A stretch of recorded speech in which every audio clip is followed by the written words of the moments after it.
ልጠይቅሽ ያገቦሻል ይፈቱሻል ያጩሻል አሁንም ድንግልሽ ከክብርሽ በታች ወደቁ ነገስታት በፍቅርሽ ተነድፈው ደናግላን መንኑልሽ ዓለምን ደስታቸውን ብለው እማማ እናት ኢትዮጵያ እማማ አንቺ እናት ዓለም እማማ እናት ኢትዮጵያ እማማ አንቺ እናት ዓለም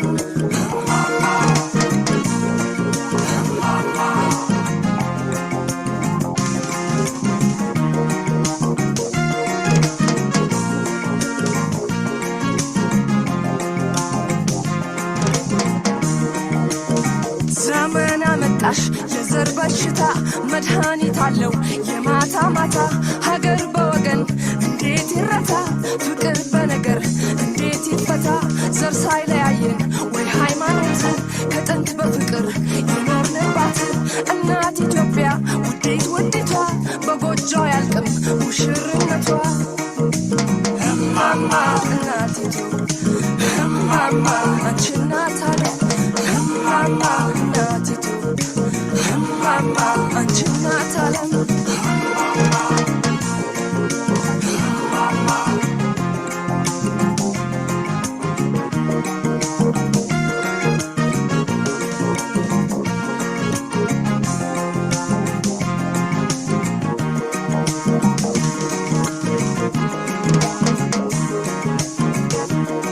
የማንነቴ መለኪያ ኩራቴ መመኪያ የክብሬ የሦስት ሺህ ዓመት እመቤት አንድ ናት ኢትዮጵያ ሀገሬ የትያንቺን ሙሽራ ሀገሬ እስቲ ልጠይቅሽ ያገቡሻል ይፈቱሻል ያጩሻል አሁንም ድንግልሽ ከክብርሽ በታች ወደቁ ነገስታት በፍቅርሽ ተነድፈው ደናግላን መንኑልሽ ዓለምን ደስታቸውን ብለው እማማ እናት ኢትዮጵያ እማማ አንቺ እናት ዓለም እማማ እናት ኢትዮጵያ እማማ አንቺ እናት ዓለም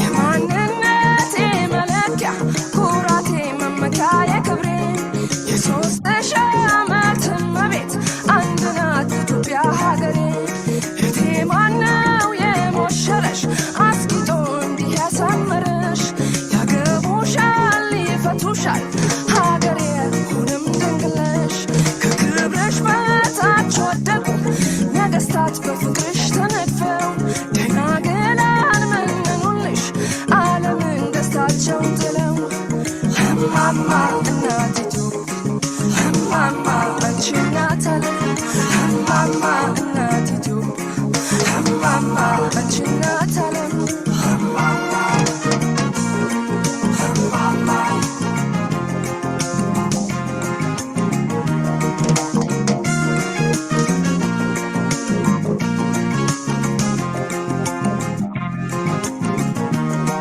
ሀገር በውበት ወጥመድ ተይዛ የዘመን ስቃይ ጭንቅ እንደዋዛ እናት ራቆት እንዴት ልሽ ክብርሽ የታለ አንድነትሽ አርበኛ አርበኛ አርበኛ ላይ ልውጣ መቅደላ ልበል ዋይ ምነው ቢነሳ በየሳው ካሳ አልወድም ጎበዝ ጀግና ሲረሳ እማማ እናት ኢትዮጵያ እማማ አንቺ እናት ዓለም እማማ እናት ኢትዮጵያ እማማ አንቺ እናት ዓለም እማማ እማማ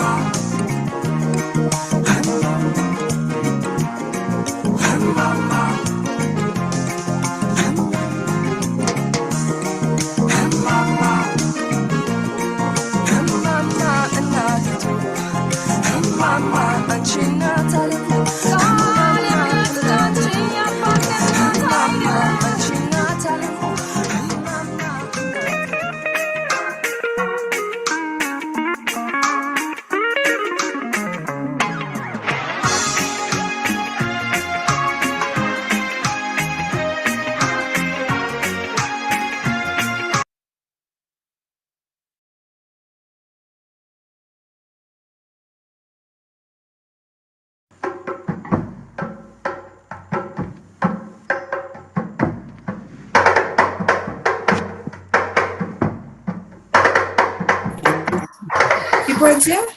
¿Me puedes escuchar?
Blessed love.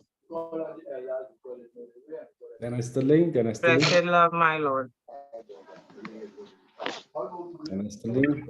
Majesty bless. Priest Lamont.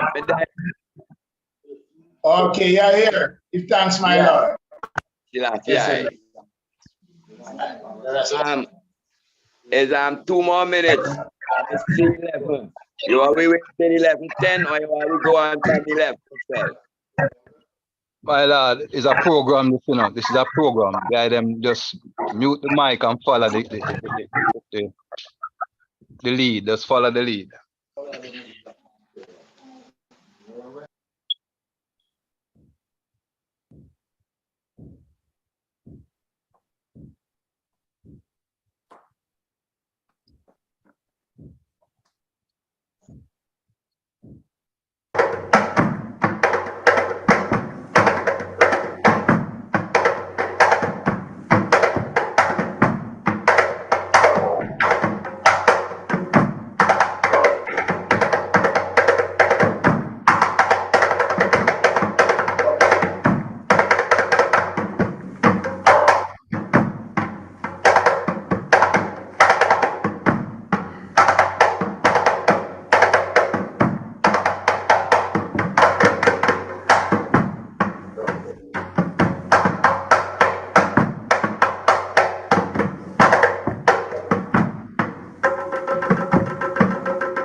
Yeah.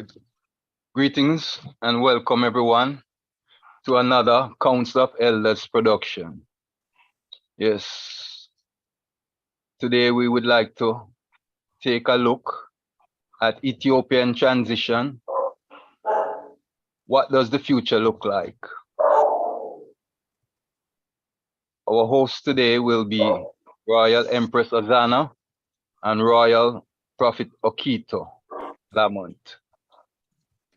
We will now turn over the floor to the Honorable Chair for his opening prayer and comment. Honorable Chair. Majesty bless, my Lord and Empress.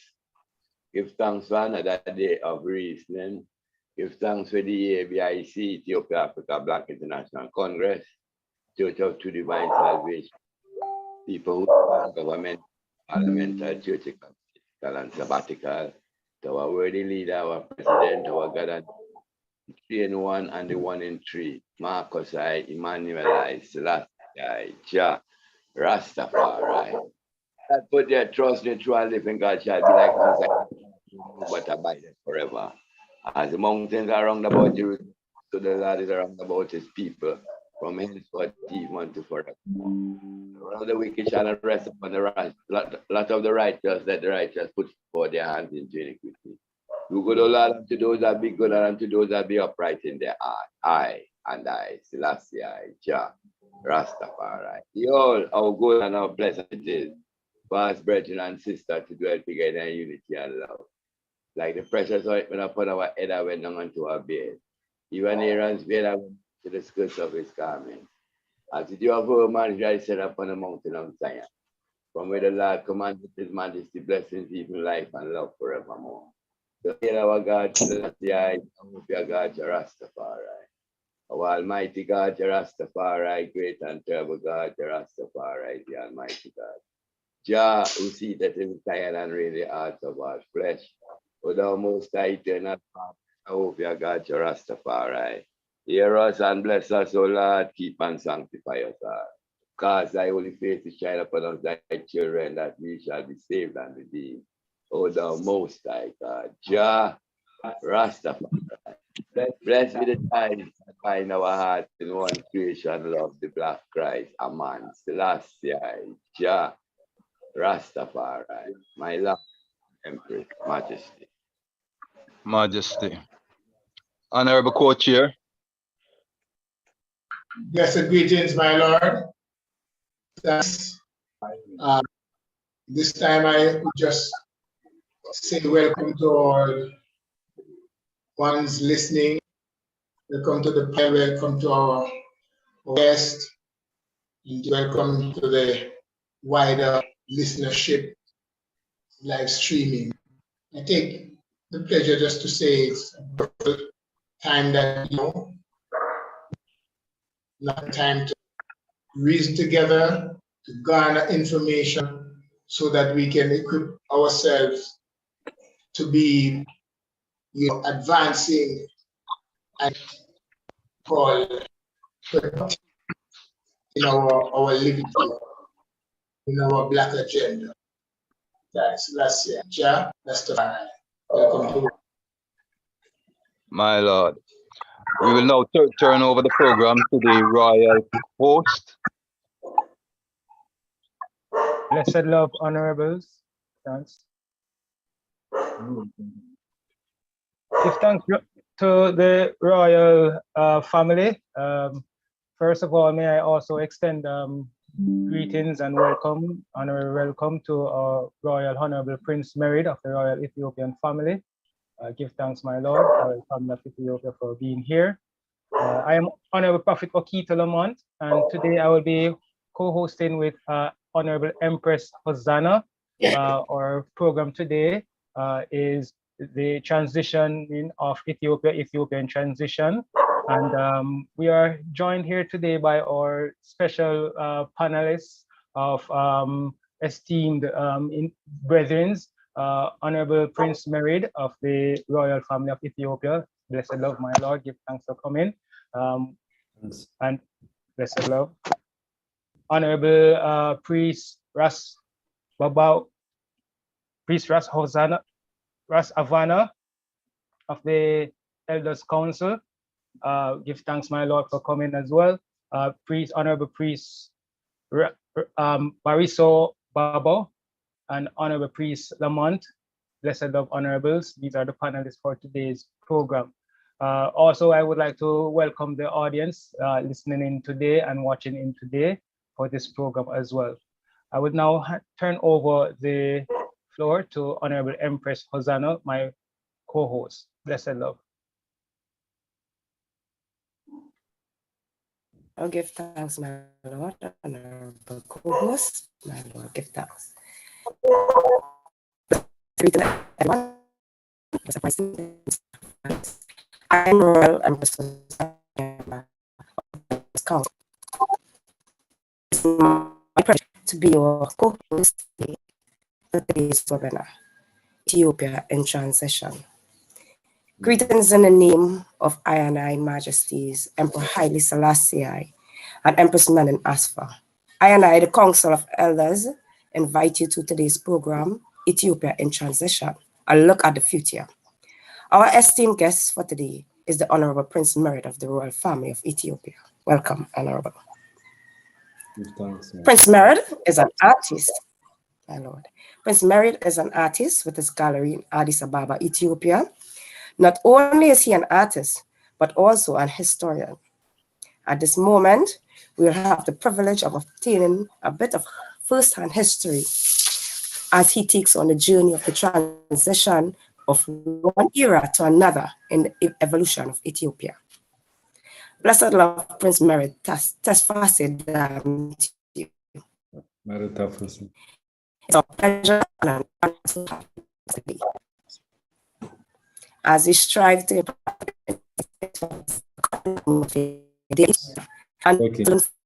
Ready, Empress, you're breaking up. And how you see the future of the nation. You're breaking up, Empress. Empress Hosanna, you're breaking up. Empress Hosanna, you're breaking up, you know. Are you hearing me any better? Are you hearing me any better? Yes. All mics are muted, please. Thank you. Blessed love, beloved, my Lord and Empress. Blessed morning. Oh, blessed love, Empress. So Yeah, we're in again, the middle of the welcome in the program. Honorable. Yes, go ahead, host. Blessed love, Honorable Prince Merit Tasfa Sedam to you. It is our pleasure and an honor to have you with us today as we strive to impart some insight into what is the current atmosphere there in Ethiopia and to learn from your experiences on how you see the future of the nation. Welcome, Prince.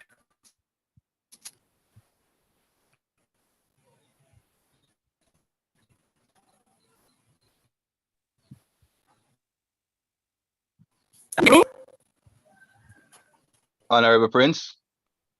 You're on mute. Unmute your mic, Honorable Prince. ጤና ይስጥልኝ ከኢትዮጵያ Hello, my Lord and Empress. Thanks to the ይሰማል? Can you hear me? Yes, we are hearing you. All right. Greetings from Ethiopia.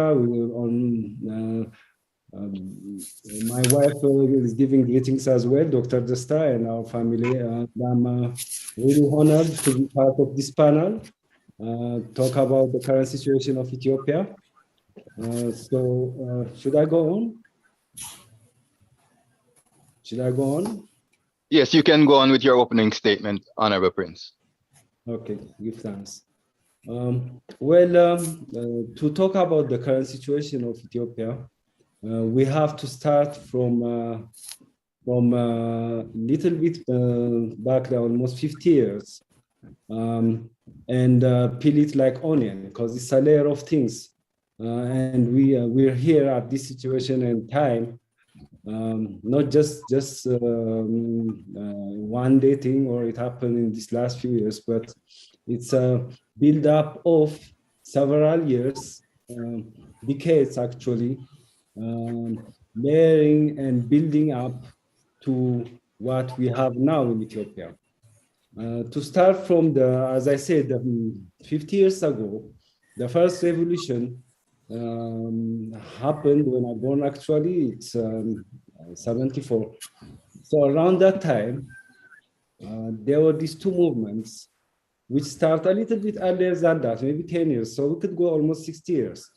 And this movement is built up one by the students of the university, of course, the academicians and the students. And the other one, the other side is the succeeding movements which don't want to be a part of the Ethiopian empire in different ways. So that's where everything starts. Those other questions we have lined up for me, I see them all, are based on what happened before 60 years almost. But to open this speech, I want to start it by giving thanks to the Most High and Rastafari, so we could have a clear flow in our conversation. This is what I want to say to start with. Give thanks, Honor. Yeah. Honorable co-host.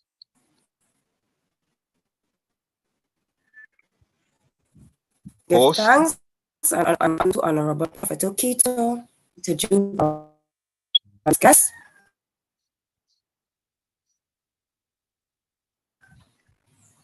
Prophet Okito.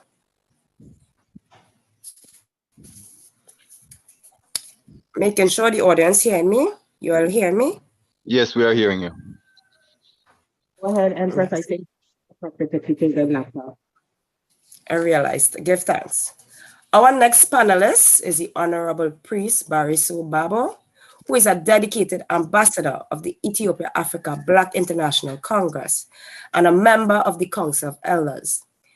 Priest Bariso Babo lived in Ethiopia for the last 30 years and have become a vital part of the Ethiopian community in which he lives.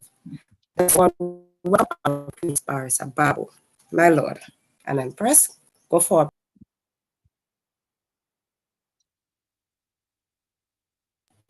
Honorable Priest Bariso Babo, you can unmute and speak.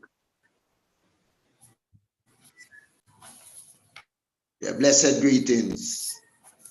Give thanks to life. Yeah, and give thanks once more to be on the platform among the item again once more, and give thanks to this occasion with the Honorable Prince Merit. Give thanks and bless up the royal family again, Dr. Desta, you know, as a sister in whom we share great sentiments with.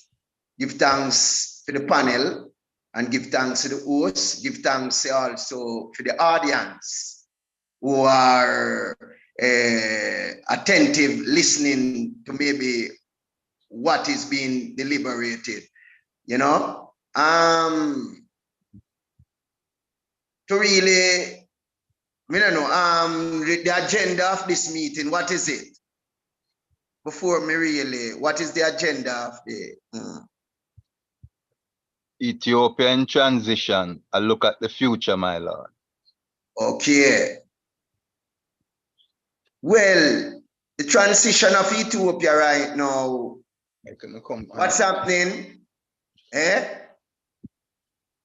Go ahead. Okay. Yeah, well, my lord.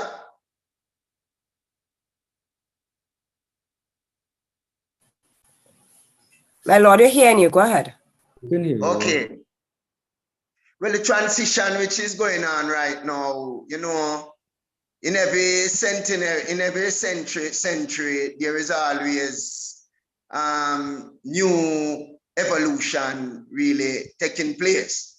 And as the Prince had said, over the past 50 years or whatever, during the reign of the Majesty, there are many different changes because you have, I think, 2 government now or 3 prime minister since the overthrow of the Majesty or the stepping aside of the Majesty.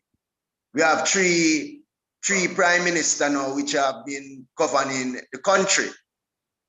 You know, so the transition which is going on right now is to find forward the real manifestation of developing Ethiopia on an own, you know, because even when the Majesty did depart off the scene, the country to the state where it is right now, yeah, it did more development have been taking place right now, you know.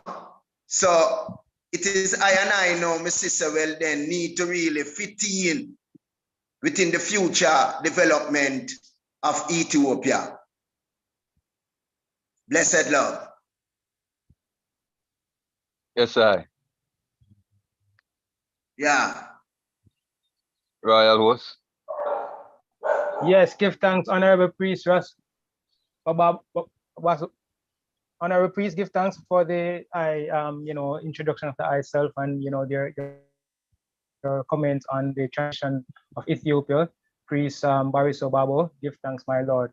I would like to welcome the next panelist, Honorable Priest Lamont, to give his opening on the topic of discussion for today. Blessed love, Honorable Priest Lamont, welcome, my lord. Give thanks, Honorable Host of Takito. Let me give my credence to co-host Honorable Empress Anna. Let me say my heartfelt gratitude to our guest, the Honorable Prince Merit, for blessing us with his presence here today. As he mentioned, that the problem or the situation of Ethiopia is not an overnight thing, but it's one that has been brewing and developing for over 50 years. And we have seen, of course, that our Emperor Haile Selassie I has been the instrument of great change in Ethiopia. And we have to say is the instrument of the beginning of most of the transition that has taken place.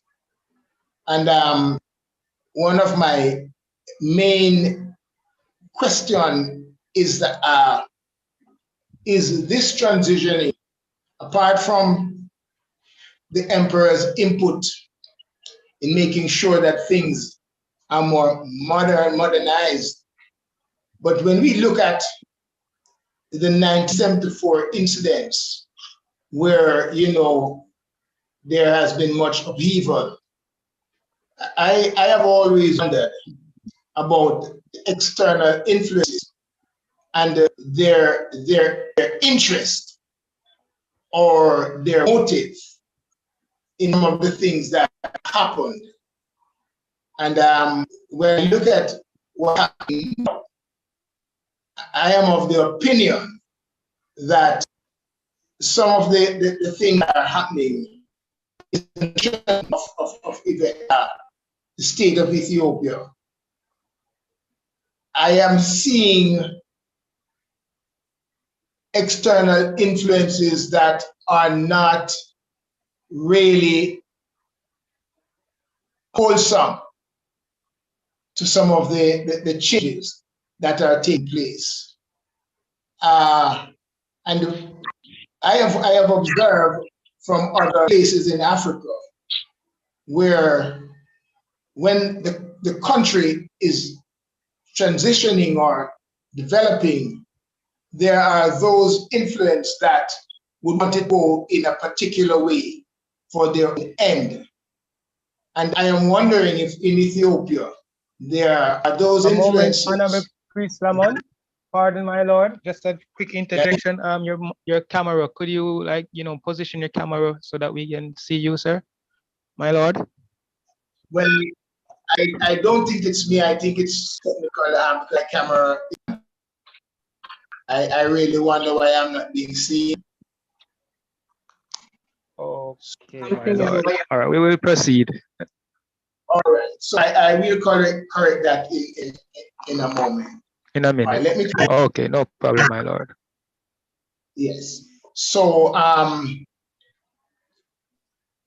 am just putting it out to see if I can get some feed forward on some of these influences that I've seen in other African states where outside influences have been setting to sort of toward or direct changes and transitioning for their own end.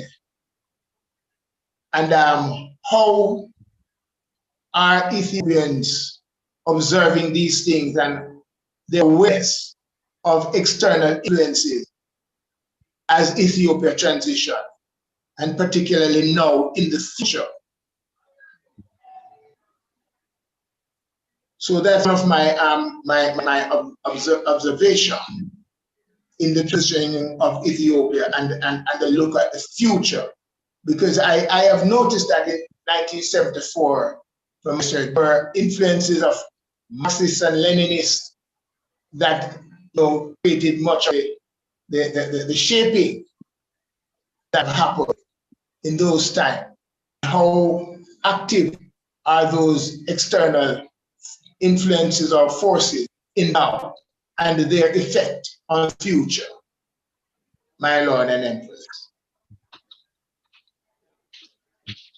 Give thanks, Royal Honorable Priest Lamont, for your take on the topic of discussion.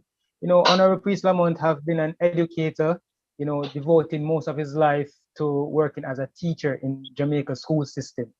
And he has been instrumental in imparting much wisdom on the younger and brighter minds of the Jamaican youths. Priest Lamont is also an ambassador of the Ethiopia Africa Black International Congress, and is also the co-chairman of the Council of Elders. All right, so we just had Honorable Priest Lamont, and now I will turn over to Empress Zana. Blessed love.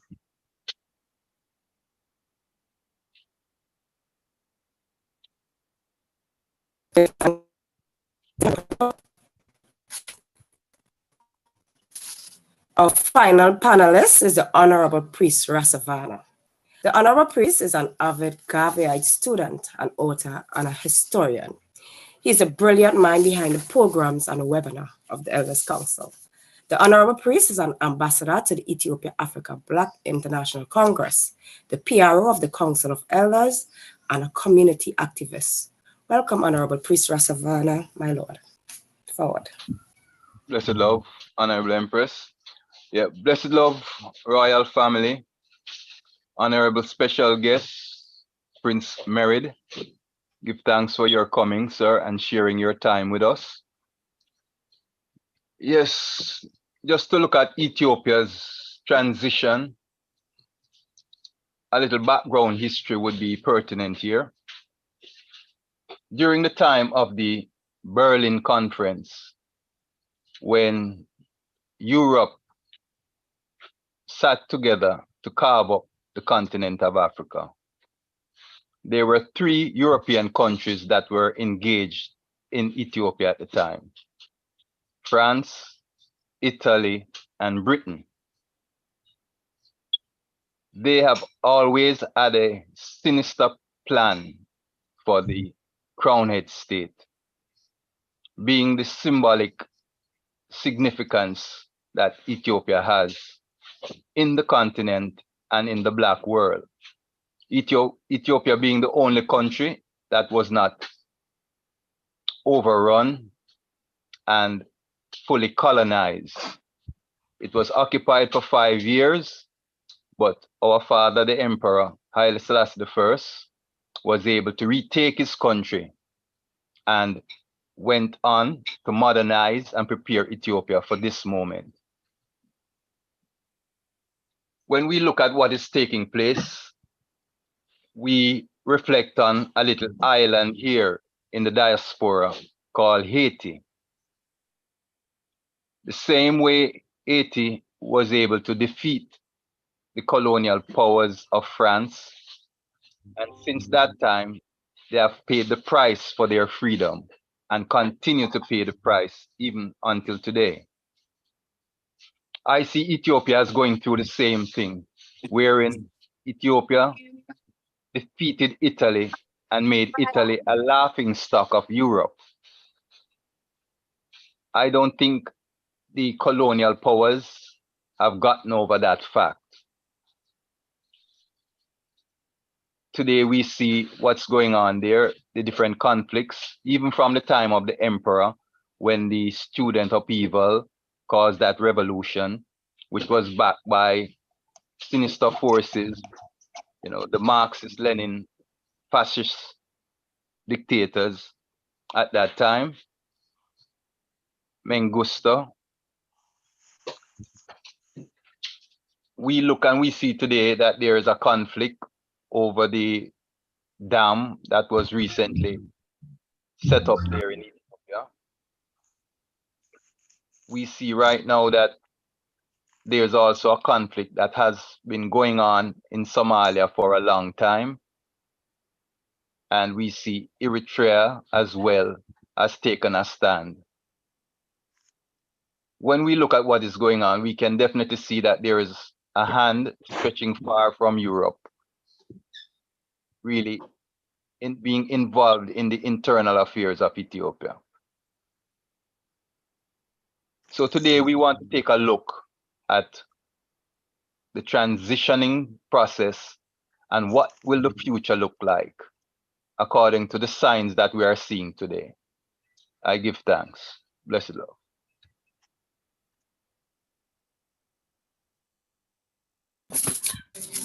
Give thanks to all our honorable member of panel.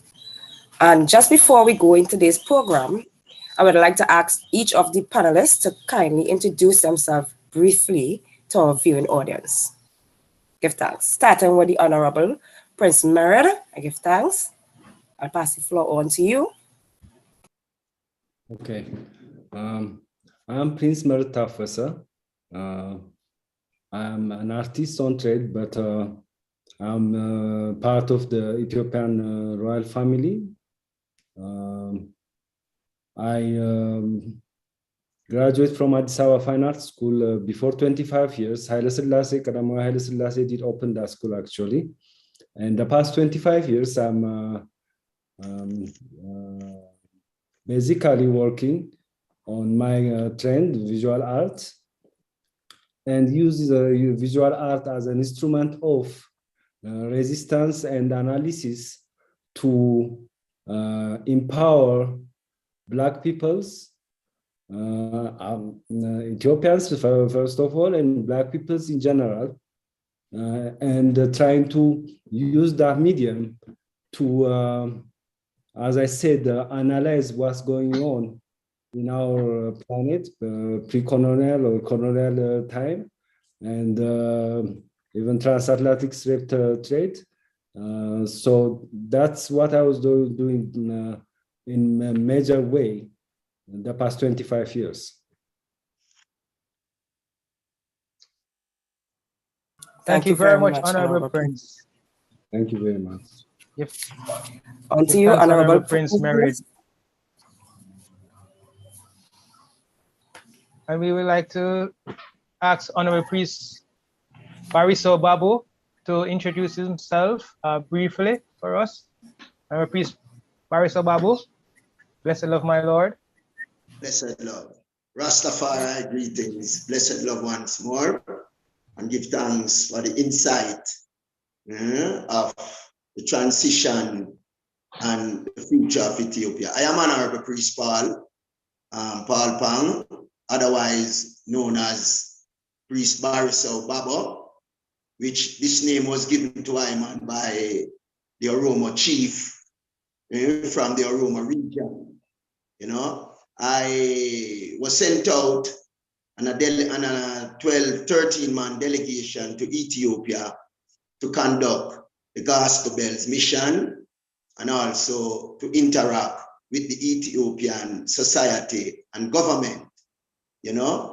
And I have been here in Ethiopia now for the past 31 years, and through Jah blessing and strength and guidance, I have made great inroad to really integrated within the Ethiopian society, you know. So give thanks. Ayman did a 3-month course within Haile Selassie University at Sidiskilo, and due to the fact of the pulling up of the delegation, it's like it terminates I studying, you know, but give thanks for still learning among the local people, you know. That's where Ayman really get most of high energy in working with the local people and, you know, integrating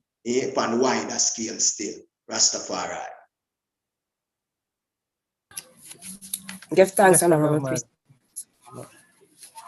And now we'll ask the Honorable Priest Lamont to give us a brief introduction. Honorable Priest Lamont. Greetings, listeners. I am Honorable Priest Norman Lamont, a teacher by profession. I went into teaching at the age of 18. I was trained at Michael Teachers College, and further on St. Vincent University. I'm a community worker, and I am involved in youth organization, and I am passionately a herbal adept. As Bobo Shanti priest, basically, I have to say, an ordinary, simple-minded person in terms of how I relate with people. I am sociable, and my main aim is unity and oneness, first of all, among Rastafari, and then wider in the entire Black world of people. I am presently involved and is the co-chair for the Council of Elders, and also one of the chairs for the RMO, which is the Ratified Mansions and Organizations, and that is a newly ratified group of Rastafari in Jamaica. Our main aim and objective is with the one voice of unity for Rastafari and for the wider Black world of people.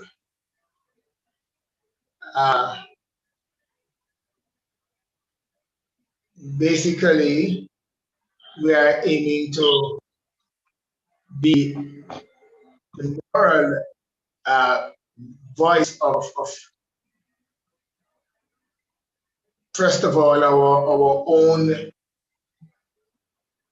Ethiopia Africa Black International Congress, and also to make that move over to the members for Rastafari nationally and internationally as best as we can. We are trying to lead from front. And so this is a program here today is a part of that effort to bring to our people the voice of upliftment and moral integrity. Blessed love.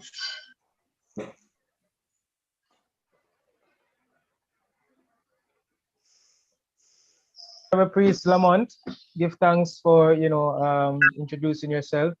Blessed love, my Lord, and give thanks for coming on to the panelists. I would now blessed love. I would now like to introduce Honorable Priest Rastavana and ask him to give an introduction of himself. I would like to ask Priest Rastavana to give an introduction of himself. Priest Rastavana, blessed love, my Lord. Yeah, blessed love, family. Yeah, I am Rastafana Ashanti. I am a historian, an author, an activist, and a revolutionary-minded Rastafari. I am also the PRO for the Council of Elders of the ABIC, a group of senior members of the Congress who have gathered together to bring some moral standards back into I&I liberty. As we see, we are facing a very trying time where we are seeing the worst of humankind being displayed all across the board globally. We look at what is happening in Israel today, what is happening over there in Ukraine, and many other places where there are smaller skirmishes going on. Even right there in Ethiopia, what is taking place. So we see that the humankind is at an all-time low at this moment. So as such, the council is seated to try and facilitate that moral standard that our father, King Emmanuel Charles Edwards, had set from the onset when he first laid the foundation and opened wide the doors and welcome everyone in the Western Hemisphere to come and be a part of the glorious tradition as Africans and to work towards returning to our homeland of Africa. I give thanks to have had the chance to work with some of Prince Mered's family. And I must say that Prince Mered's wife is my sister. Of many years we have been in the trenches together. We have fought many battles on behalf of Rastafari. Mama Desta is a well-accomplished royal queen.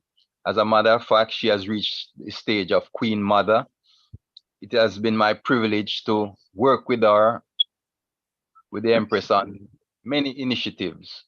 The most recent one being the manifesto for the Rastafari movement, which was done about going 2 years now.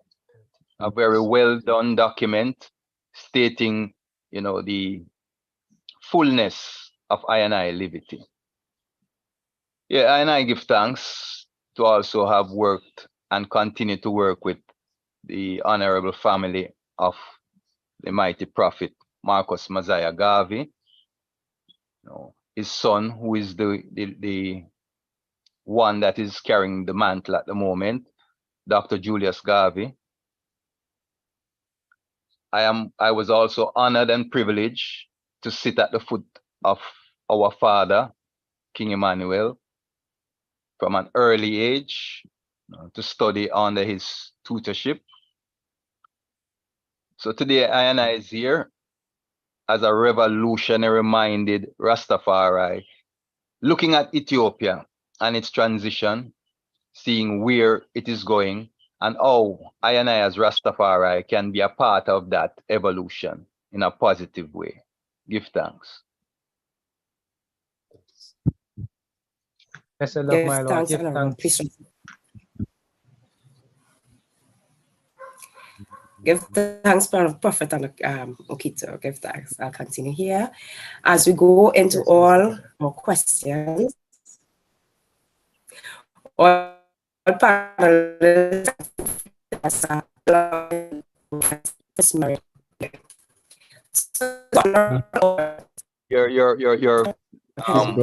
You're breaking up, Empress. Your service is not coming through clear.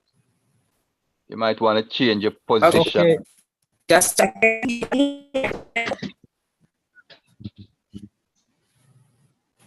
Blessed love. All okay, right, you're so, here, me clearer? I'm hearing Yes, you you just better come now, through Empress. clear Yes, now. hearing you better now. All right, you can go ahead, Empress. Blessed love. Yeah. Give thanks, everyone. So as we go into our questions, all panelists can feel free to answer, allowing our guest, Prince Merid, to begin. Give thanks, my Lord and Empress. So to all our audience, get your pad and pen ready as these honorable brilliant brothers take us on a journey into the future of Ethiopia. Our first will be Again, your service. will you please share? Breaking up again, Empress.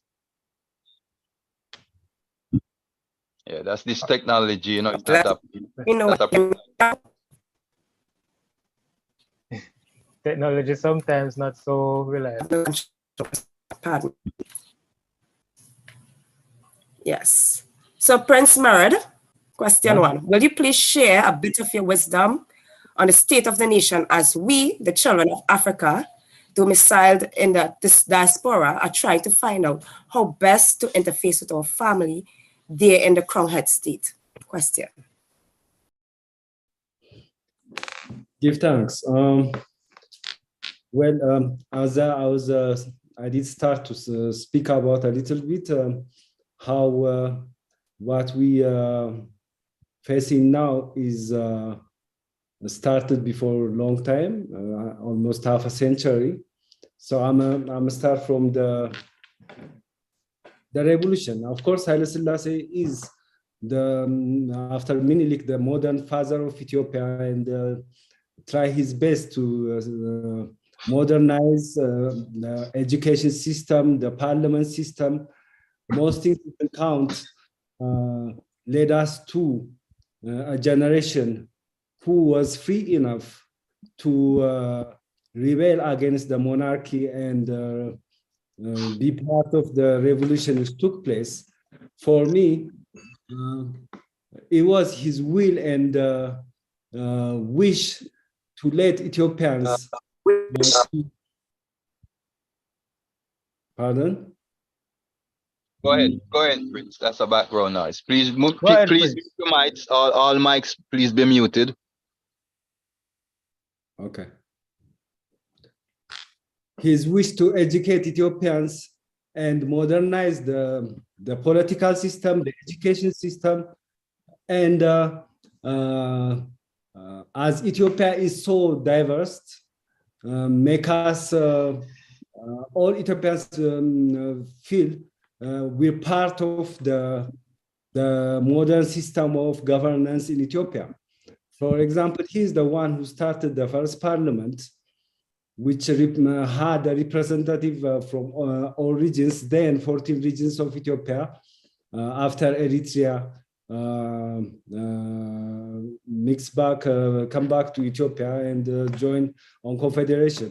So from then, the young generation start to question different questions, and he did encourage this.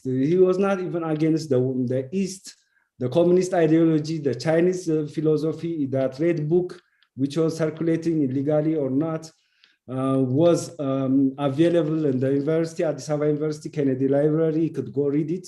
So those doors he opened, and what happened right after the Italian occupation finished was a new generation who some ask about we need to modernize. We don't need to stay in under monarchy. We need to have a parliament. We have parliament, but prime minister and stuff like that.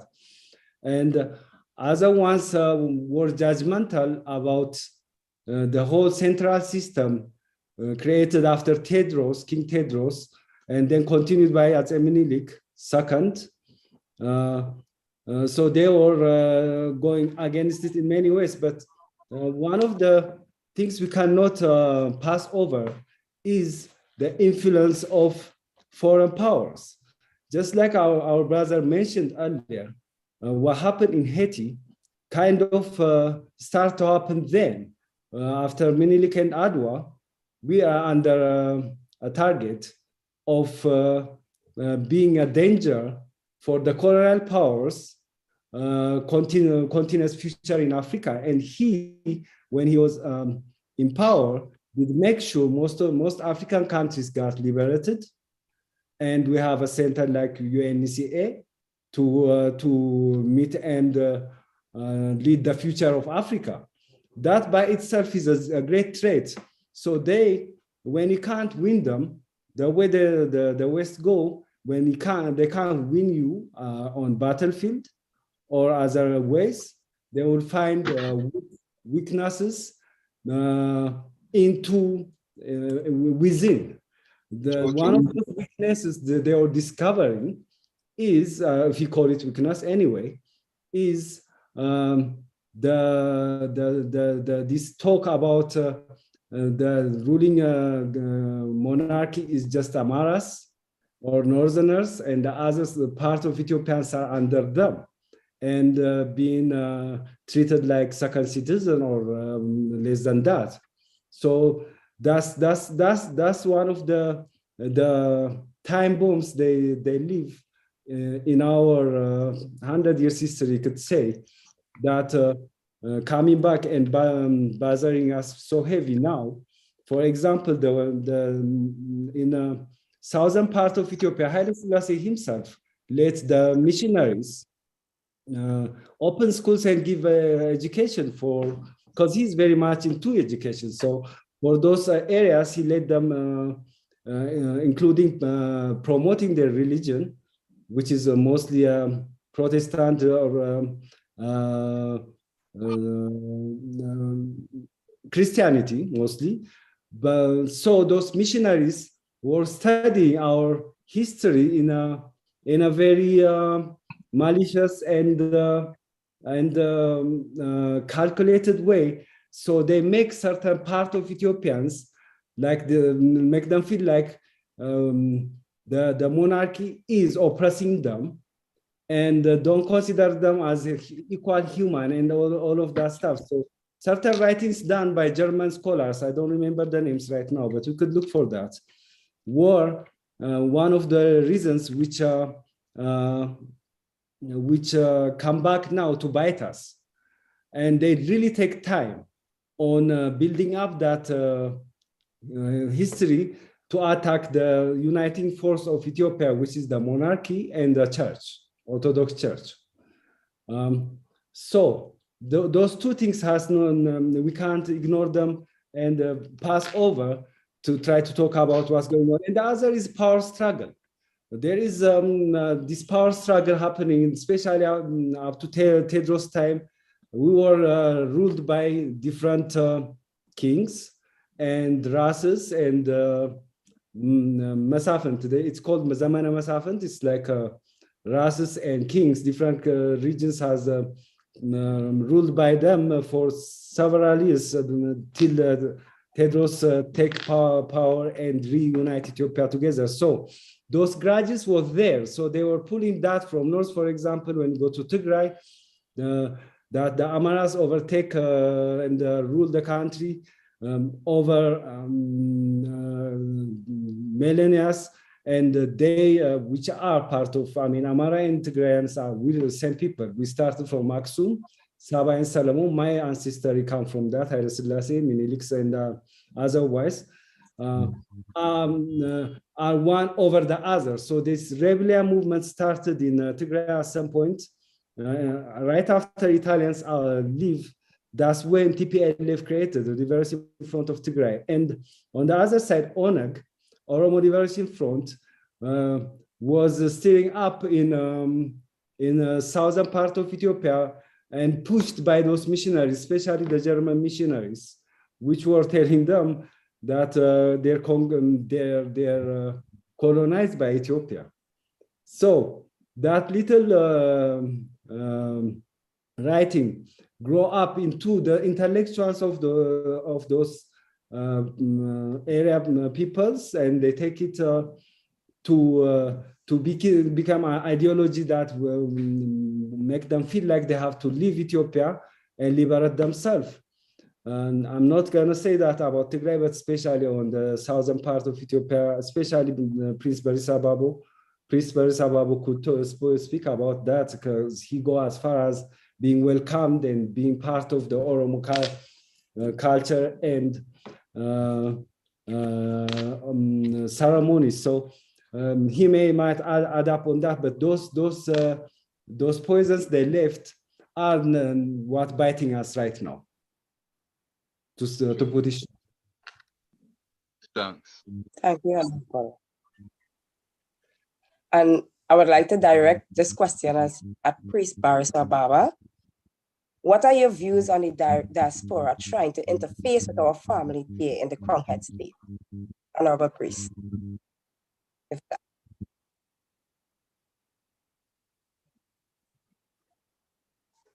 Honorable Priest Beris Ababo. You have to unmute your mic. Yes, yeah. What's the question again?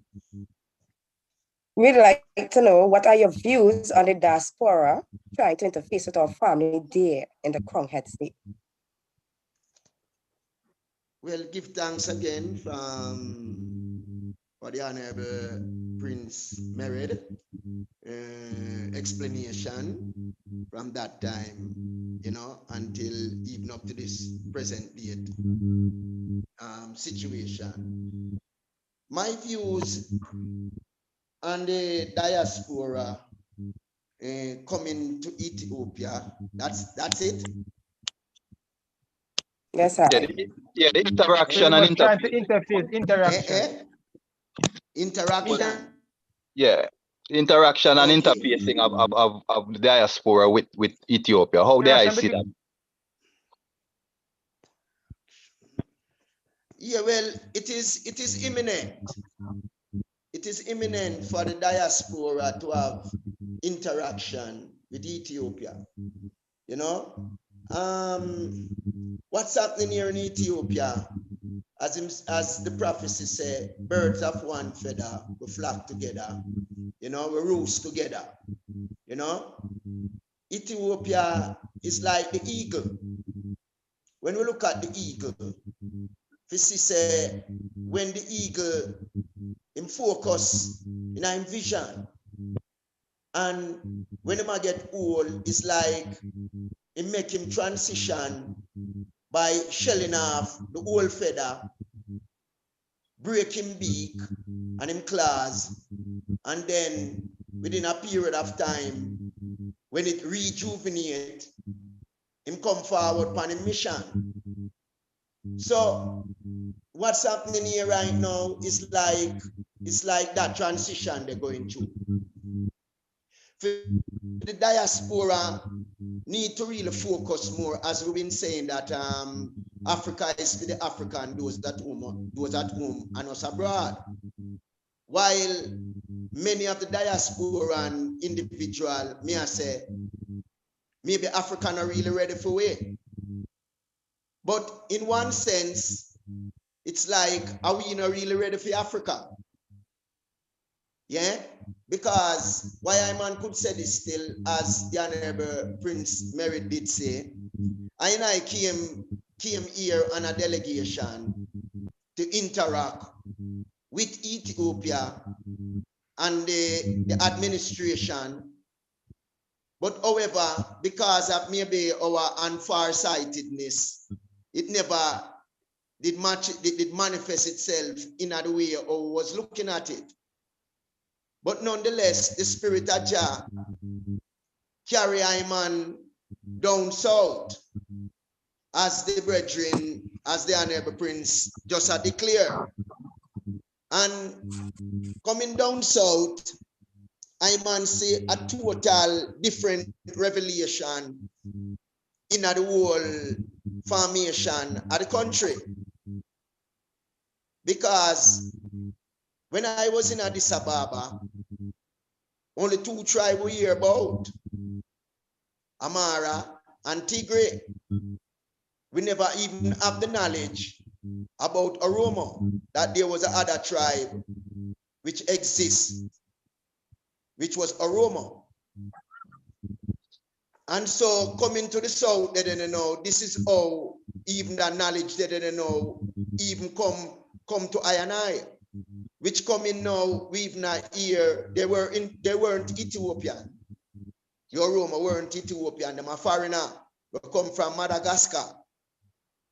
Which I man never did accept that. Because the lips of the righteous know what is accepted. And so I man never did really take on them energy there. Really, I say, well then, that tribe of people there, a foreigner. You know, because Ethiopia is the cradle and the civilization of all nations. So coming to the south, it was a different revelation revealed to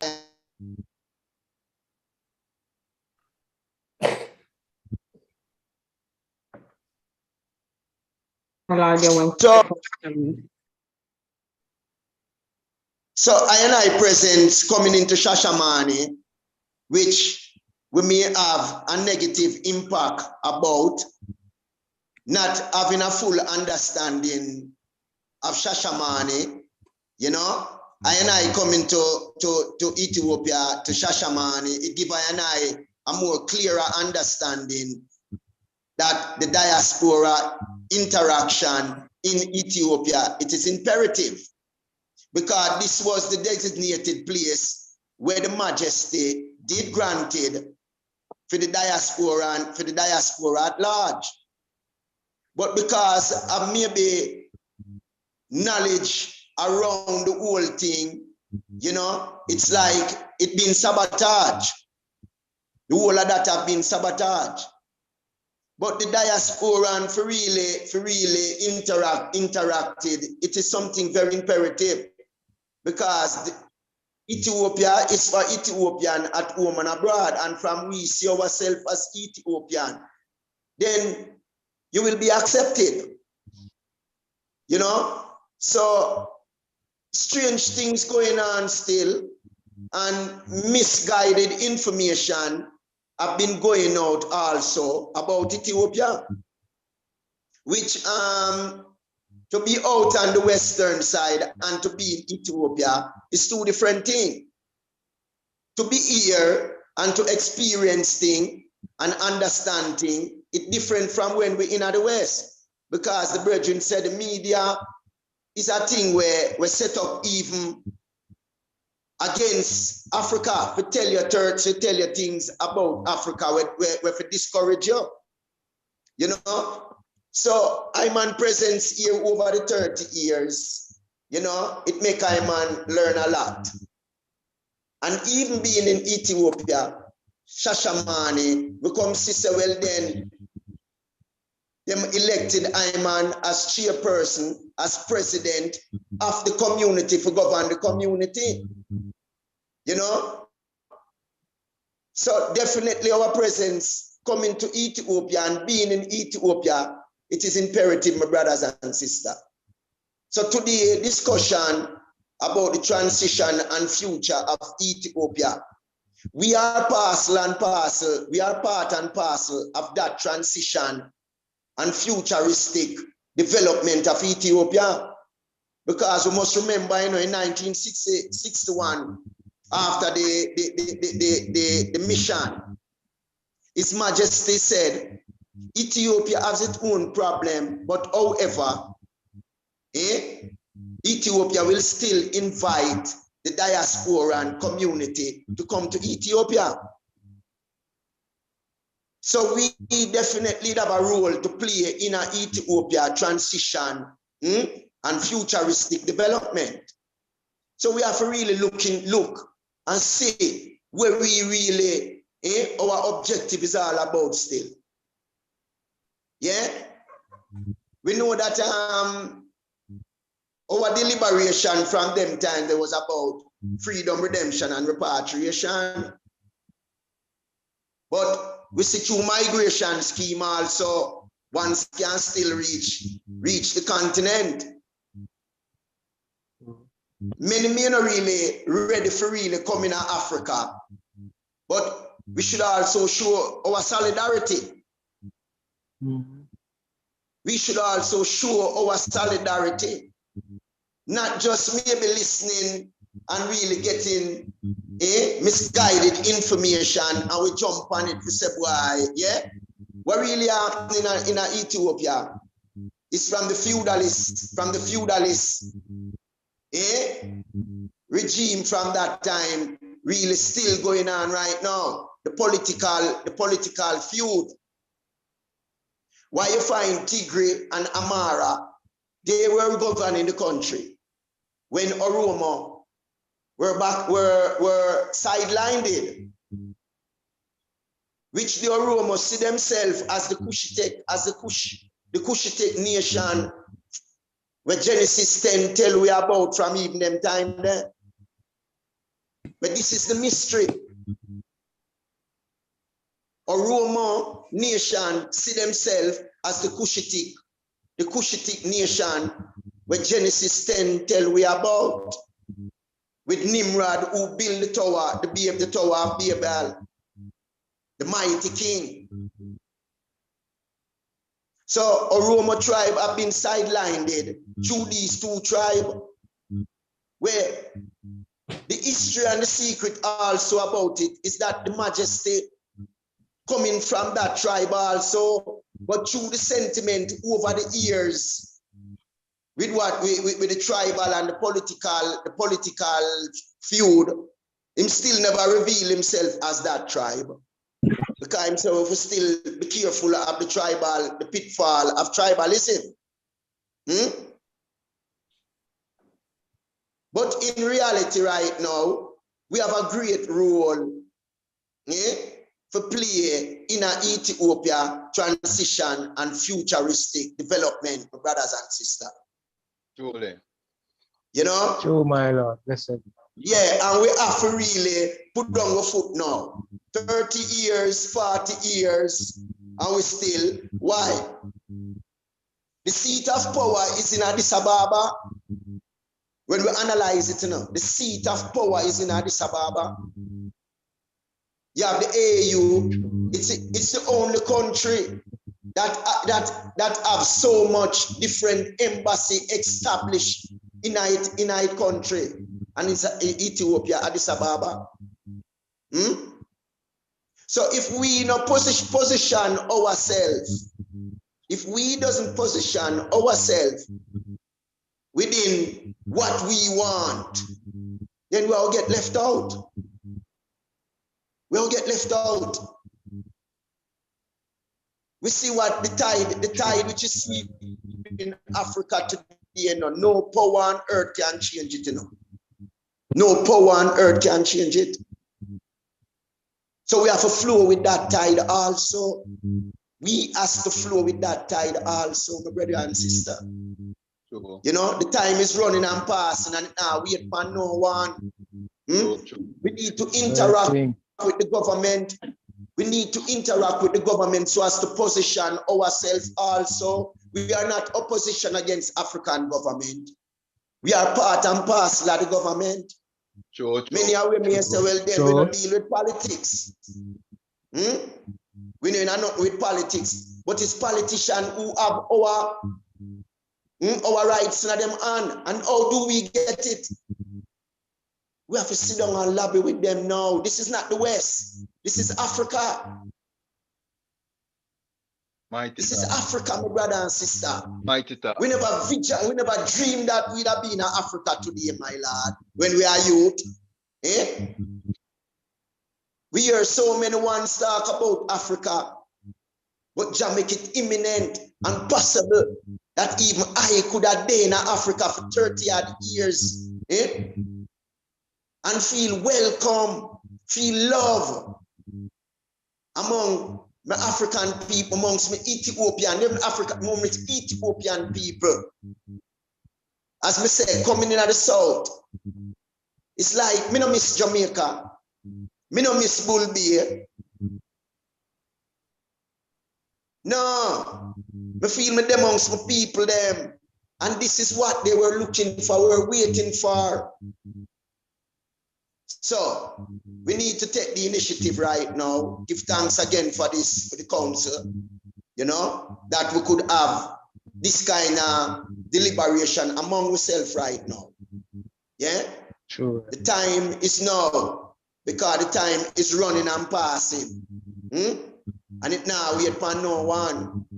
So within I'm an understanding right now and views around the whole scenario of what happening. Yeah, little skirmish jaguar. Little skirmish jaguar. In every human community, you find skirmish happen. You find misunderstand happen. You know? And as the prince earlier on said, yeah, they are outside influence when I want to see the unity of Ethiopia, Africa. Them doesn't want to see it. But when I and I as a people step forward in unity and strength, that will make a big difference, because we know them energy. We know the European so-called energy, that they are the enemy of Africa. So when the West Army move up, as Marcus Garvey said, he would like to be a flea in the white man color. Yeah? So we need to take our rightful position now, the diasporan people. Rastafari love. Blessed love, blessed love. Give thanks. Yes, and I'd also like to direct a question to the rest of the panelists, you know, again, your views on the diaspora trying to interface with our family here in the Crown Heights States. Honorable Priest Lamont. Panelists. Honorable Priest Lamont, you can take Yes, my Lord. Thank you very much, Honorable Priest Barrister Babo, for that expressive, you know, input a while ago. Our involvement in interfacing with Ethiopia and Africa at large in the now is most paramount. One of our main sayings in the Bobo Ashanti tradition is, we can't give away a continent for another. And we say Africa, yes, the Western world, no. And it is for us to be very, very intricate. First of all, educating our youth in understanding the position, in the victory of reclaiming our African identity and our African heritage. Because what is happening now is that our youths are being dragged away, first of all, in their mental faculty, being dragged away as far as the colonial system and the white world can manage to drag them. And they are making very, very profound effort to keep them from recognizing the importance of recognizing their African heritage and their African self. One of our tasks is to help our Black youths to understand the beauty of their blackness, their Black self, because we're seeing a whole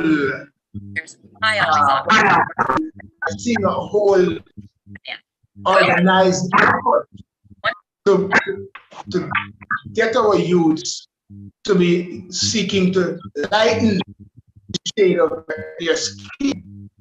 And they are very much about bleaching and adopting principles that are far from our African heritage.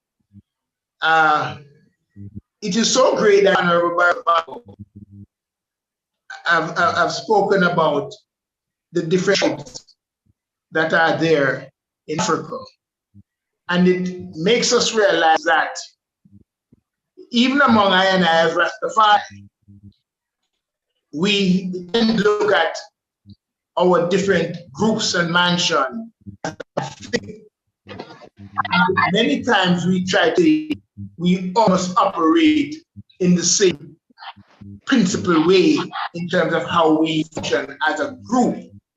And it is clear from even in Ethiopia with tribes that they understand each other and to learn the unity with the uniformity. And this must teach us as Rastafari in the diaspora, even on the motherland, that our difference of how we operate as groups doesn't mean that we are any and we will each other. Because there will always be variety as someone sees the spice of life. It's our hope that there can be some kind of education program to educate, first of all, youths, not just in Jamaica, but in Ethiopia. Because one of my questions is, what is being done to get youths of Ethiopia involved in understanding that unity is the only accepted goal?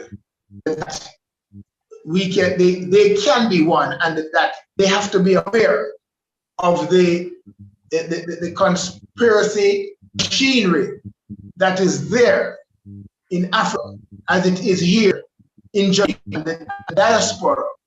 Because we are seeing here, and if you notice when I started to talk, my opening statement about external influences, I am seeing where even now, when we look at the United States of America, I am seeing their involvement in creating that unrest, that disturbance, that uncertainty in the minds of the people, and particularly youths.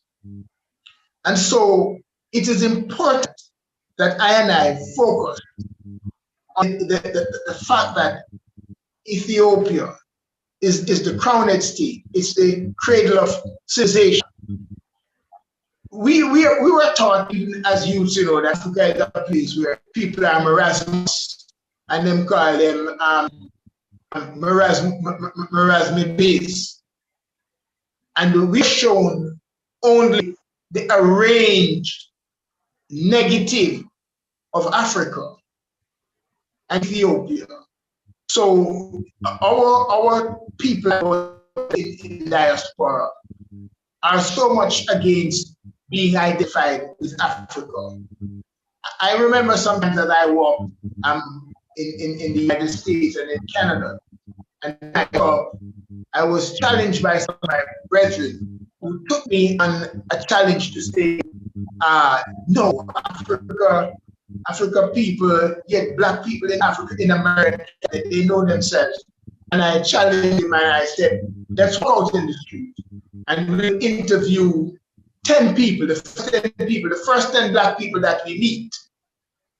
And I did it both in Miami and I did it in Toronto. Walked in the street, the first 10 people that we met, we asked them, how do you see yourself? Are you an African? In America, 8 out of 10 persons that we talked to viciously and vigorously refuted being African. They are comfortable to be Afro-American. They don't want to be African. I remember the black princesses that I said, oh, African princess, and she was like, no, don't call me that. I'm not an African princess. And I pointed out that in education, there are 3 basic kinds of people. The black people, the white people, and the yellow people. And we have no nation of Jamaica, or Trinidadian, or Barbadian, or those little snips of the vision that they have taken us out of Africa and have brought us to the Western world and tainted us with these little snippets of names. And we are not educated to know that we are Africans. King Emmanuel said, if you take a lion out of his den and put an alligator pond, and he brings forth a young lion, does that alligator pond make that lion cub an alligator? Or is he still a lion? Still a lion. Still a lion, man. Please give thanks, my Lord. When I was teaching at a particular school here in Jamaica, and there was a teacher who I was indoctrinating students. And when the Ministry of Education summoned me to a meeting, and I went to the meeting, and the table, there were like about 70 end to end, and so many people were around this table. And when the question was asked me if I was indoctrinating people, I said, well, I have that in the now by the vehement effort of the work of Rastafari in Jamaica. The government has barely put Rastafari in the curriculum as one of the religion that is to be studied. And I took students to the Bobo and I took them to other religious sites. We came back to the school and we were reasoning. I was telling them about Emperor Haile Selassie. I made sure that I talked about the Divine Majesty of Haile Selassie I. I sent to the office of the prince to let them know the thing I was talking about. And she was quite aware. I was satisfied that I was not indoctrinating, but I was educating them according to how the curriculum required me.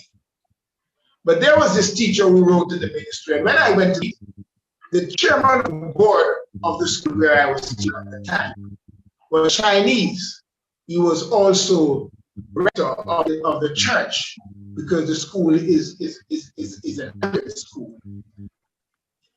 And I was talking, I asked, and I said, well, I have never tried to tell any of these children that they are to be Rastafari. I thought of it as I thought of the Muslim and all the other Judaism and all the religion. And said, all I tell them is that they are to learn to respect colorful glory, and that they are to see them as Africa. And I told them why. I said, well, I asked the chairman, I said, I am sure that I'm going to check, because when I was a child, we were accustomed to call little Indian boys Indian, Coolie, which is a term they use to identify Indians. And when we saw little Chinese boy, we said Chinaman. and ask him, why is it that when we see a black child, we don't say African? We should identify Jamaican or Trinidadian or Barbadian. And he stood up and he touched his hand across the table and he held my hand and he looked me up and he said, you're the man of this school. Because these are things that he said, I asked him, and I know if you were born in Jamaica, came from China. He said, I was born here. And he said, I'd like to hear what you're saying, because these are facts that must be taught. And the minister's representative stood up and he said, you know, it is almost protocol to give a teacher on a staff a contract from the federation. But when I looked around the school, I said, many things have to be done. And you sound like the person that can get it done. And straight away he gave me a contract to re-roof the school and to repair the fences, all that kind of thing. You know, that encouraged me. But I said that to say that we have to educate our children. We have to educate our people according to our African heritage. And Mazda say, if Black people were aware of their cultural past, they would be more inclined to accept their great presence as Africans in this world of people, and to be able to identify ourselves with the brotherhood of nation and to know that we are equal or more than any other nation. So it is important that we learn to face Africa. It's important that we learn to face Ethiopia, because that is our origin, that is our heritage, that is our glory. My Lord and Empress. Bless and love, my Lord. Give thanks. Honorable Priest Rasavana, would you like to have anything put forward as it relates to our interfacing with the royal crown state? My Lord, Priest Rasavana, give thanks, my Lord, Honorable Priest Lamont, for your contribution, my Lord. Bless and love. Yeah, honorable family, give thanks.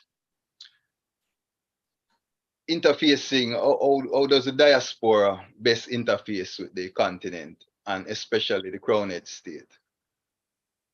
Now, over the years, Rastafari has been the entity that have kept the Ethiopian name alive in the Western Hemisphere. When Africa was not a politically correct, when Africa was not a politically correct topic, Rastafari made it mandated that I development in the West is freedom, redemption, international repatriation. Our elders were adamant that they wanted no part of the Western Hemisphere. They wanted to go home. Now, in studying repatriation, we realized that it has to be a government-to-government initiative. And as such, what I, Rastafari, and the conscious community, the conscious African community in the Western Hemisphere has to do is to agitate to our government to represent this initiative on the world stage, to interface with Ethiopia, to build bridges between the diaspora and Ethiopia. One way of doing that is to have exchange students going between the regions, just like how exchange students come to Florida here, to Florida International University. You'll go there and you'll see all different walks of the world, different countries, ethnicities in attendance there. The University of the West Indies, other universities throughout the Caribbean develop programs like that, so we can learn of each other's culture, so we can start to revalue the culture of Africa and not hold fast to what the Honorable Priest Lamont highlighted, the titles that have been pushed on us, you know, these Afro Jamaican, Afro, you know, some, and it's only the conscious community will even add the Afro to it. Most of them just hold on the Jamaican and the Caribbean, and the Barbadian and the Trinidadian as their nationality. Word, man. As their Word, nationality. Priest, a moment, priest. Would you like to sit back a bit so that we can see your face better when you are, you know, speaking? Give thanks, my Lord.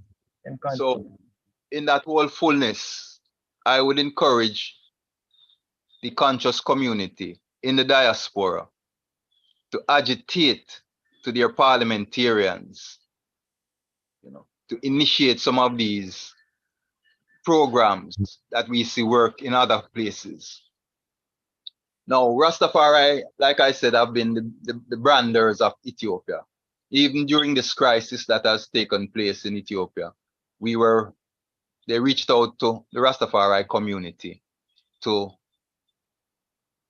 come on board with a rebranding of the image of Ethiopia. Now, Ethiopia. Can you adjust your camera a bit, or just dress back a little bit? Still seeing like half of your face. All right, just listen to the song. Ethiopia's history is a very deep history, a very glorious history.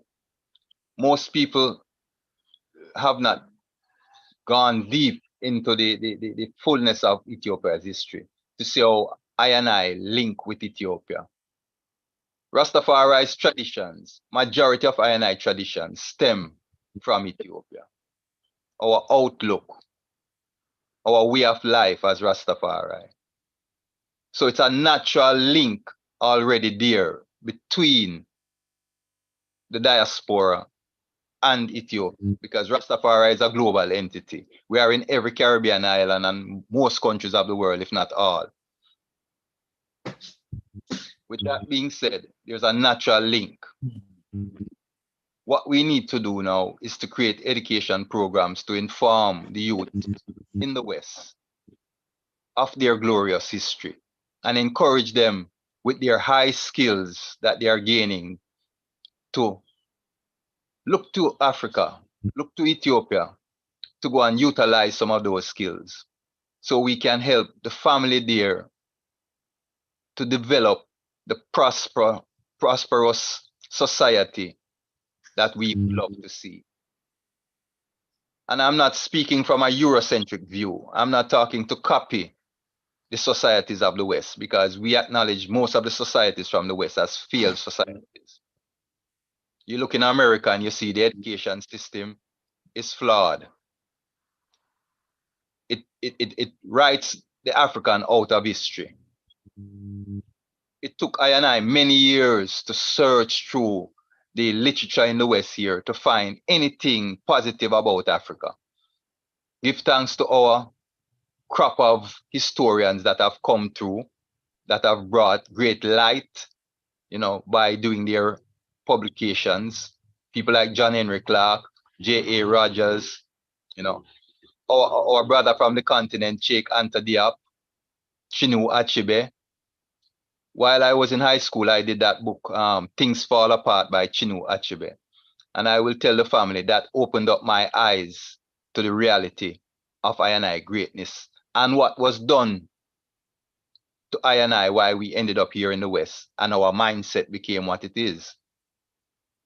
So part of what I would say the diaspora needs to do to interface with the continent is to re-educate ourselves, re-educate our youths, get back that passion that Rastafari brought to the diaspora in those early days of the movement, where it took steam, where the whole, everywhere you went, on every campus, Rastafari's presence was there, and reasoning, deep reasoning about Africa.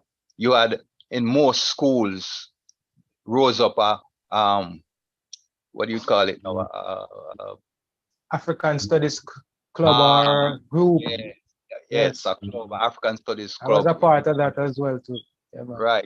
In the US here, them call it the CSA, Caribbean Associations and the African Associations. They were very important. They have died out. They have gone, you know, they have disappeared. No more importance is placed on groups like that. And they brought education to the student body that made the student body aware of their Africanness, aware of the great glory of Ethiopia and what the High Majesty did. Because without the High Majesty retaking Ethiopia after Italy, you know, invaded, our freedom today would be still way beyond where we are, even though we are not anywhere yet. But as bad as it may seem right now, with the struggle that I and I as a people have in fighting for our rights and justice, if High Majesty did not preserve that bastion of freedom, Ethiopia, we would have been fighting right now to gain our freedom. These Caribbean islands that became independent would not be so. So there are two countries in this world that we as Black people, if one don't know it, have to give great respect to for our liberation. One being Haiti, and we can never forget that, our family in Haiti that is facing a dilemma because of European oppression, being punished for their victory, that shed light to the rest of the struggling masses of Africans who were still enslaved. It gave us hope, and that victory made us realize that the Europeans could be beaten. They were not infallible. They were not supreme. They were not above any other human. And Ethiopia, with the emperor retaking his throne and his nation, proved that as well. And we can't leave out Menelek's victory at the Battle of Adwa, because that was the greatest victory in Africa. Barefoot soldiers with farm implements many a times and outdated weapons drove back a modern day army equipped with the best equipment at that time, drove them back to the coast, and they had to take their ships and whatever and leave. Those that were allowed to stay, the emperor was most gracious and showed great humanity. Because when he entered the city of Addis Ababa, one of his first declaration was that no Ethiopian should harm a hair on the head of an Italian. Because if we were to do to them what they did to us, how different would we be from there? That was one of the greatest gestures, human gestures recorded in history. When most leaders of that time, and even maybe I and I too, I don't know if I could have been so gracious, I would have wanted all Ethiopians out of my place. But Italians. the part, all Italians out of the place. Yes, all Italians out of the place. See? But the far-sighted view of Haile Selassie I, knowing that we don't exist in a bubble, and peace is the only goal as a family of humans. He made that great gesture that established who he was as a God figure.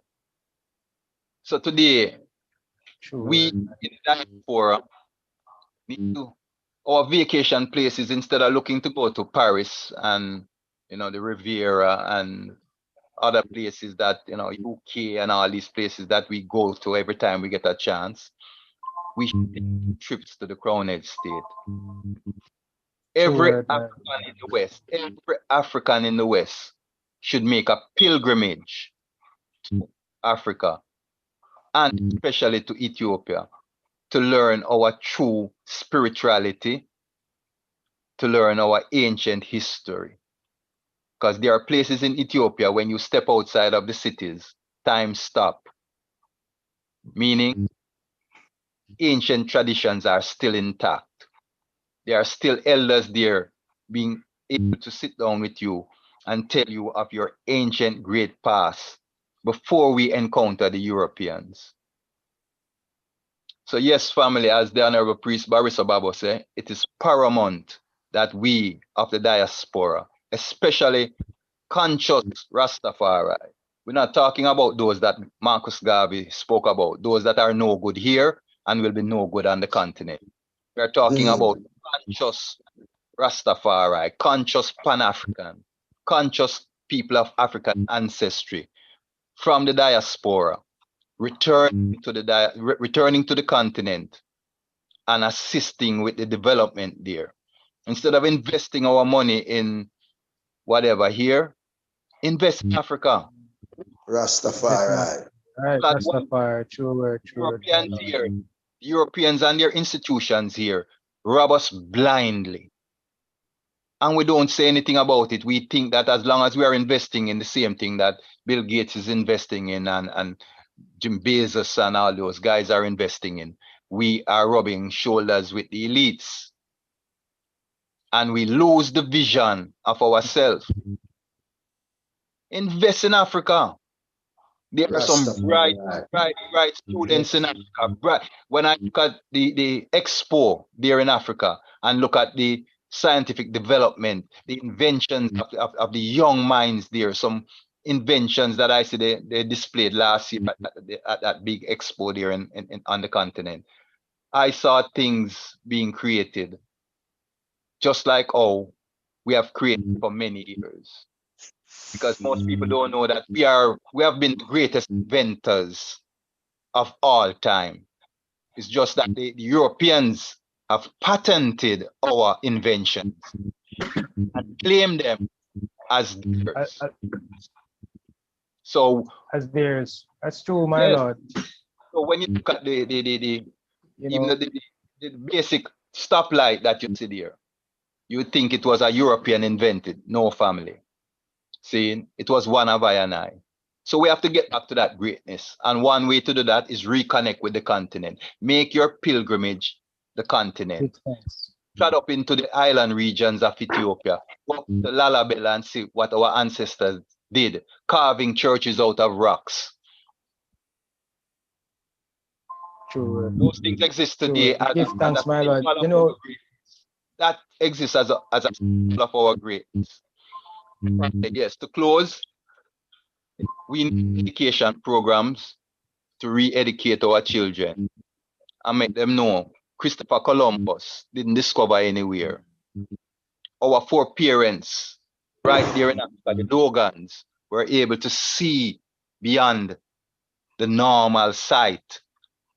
And it was I and I family, the Moors, who charted the seven seas and were navigators for people like Christopher Columbus and others.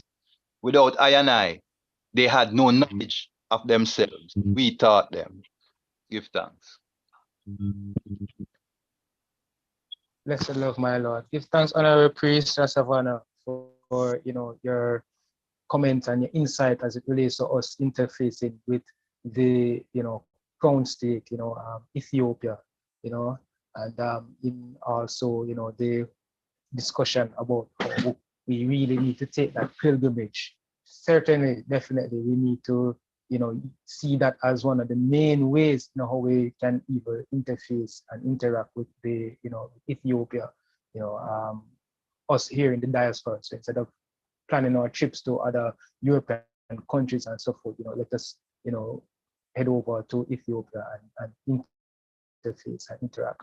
So give thanks, honorable priest Rasavana, give thanks, honorable priest Bariso Babo, and give thanks, honorable Prince Merid, for your responses to those questions. I have a question for honorable Prince Merid as it relates to the TPLF. I want to know how is the recent war between the Tigray People's Liberation Front and the Ethiopia ruling government is affecting the life of the average Ethiopian. Honorable Prince Merid, would you like to give us some clearance on that? Blessed love, my lord. Give thanks. Okay. Before I touch that because it's really connected. I want to give my appreciation to Priest Barry Sababo for his commitment and open-mindedness to be able to go to that depths till being accepted on the Oromo tribe. And that's not an easy thing to do because we know many Rastafarians in Jamaica, I say Jamaica, Shasamane who live there, but don't go that far. So that is really appreciated. I mean, this is exceptional. But I have to say something before I go to that. Talking about this story, I have to tell my story. My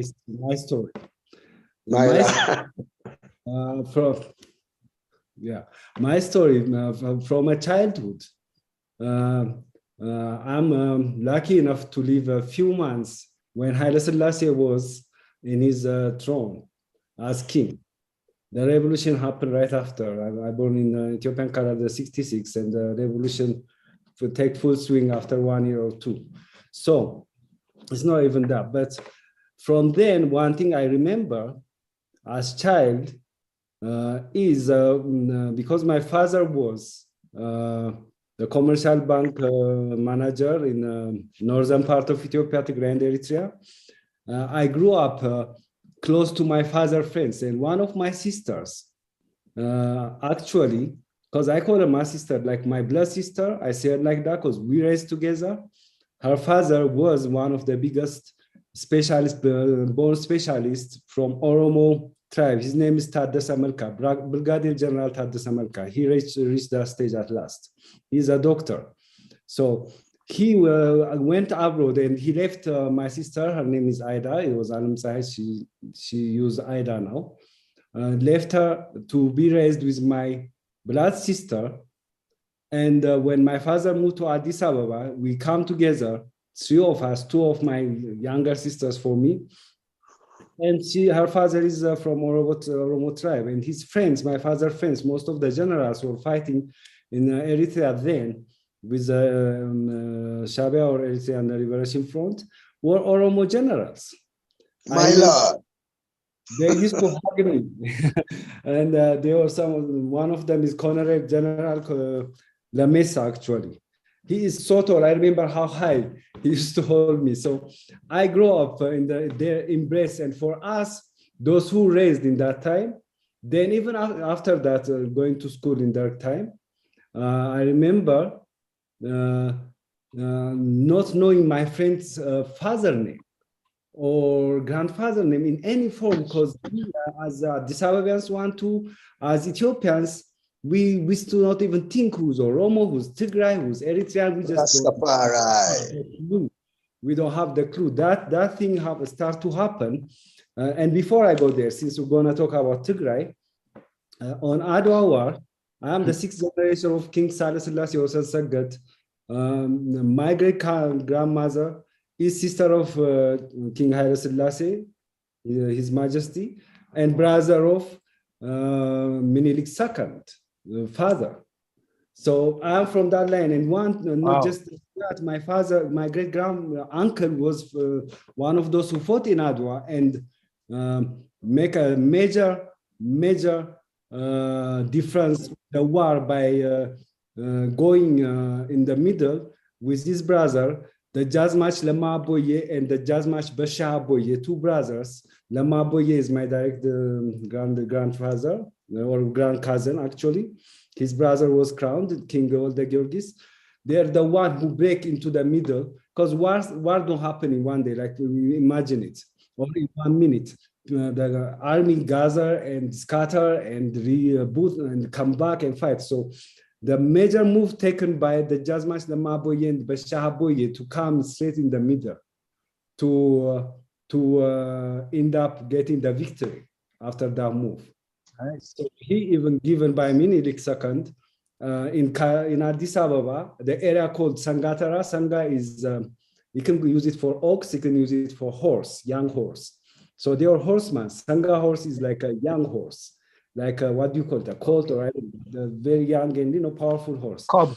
this area is called by him name because he was the horseman. Menelik told him, "What do you want? What should I give you?" He's his cousin.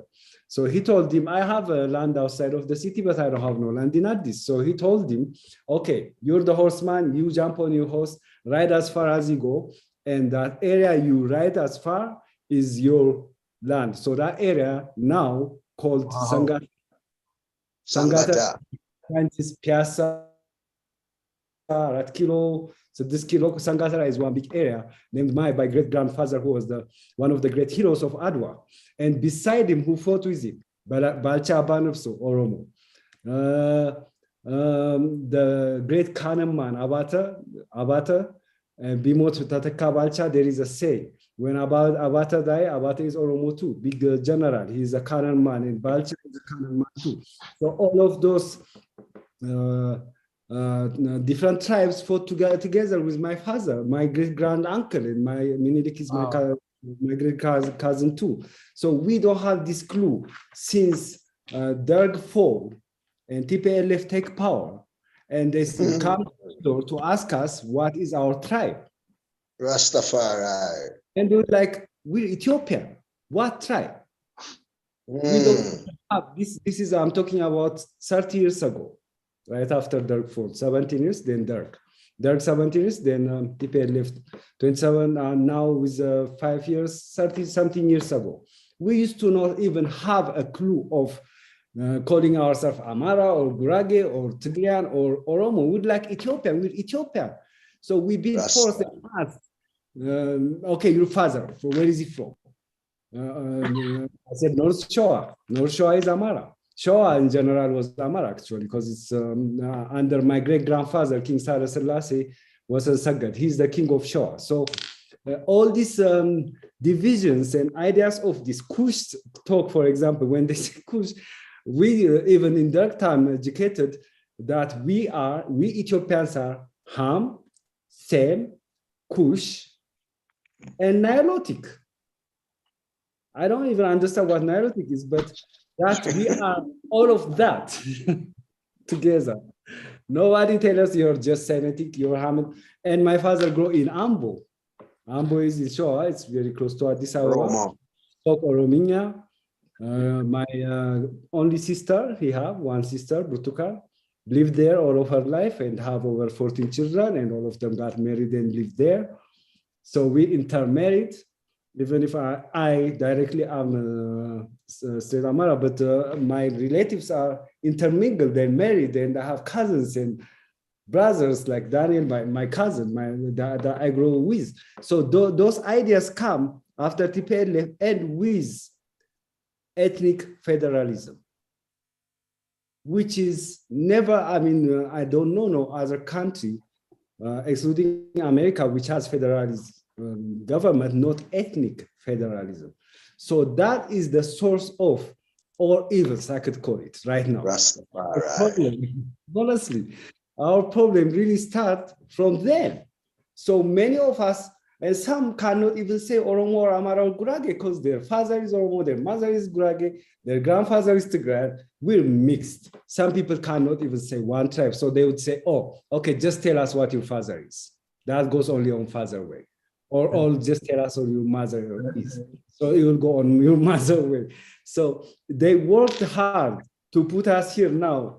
That one of the tribes is just a Kush or a Sem or a Ham. So as far as my education was in the high school, and books I read from Haile Selassie time, which is blessed by my father, which has serious collection of all history books, that we never see ourselves a part of one tribe like Ham or Kush or Sem. We're all of it. That's how we. That's wonderful, man. That's why we know. And this is a new thing, new generation in 27 years created and cultivated that they're only Oromo or Tigrayan or this and that is a new thing. Two, about going back to the war in Tigray, the Tigrayan peoples are my family, literally, because my great-grandmother is Saba. Saba is Aksumite queen. And then the Amara tribe created by moving from Aksum, when we moved, the central government moved from Aksum to Lalibela, from Lalibela to Gondar, then Amharic developed, and then come to Shoa. So it's the same people, but different language. And the movement of the central government creates what's called Amara. So all these things that we have with different enemies and stuff like that, it just created just yesterday. It's not even 100-year-old history. Wow.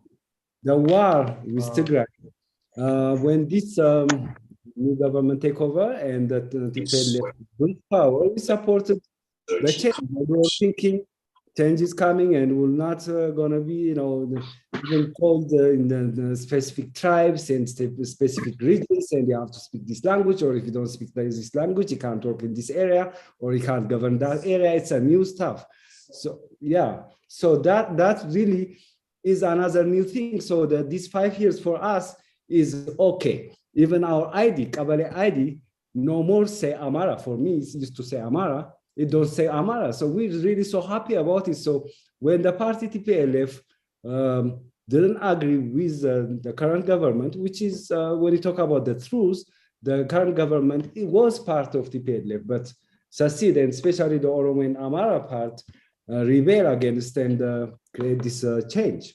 So when that happened and we had to fight with our own people, nobody was happy. We're fighting with our brothers, and we lost over 1 million people from both sides. Especially the Amara and the Tigrayans are the one who really lost so many people, and they physically and geographically are located right there where the war happened. So we, Amaras or the Tigrayans, lost same way. In the end of the day, wow, there is no difference, but another war broke with Amara now. Those Amaras who fight with Tigray, with the supporting the government, are being in war now, is in war now with this with the government back again. So this thing, this spiral will not take us nowhere unless we wake up and say all of this is created in these few years, like what happened in Rwanda. Remember the Portuguese, the Belgium and Portugal. They leave Belgium and the colonialists, whomever they are. But when they leave Rwanda, they told this one is Tutsi and this one is Hutsi. That's how that genocide happened. So it's same kind of connotation. So I don't really like that. My brothers, my blood relatives, we are my sister's father is just a Kush. I can't just, we don't even look different when you look at us. You can't tell which one is Oromo or Amara, honestly speaking. It's just, don't make True. Thank you. Give thanks, my lord. Give thanks. Give thanks as well. All right, Honorable Priest Maurice Obabo, do you have any comments on this question as it relates to the war affecting both the Tigray People's Liberation Front, the war between the Tigray Liberation People Front and the government? Priest Maurice Obabo, your comments on this as well? And also, before you answer, Priest, Honorable Prince Merit, thanks again for giving us that, explanation of what's happening and how it has really affected us, how it's affecting the average Ethiopian, and actually, the whole history of how the Tigray people are, the people in Ethiopia are, and not as how it recently has come up to pretty much like segregate the people, trying to segregate the people when they're actually just one family, one people. So give thanks, Honorable Prince Merit, for that insight, for that knowledge, because a lot of us didn't really know, that history, So blessed Lord. It's like everyone in Ethiopia is a part of the royal family. Honorable Priest Maurice Obabo, may go ahead. Blessed Lord. My Lord. Give thanks again still, for knowledge increase day by day, and true word. And as the good book say, a man never stop learn until the life expired, So give thanks again for the Honorable Prince, insight and explanation around the whole fullness still, because this is the reality, you know. True, man. When I came to Ethiopia in 1992, it was the downfall of the Mengistu regime, you know, which was led by the TPLF, which is the Tigray People Liberation Front, you know, and they were supported by the West. They were supported by the West, in conjunction to overthrow the Mengistu government, which the Mengistu government was intact with the fullness of Ethiopia as what the king did left off from, in keeping Ethiopia as one Ethiopians. So the mentality and political ideology of the TPLF, by the support of the European nation and America, they came with this political strategy only to divide and to rule, as Ayman did really earlier on said, and the prince True, man. even conclude it. Divide and rule. You know, so they govern the country for over around 20 odd years. They govern the country. And I remember one speech the then Prime Minister did declare that anyone wanted to govern the country again, them have to go fight like how them fight to gain authority. And so in a parliament, him declare it. And to add where even the prince earlier on said, in the day, he make mention also of the genocide of Rwanda. So then they have hidden agenda. They had hidden agenda. Yeah, you know? And so through them sideline the Oromo nation people and subjugate them and publicize many different political propaganda against the nation of people. It's like they couldn't govern the country. And this is where now this is really happening to the government. It's like they can't govern the country because of the division that have been sown. But in reality, that's what we are saying. Who upon the outside may hear different information or misguided information about what's happening here. You know, where even some of our diasporan people are part of it also. Are part of this propaganda thing against the government, also against the Oromo people. Yeah? Which I was saying, why Jah, His Majesty, put us among them here in the south? It was for a reason. Because them look just like we see them, we never look different from them. As the brethren, as the earlier on said, you can't identify if you say who are this or who are that. The people them was one, and when we look at them. But we hold on upon our sentiments coming from the West now, because we may hear little history or whatever, and we not sci-fi it for ourselves. As we said, the lips of the righteous know what is accepted. So people write history, people history to determine for them way through political, but maybe ideology for support for themselves. They may rewrite your history. And this was what happened. Me and the brethren speak about even education. So in essence, this war then, my lord. Yes, My Lord, this war is just only creating more division among the people in Ethiopia, creating more division among the average Ethiopians. Then that is pretty much what this war is even doing then. Exactly, my lord. Since Exactly, the my history has lord. been Because of thwarted. selfish. The history has been thwarted. Right. And selfish gain. Mm-hmm. Selfish gain because they True, still want to hold on from power. Yeah? True. No. Yes. Give thanks, my Lord. Give thanks. Give No. thanks. Yeah. When the Majesty came to Jamaica in 1966, All the right, don't mean secondary to cut your school which honorable was priest barrister, established. Babu. I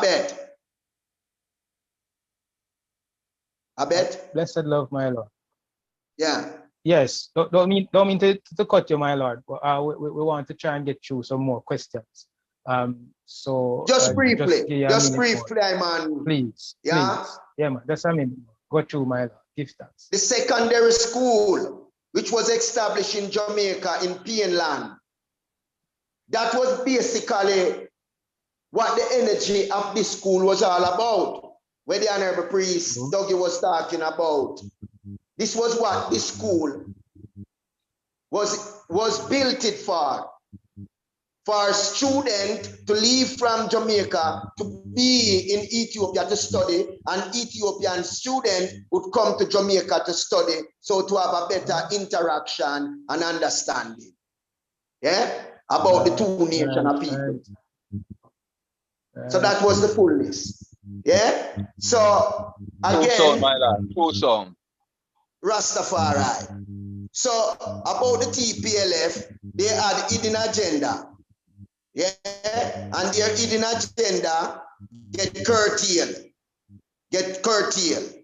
But nonetheless, what I understand amongst Ethiopian for the past years, are people them have forgiveness, my lord. Them have forgiveness among themselves, no matter how the situation may unfold. Them will forgive only to move on. This is what I learned in Ethiopia, from Ethiopia. This is wonderful. Yeah.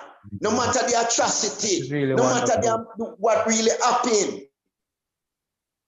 through the council same way. And that's why I really endorse the Elders Council, because we know it right. But maybe, yeah, we need to pull up our sleeve more. Yeah, we need to. Because when I say, I see this happen. Even recently, I see it in Shashamane. Yeah? Despite the atrocity or whatever, these people will always forgive, only to move on, to make a one understanding among them, which, when it comes to Ethiopia, if you touch Ethiopia, it's like you touch every one of them still, you know. This is how them function, same way. They will always ready to defend Ethiopia. But when the internal thing going on, or whatever, they will always ready to submit, only to make peace and tranquil. Take it course, Rastafari. Give thanks. Rastafari. Give thanks, Honorable. Honorable Empress Hosanna, would you want to go ahead with the next question, Empress?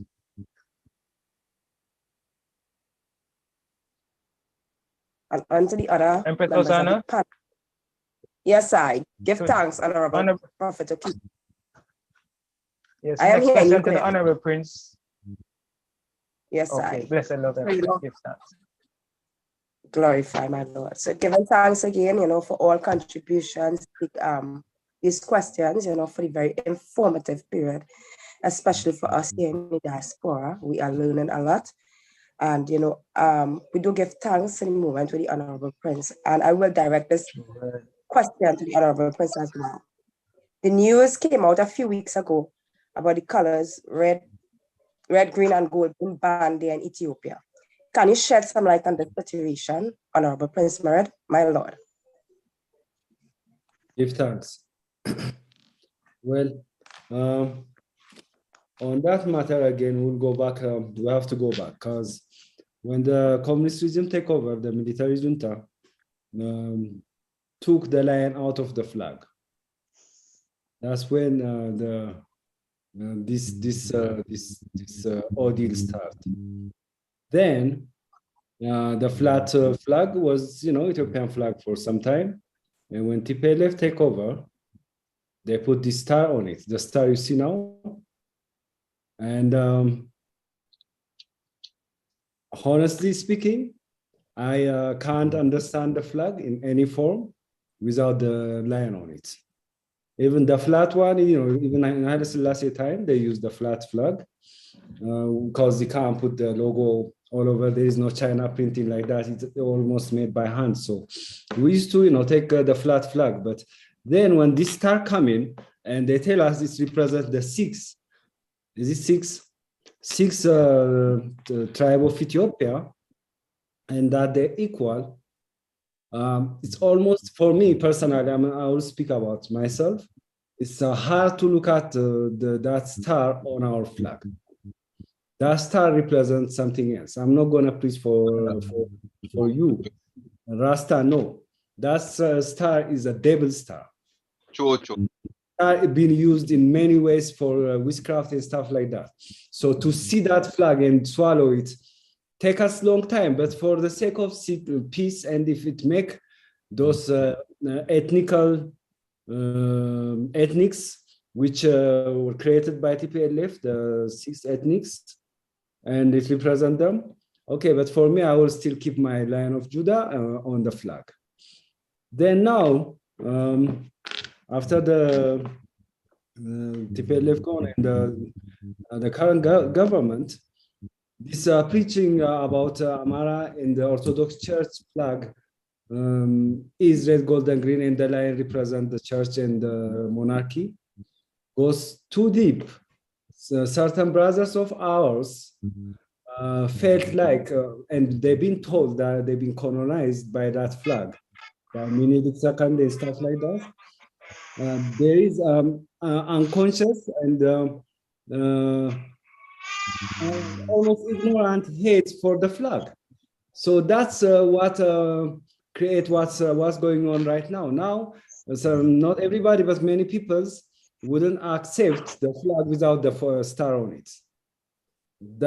So certain people go against it and don't want to see it, or try to stop you from carrying it. Even the government, police, and officials like that want you to take it off, and especially after Amara.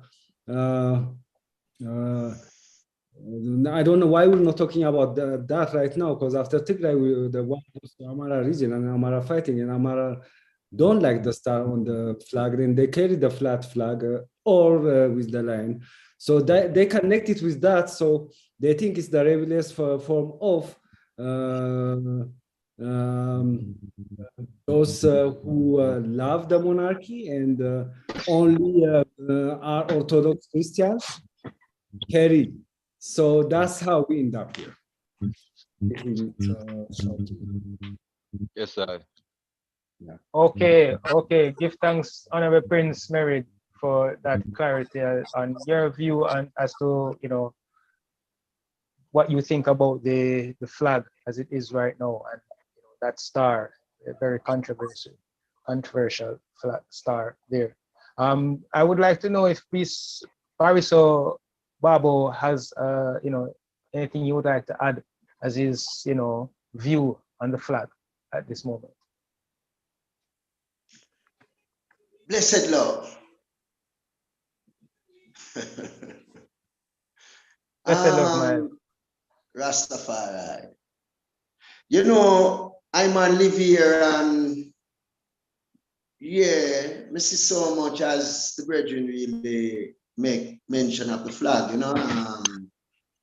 to be honest, I'm on Dana Shash and I know seen a disturbance around, yes, you'd have a nationalist brethren who came from America,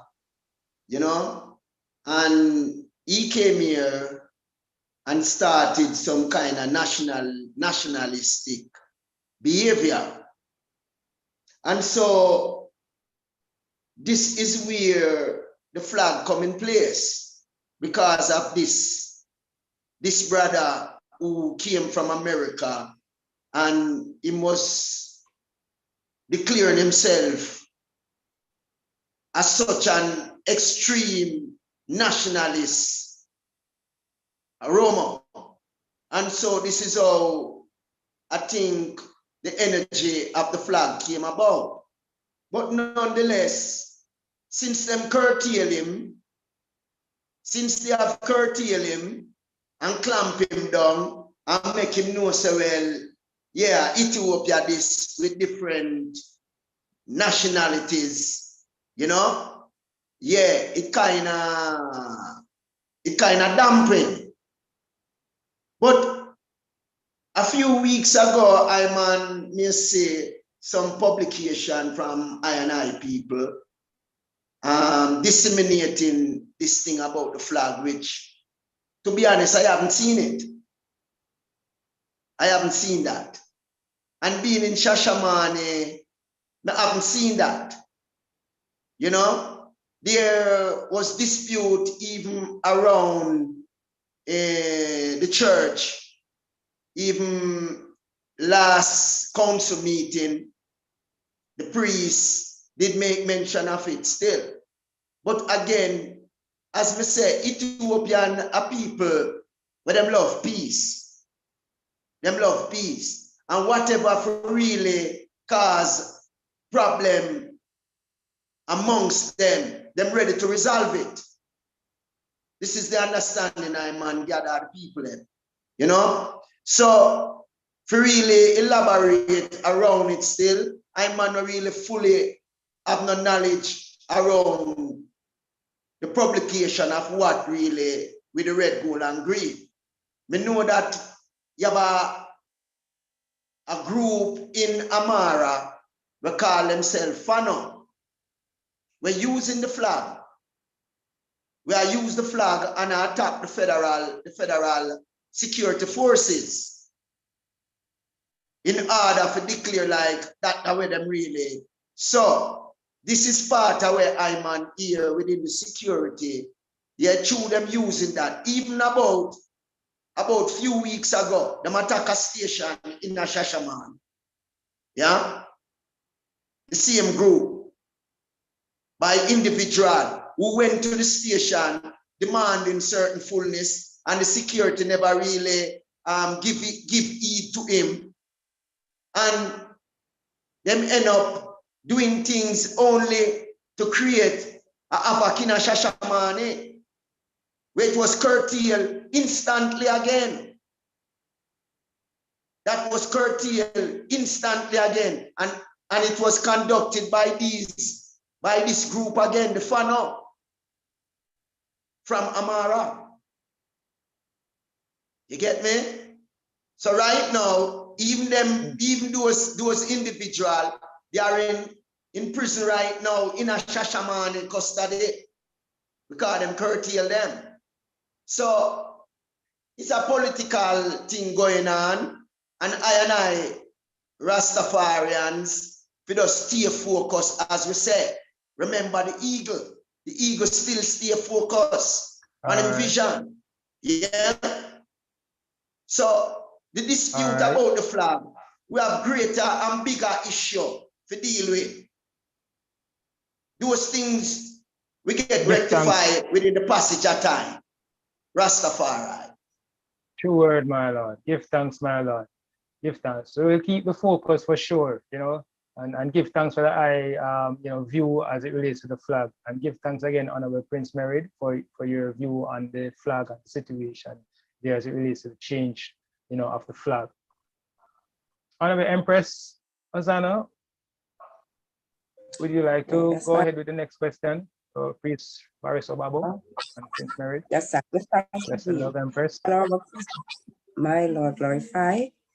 And to the Honorable Priest Baris Obabo, you know, my question to you is, my Lord, what are your views on the Shashamane land grant, and what are your views to improve the development of the Rastafari community there?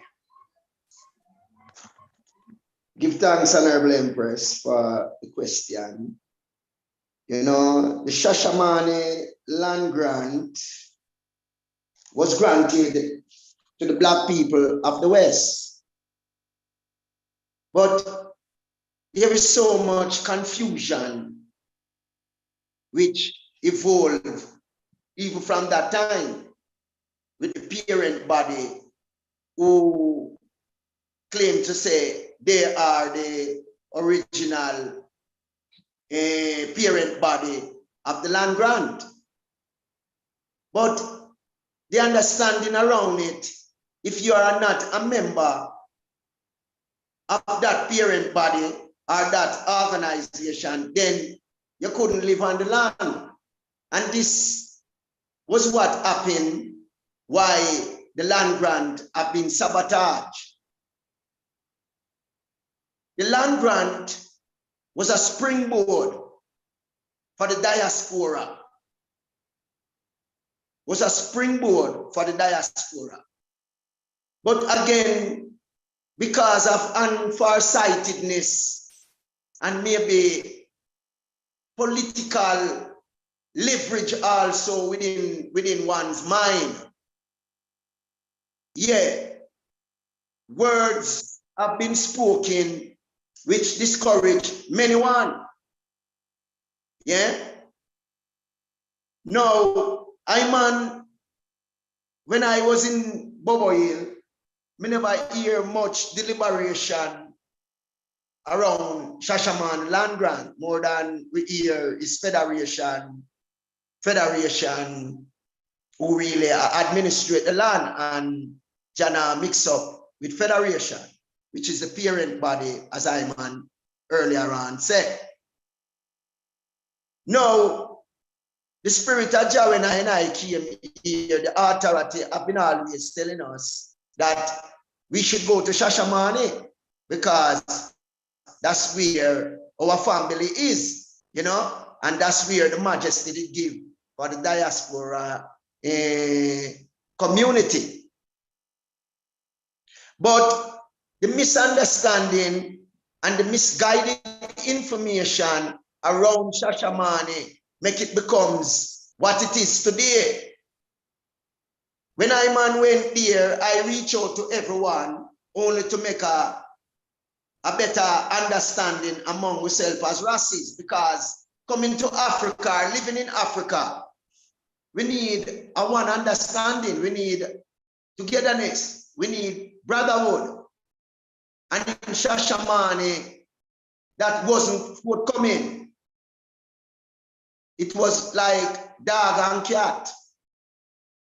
And even dog and cat right now living very good, you know. But these are the reality where it really unfold in Shashamane among the Rastafarian community. And so through this tug and war vibration among the community, we lose respect from the authority also. So it's the goodness of the Father who use I and I to make an inroad now with the local authority and to make a difference now. That's how a little light could have shed upon the land grant. That's how I man now get to interact with the wider Oromo society, because at them did administrate the land.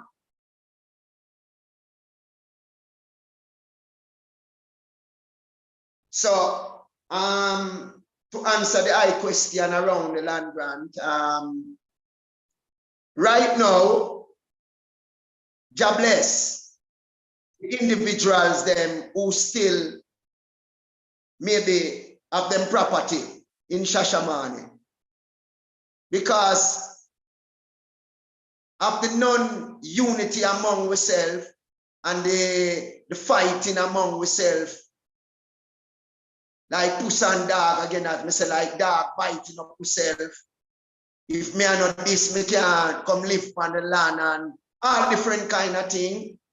It's like 3/4 it right now is in the local and again, it come out back out of our hand. So it's so much thing going on in Shashamane.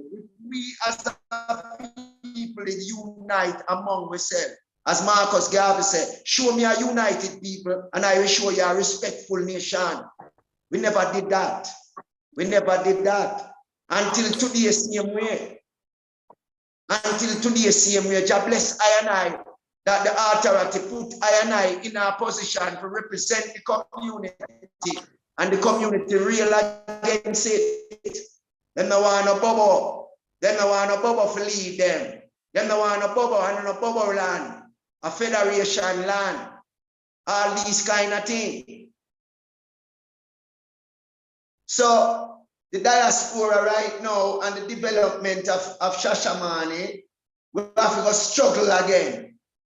We have to go struggle to fulfill that development again. Because when we had it in our position, we never did nothing with it. There wasn't any development. And now, if you see the development that takes place in Shashamane, within 5 years, 6 years, it totally amazing, Rasta. It totally, the front line in Shashamane where we did control, where we are in our hand. Right now, appear native control, the whole front line of business, and we doesn't have nothing out on the front line right now. As a people coming from the diaspora, we doesn't have nothing like that. And us ET control the whole front line, in and out, backside, front side, and we left out. We have been left out. So this is the reality of the land grant and what's happening here. Yeah? And we tend to, I bet. Go ahead, my lord. We tend to, as every little thing happen here, we run past social media and go throw it out there, aroma this, aroma people and this, but we don't see our faults. We don't see to take the beam out of our eyes first. But we run past social media to propagate aroma this, aroma that, this, that, when most of the faults is coming from us. It's coming from the diaspora community. Because we never come with a centralization, administration among ourselves. We come in the land with the same crab in a barrel system. I put we left in the west. The crab in a barrel. If I know you, then it never work. So the development right now, it's a pathway. It's a pass of our community. Yes, there was stigma around them still, not giving us certain green light to develop the land. But why that? It's only because of our approach and how we came into the land. Why that green light never given unto us. The works that the Father used I to do, if the community did show them weight around I and I in supporting I and I, even today, we was reasoning around the same thing. Even today, me and my brethren them are reasoning around the same thing. The works that we did in a short span of time, if the community did supported I and I, we would have gained greater respect. We wouldn't did lose. We wouldn't did lose what the turn forward to it. Thanks, my Lord, as we move on with it. So this is the fullness right now, but we have to go strive. It's still never late, it's still never too late for a shower of rain still, you know, but we have to get to acts together. Yeah, to participate in the future development of Ethiopia before it leave way. Give thanks, Honorable. Yes, I. Rastafari. Give thanks, Honorable Chris Barrister Babu. And Yes, to the sir. Honorable Mered. Same question I would like to ask. What are your views on Shashamane land grant? And how can the Rastafari improve relationship here? Honorable guest. Short for my brethren as time is on us. Thank you for the reminder. Honorable Prince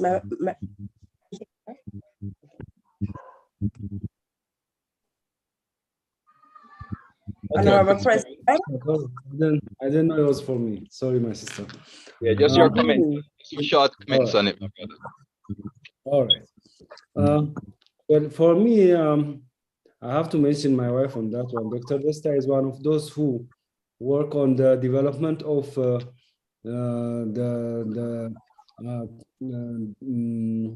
recognition of Rasta and others who, especially Rasta in Shashamane, which don't have ID or passport, live in Shashamane over 50 years and are recognized.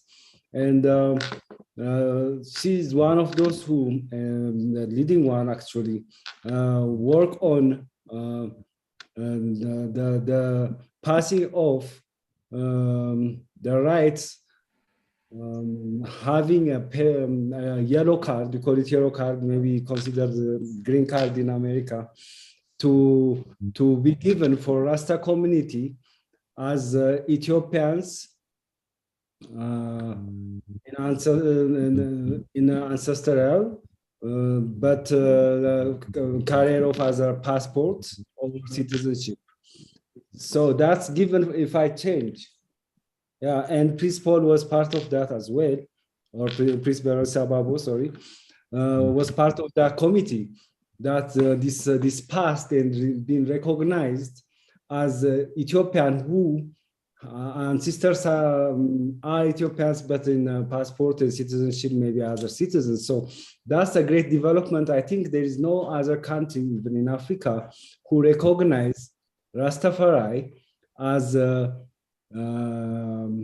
ancestral citizens of Ethiopia.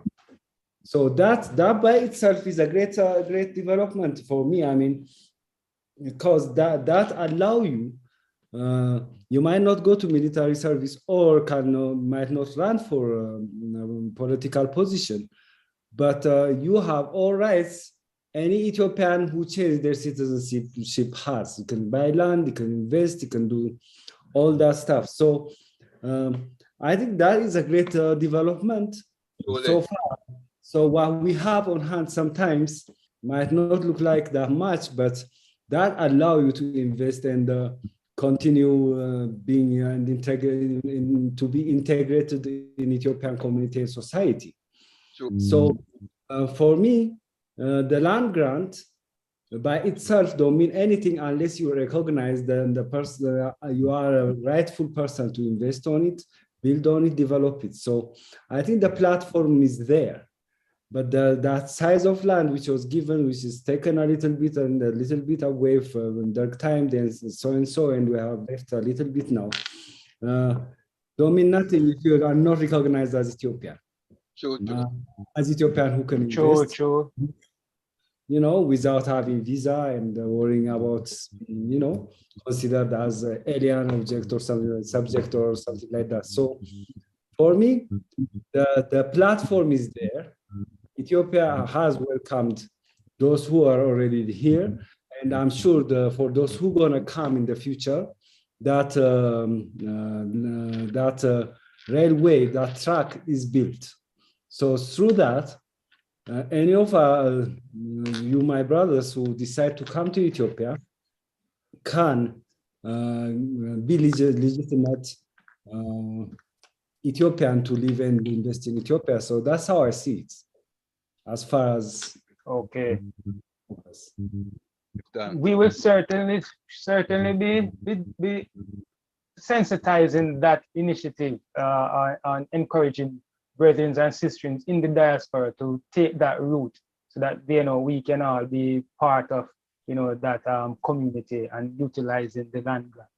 So, give thanks for that direction, Honorable Prince Merid. Blessed love. I would like to ask you another question, Honorable Prince Merid. How can the governments from the diaspora improve the relationship with the Ethiopian administration? Okay, as I said,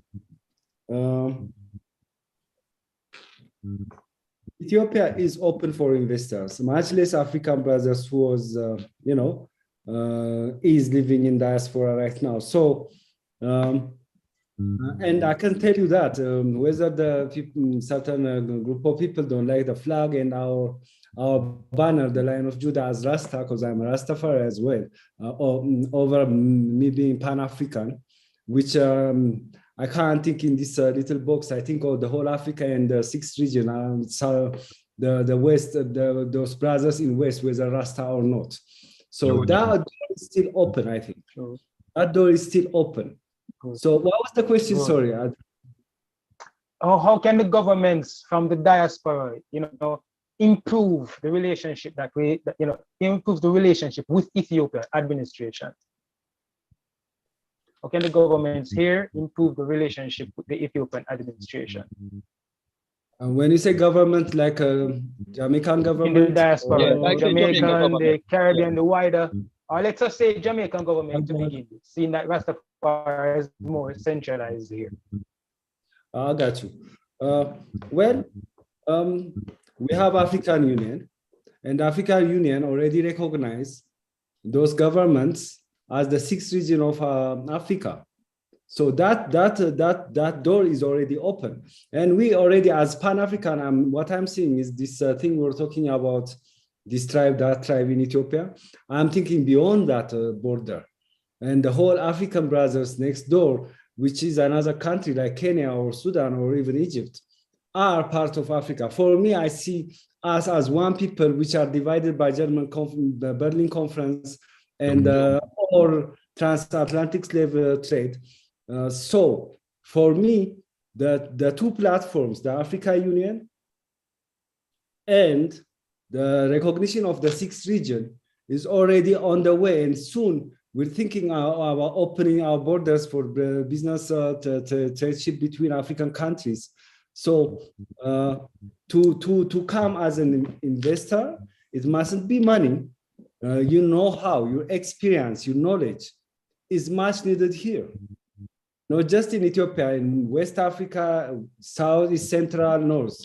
So I think it will be welcomed when you're ready to come and did your preparation and come with a clear idea of what you want to do and how you sustain yourself and what you can add up on our African community now. I'm not talking about just Ethiopia. So since you come with a clear idea and plan and see which gaps that you can fill from your experience and knowledge and struggle in the West, including Ethiopian government, none of the other African government won't be closed. Or already have, I don't think you have no problem that you have to improve. Whenever you go, when I go, I was Rasta man, when I go to South Africa, when I go to Ghana, people love Rasta. People respect Rasta. When I was in South Africa before over 10 years for residence in Great Moor in Cape Town, there was the first xenophobic attack, and people were attacked just because they're from Zimbabwe or Nigeria, even Ethiopia, but mostly Rasta was protected. They respect you. They respect us. They have the understanding of Rasta beyond tribal and geographic countries created by colonialism. So I think Africa is open for Rasta in general. I can say that speak for Ethiopia as well, but in general, because I am a Rasta man as well. So wherever I go in Africa, respect you. And on that time of the attack, I was walking free everywhere. Even someone from South Africa used to work with me because he knows the other people who are pissed about the attack, Nigerians or otherwise, won't attack him when he's with me. So we used to go out to make a call. Then it was a public phone, on the street. So when we go out, he used to come out with me. So that is already there. I mean, the reputation of Russia is not the way, I don't know, some people see it, that it has to be improved. This already is there, and the respect is due, Yes, sir. Okay, give thanks for that, my lord. Give thanks. Give thanks. Give thanks again, royal guests, and we're making the most out of presence of you, and I'm asking Prince Mered as pardon, yes, I would like to ask, as a renowned artist in Ethiopia, tell us a little bit about your style of art and what made you choose art as a profession. Okay. Well, again, the first language I spoke was drawing, and I was not even writing there. I was about like 3, 4, I think, I guess. And my first trigger was my mother, which is my royal family side, actually. She is the 5th generation of King Haile Selassie, and she used to draw. So I started to copy her drawings on papers I found, on some boxboard papers or vinyl covers and stuff like that. So from then, I started to draw, being amazed by my mother drawing, and that she don't even need eraser, she used a pen to draw.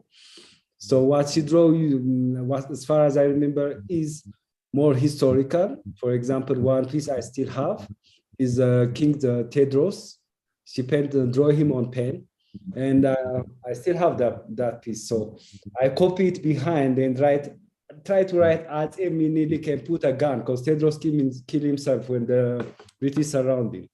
So from then, my interest of history and this language, visual language, was there. So after that, going to school in dark time, which is very confusing. The history I learned in the school and the books I read at home are two different things.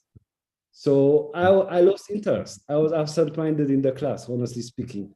I can't wait to come back home and read the books I had at home and my father's collection, and trying to draw those great leaders of Ethiopia, religious or not.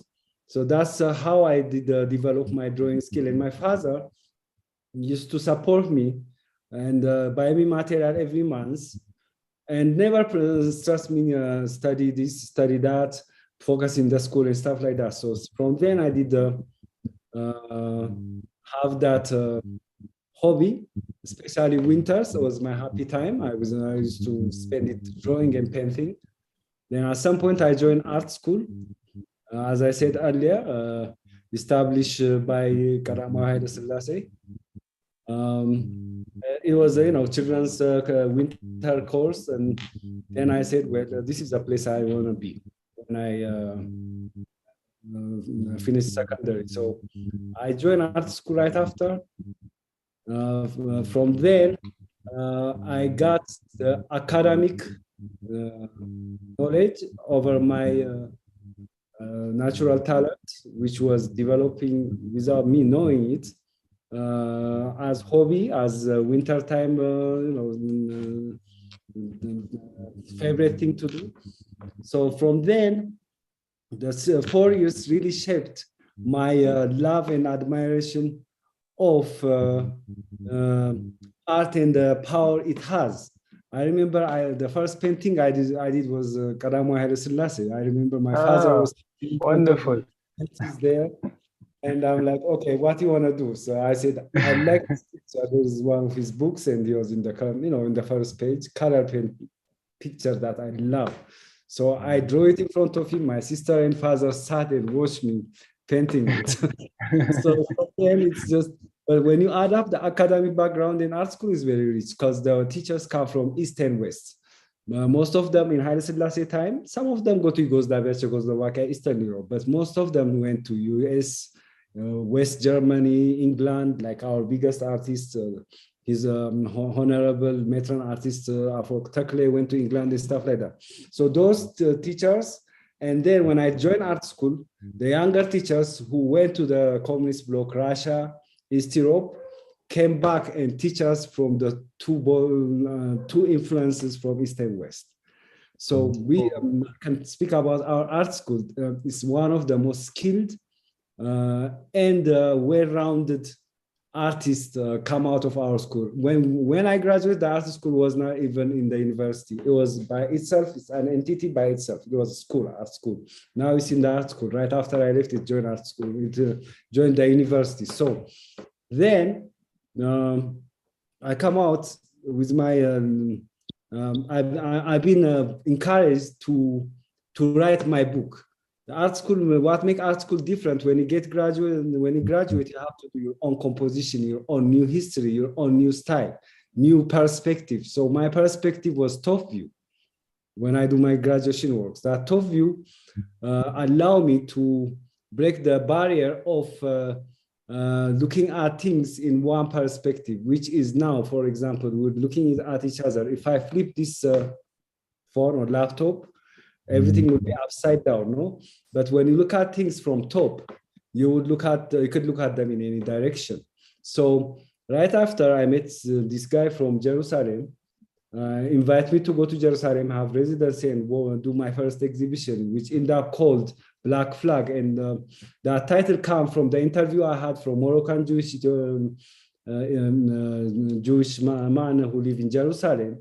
Told him about my idea of looking at the globe differently, because the globe is a floating ball. A floating ball don't have top and up and down. So I start to think about how we look at the globe. When I look at the globe, the way we look at it now, Europe and Canada and Russia are on the top. Africa is in the middle, you can't move over, but other parts, Latin America, even Australia, even is down. So I said, okay, let me flip it around. And I turn around the map and make Africa on the top and Latin America and Australia on the top and is below. So that philosophy grow up and go to be the Black Flag exhibition, my first exhibition in Jerusalem. I mean, then I come back there and I start to do charcoal. Charcoal is a black medium. I already start to think about, then I didn't exactly know I am straight descendant of King Haile Selassie. My father told me I am in Haile Selassie's book, the first book, My Life in the Ethiopian Progress. And in that, there is the map. I didn't really bother before. But when I was in Jerusalem, I see that I'm in Africa. So Jerusalem is just extension of Sahara, and my ancestor Solomon, King Solomon, which is father of Menelik the First, Solomon.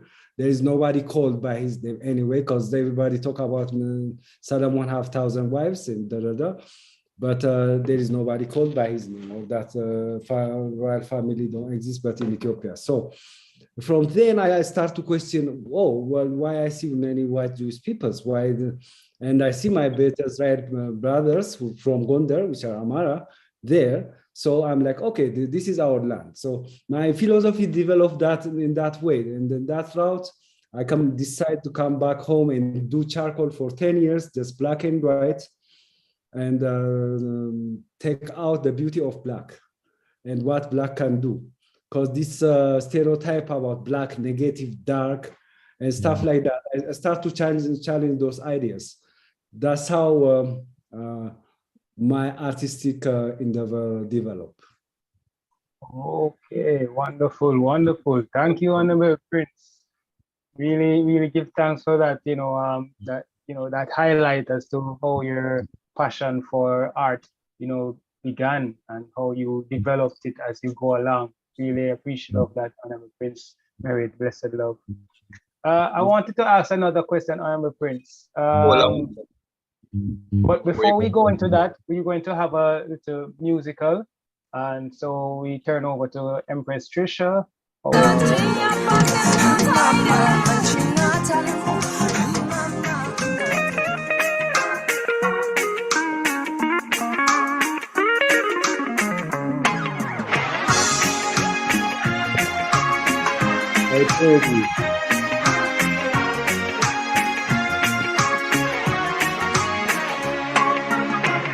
ይመጣል ናፍቆቷ ላያስተኛኝ ምለው የልቤን መሳነፍ ምዕራፍ ተከትሎ ደጋግሞ ከዓይኔ ላይ ምስሏ ይከሰታል። አብዝቼ ያሰብኩት ሰው እንደሷ የታል? ተናውጣለች ነፍሴ በእንግዳ ማዕበል ግን ሳለየው እንዴት አፈቀርኳት ልበል? በትር እንደቃጣች አልመክት በክንዴ ለዛ ልብ ታጋይ ህመታን እንዴ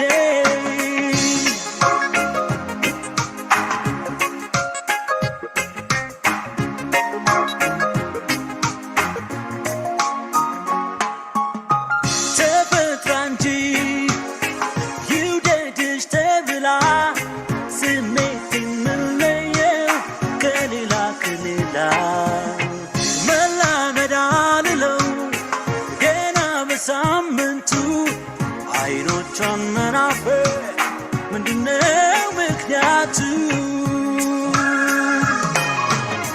ልወጣ ነው መሰል ልቤን ጠጠኩት እንደሷ ሰውታ ሎቃል ያወደስኩት ልወጣ ነው መሰል ልቤን ጠጠኩት እንደሷ ሰውታ ለአይኔ ያፈኩት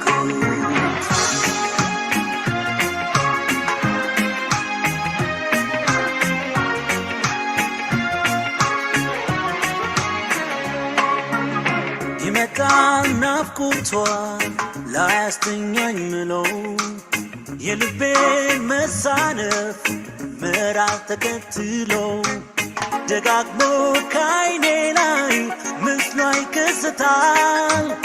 አብዝቼ ያሰብኩት ሰው እንደሷ የታል? ጉልበት ሰጥቷት እንጂ ልብ እሷን ማለቱ ምን ያቆነጃታል ታዲያ በየዕለቱ? ልወዳት ካልሆነ ፍቅሯ ሊቆራኘኝ እሷን ብቻ የሚያሰኝ ምን ነገር አገኘ?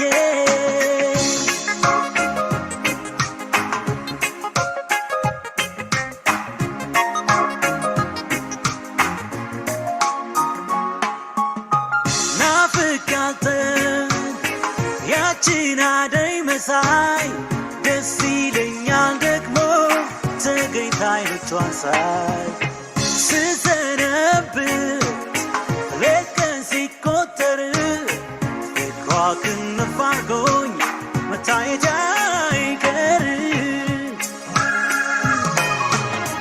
ሊወጣ ነው መሰል ልቤን ጠረጠርኩት እንደሷ ሰውታ ሳላውቀው ያመንኩት ሊወጣ ነው መሰል ልቤን ጠረጠርኩት እንደሷ ሰውታ ነገረኝ አስታወስኩት። Royal host. I pray thee, King.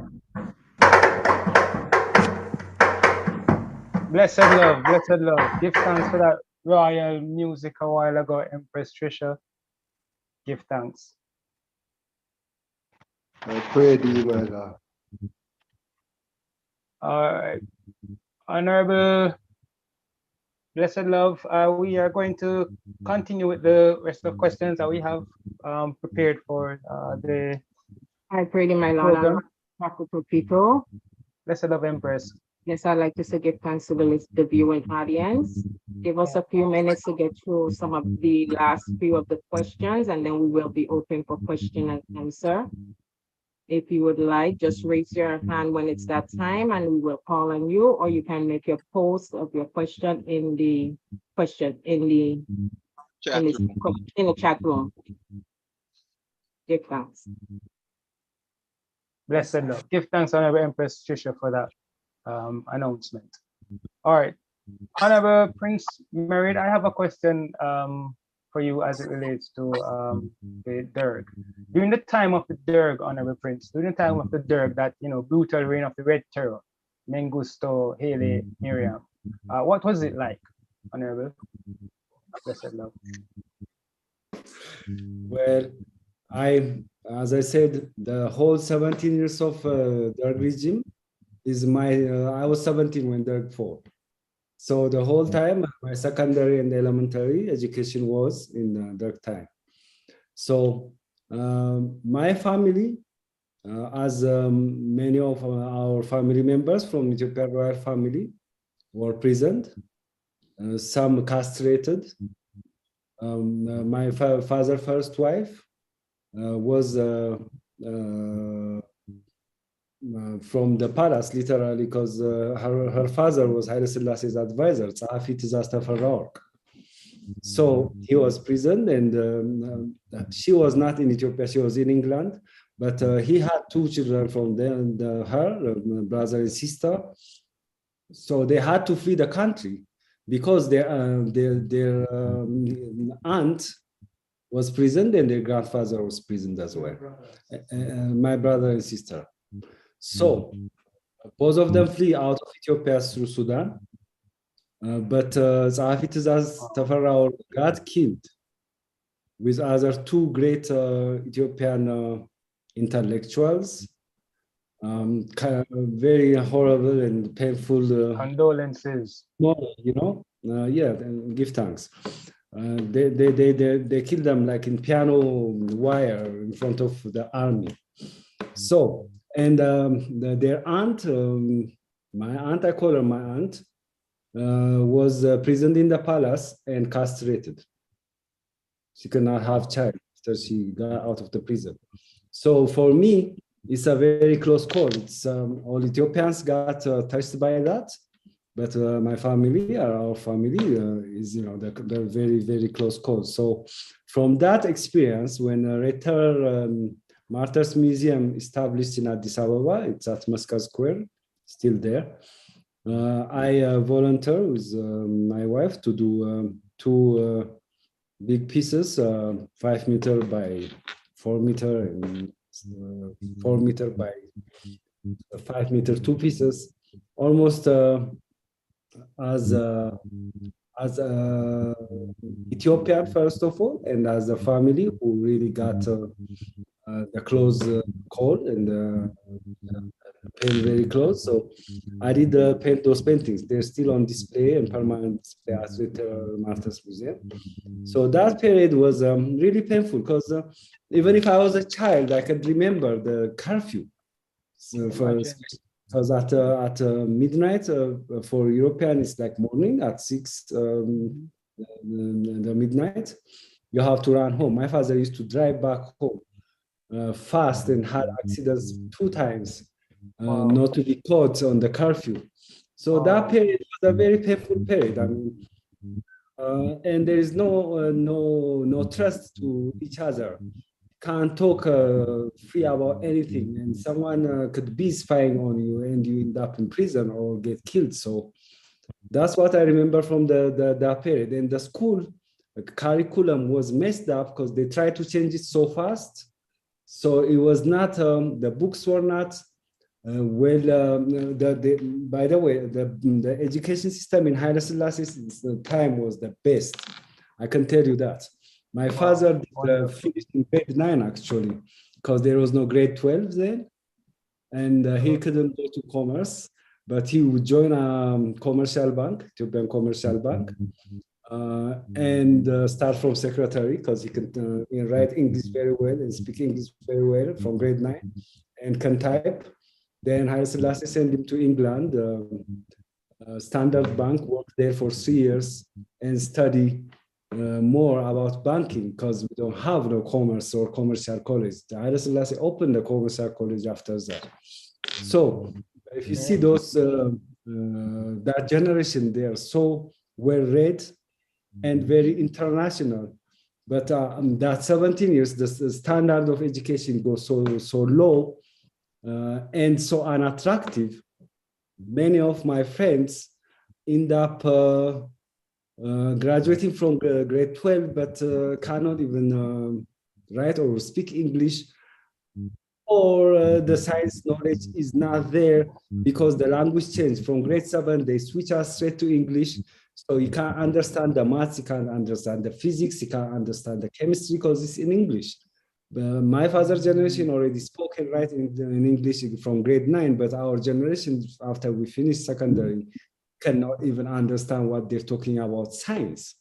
So that's one big loss we had on our education system, and the quality of intellectuals come out after that. So that's what I remember about that time. Okay, thanks much, Honorable Prince Merit, for giving us that understanding of what it was and insight, as to what it was like that time. I'm taken aback, give thanks. We have been following up the conflict between Ethiopia and Egypt for years over the damming of the Nile River at its head there in Ethiopia. Could you shed some light on that situation for us, Honorable Prince Merit, my lord? History again.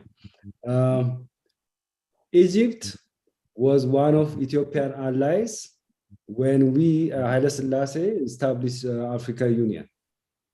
Nasser was one of the Pan-African fathers who established African Union and the first signers as well. But what British left for them, that they are the only nation who could use 99% of Abai water and can build a dam like Aswan Dam they built, is the source of our problem right now. And it's imposed not by us, but by colonial powers again. So that is what make Egypt or maybe even Sudan feel like why you're building the dam, you might take too much of the water and you might let us starve, or if the water is contained, it might might lose some amount by steam and stuff like that, by moisture. All those distrust are created by colonial powers again. And two, when you think about Ethiopia building the dam, it's a good thing for Egypt, it's a good thing for Sudan, because they cannot build such a big dam, especially Egypt after they built this one, because they didn't even have that kind of space to recontain the water and rebuild another dam. So if and when Ethiopia finished the dam, one, we cannot contain the water forever. We will get flooded. It has to go out. So. Yeah, has to, for sure. Two, in the end of the day, when I come back from Israel, that's one thing I remember. We land in Cairo. So the first time for me to land in Cairo, and when we fly back up, one great thing I remember is the pyramids, how incredible they are, to look at them with comparison of the Cairo city, how unbelievably giant they are, and that our ancestor built it. Because for me, Egypt and Sudan is part of Ethiopia. Not just sharing the Nile, but historically, when it comes to Gondar and Bahar Dar, you would see people still rowing, what do you call it, the papyrus boats. So the origin is not just someone called Kush or Sem or Ham, it's just us.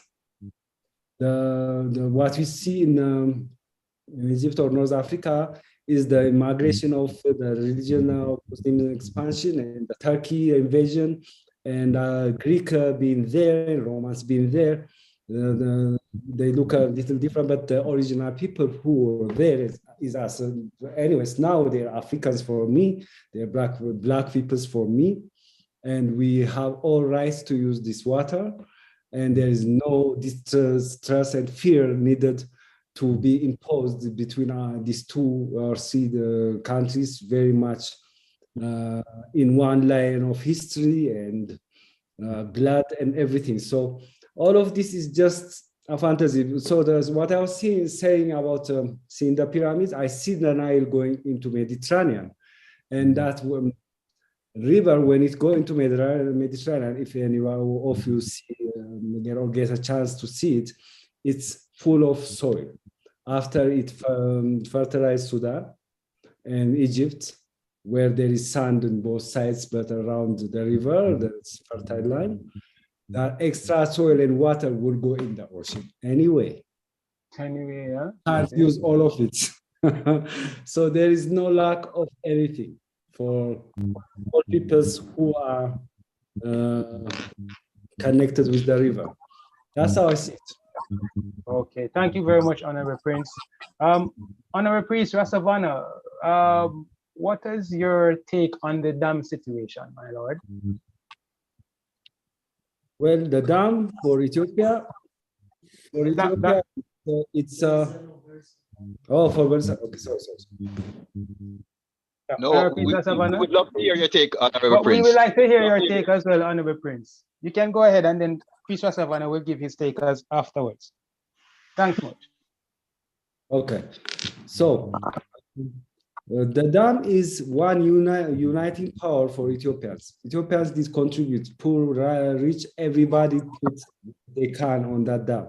And the idea of from part of the TPLF government or regime, I appreciate the previous Prime Minister Meles Zenawi is the one who initiated this move, because we were singing about Nile going out of the country, never did anything for Ethiopia, never did for the source of the people.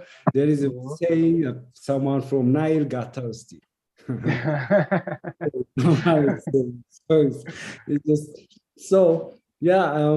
This is a great thing for not just Ethiopia or Egypt or Sudan. It's a great thing for Africa, because the one thing we could not do and they stop us from doing is utilizing our natural resources. True. And then talking about the dam again, I have to mention Karamaya Haile Selassie, because he's the first person who dared to bring some engineers from America to see where to build the dam and what is visible and viable and possible. Even if he didn't do it on his time, he did make sure this was done. And then, as I said, the previous Prime Minister Meles started the project. Everybody is into it. Even if we have so much different, it really unites us on that case. It's like Adwa. When Adwa broke, everybody from east, west, north, south, regardless the difference or the grudges we had, went to fight together. And we died, one together. Same thing with the dam for Ethiopia. That's awesome. That's awesome. I like that spirit of unity, when it comes to matters, things that matters the most. Blessed love, Honorable Prince Smile. Blessed love.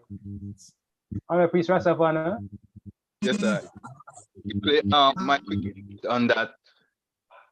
Outside forces are always looking for something, looking for a weak point, something that they can create a conflict over.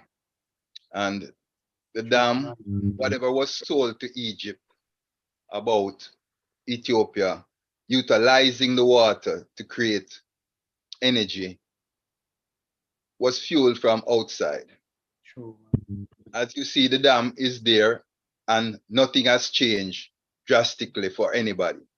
So it was all a fiction that they created to create to separate the people, divide and their old method of fighting against I people of color, And creating creating a crabs in the barrel mentality. So I see this as a way in which the people of Ethiopia can benefit, as well as it brings people together, because that's what, in some sense, you have to look at the silver lining in conflicts. When conflicts arise, one thing come out of it. There's a clearer view of what the situation really is.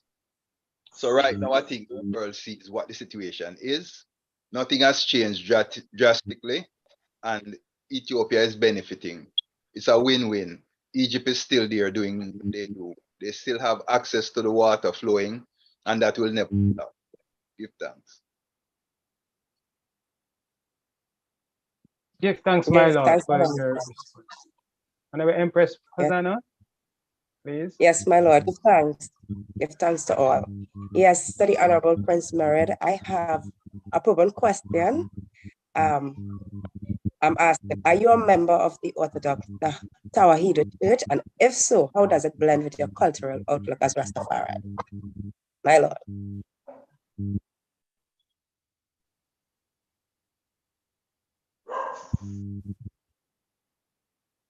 Yeah. Honorable Prince Honorable Mered? Prince. Honorable Prince Mered. Sorry. Who was on mute. Okay, let me start back again. Talking about Orthodox Church of Ethiopia. Yes. Before Ethiopia accept Christianity, it was the only nation, the only Jewish nation I know, because even Jerusalem was not really, Solomon was controlling Jerusalem, but was not like, so we accept Judaism first. That's why we have Beth Israel still following the Judaism religion. And the David Sar you see on the Ethiopian monarchy signs, logos, and the Solomon star you had on your chest, brother. All of those are part of Ethiopian history. We're not just Christians, we're from Old Testament to New Testament. And not just that, we're the first Muslim, the first country accept Muslims and save them from being massacred when they flee to Tigray. At some point, Muhammad himself sent them, the Prophet Muhammad himself sent them to Ethiopia, that Ethiopian king, which is Christian, would protect them, and he did. So for all of that, we're responsible. So as a member of Ethiopian royal family, I consider all of that is part of my heritage. And then when it comes to Rastafari, one thing I appreciate of Rasta movement is, one, keeping our flag up with the line. Even if we drop it. Well said. Yes. Yeah, nobody did that. That's a great, and that's one of the things I really attracted to this movement. Two,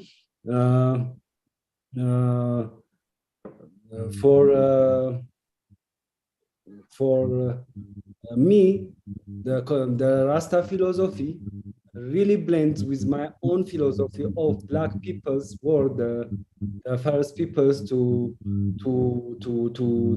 create Judaism, the Old Testament. Moses was a Black man. Jesus is a Black man. I did paint Black man in Jerusalem. Painted Jesus as Black man because it was geographically and historically right. This image we see of white Jesus and Mary is not, it's just a propaganda created on 16th century on the Renaissance time, and Vatican was the only way for many skilled artists like Leonardo da Vinci or Michelangelo to eat, because there is no exhibition they could do and make money. They have to work for the kings or the church. So those all images we see, the white Jesus and Mary and stuff, is done in the 16th century. Before that, you go to Eastern Church, like Russia Church or Ethiopian Church, you see Black Jesus and Mary, because they know the truth. So for me, it don't go apart. And for consciously or not, the elders of Rasta really know the truth, that we are the first people. Even Muslim, Muhammad, the one who said Allah Akbar, Bilal, is a Black man. Nobody tells Muhammad is Black, but it's across Red Sea. Red Sea was, for us, is a lake, because when Aksum civilization flourished, the port was, that included Eritrea, because Eritrea is another country now, but look at us, we're same people. You can't differ us. We speak same Tigrayan, Eritrean, same Semitic language. So for me, all of it is connected, and Rasta put it back together for me. And I really appreciate elders who could see that without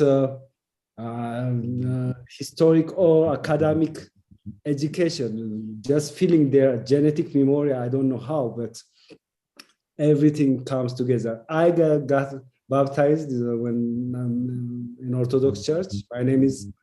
My Christian name is Gabriel Xavier, and I don't see no conflict with Rastafari and the philosophy. And it's the continuity of the Christianity actually, because what is we said about Haile Selassie being God is very much right, because he comes from Solomon and David Lion. And the promise of God for people, his people, that he will come and save them from slavery happened again through Haile Selassie. Haile Selassie is the other Moses. So everything fall online, work together, no problem with me. We support each other. Lovely. Awesome, awesome, lovely. Lovely. Really correct and connect, accurate, as they would say here in Germany. Yeah. Honorable Empress Ozana. Yes, and one more interesting question. How does the future of Ethiopia look like through the eyes of Prince Merida? Honorable Prince. What was the question? Sorry. What does the future of Ethiopia look through the eyes of Prince Merida? It's kind of buffet. The what? The future of Ethiopia. What does the future of Ethiopia look like through the eyes, through your eyes, my lord? Ethiopia, however, her children, fall in the hokey-doke of Western division and stuff like that, will prevail, and Ethiopia is Ethiopia forever. Ethiopia now. Your mic went out. Your mic went out, Honorable Prince Merit. Sorry. For me, Ethiopia before, Ethiopia now, Ethiopia forever. And regardless our differences in Ethiopia, that these problems we had because of those influences from outside, will pass through, will prevail. Ethiopia future is connected with Africa future. The capital of Africa is Addis Ababa, Ethiopia, and Ethiopia won't fail. That means Africa will never fail. So I see a future, and I see it bright. Give thanks, Honorable Prince. Give thanks. I have one more question for you, Honorable Prince. And before I say that, hold on, my lord. We would like to get the Priest Barrister Babo's view on that same question. Okay, yes, Honorable Priest Barrister Babo, please go ahead and give us your view on the future of Ethiopia in your eyes, my lord. Blessed love.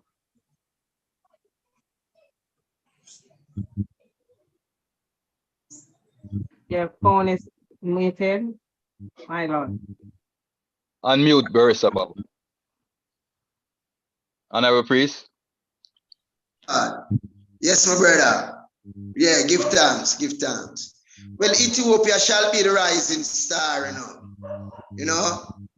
Yeah, for the future, Ethiopia are going to be the rising star again. Because it was once a great nation, and we shall be greater, So, whatever we see happening right now, it's like, as we say, in every family or any community, you find, little disagreement and disagreement, but nonetheless, it's like a shadow, it's like a shade.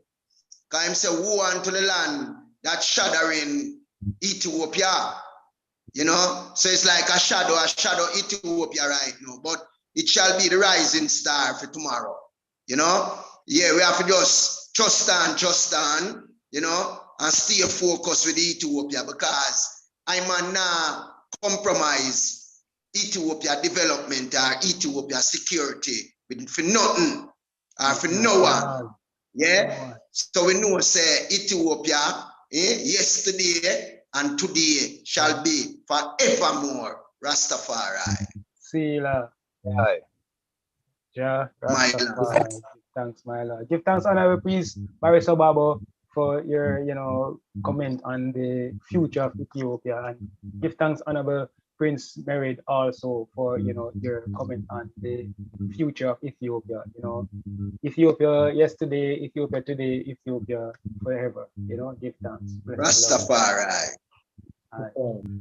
Now, to close off with our question section, you know, Honorable Prince Merid, I have a question for you, and you know, I must also say that it is deeply a pleasure to be on this program with you today, and you know, get your insights on the transitioning of Ethiopia and its future, you know, and also the history that you have shared with us about, you know, Ethiopia and your history as well. Now, you spoke of Aksum in your previous answer to us, and I want to know, what role does Aksum play in Ethiopia today, in today's Ethiopia?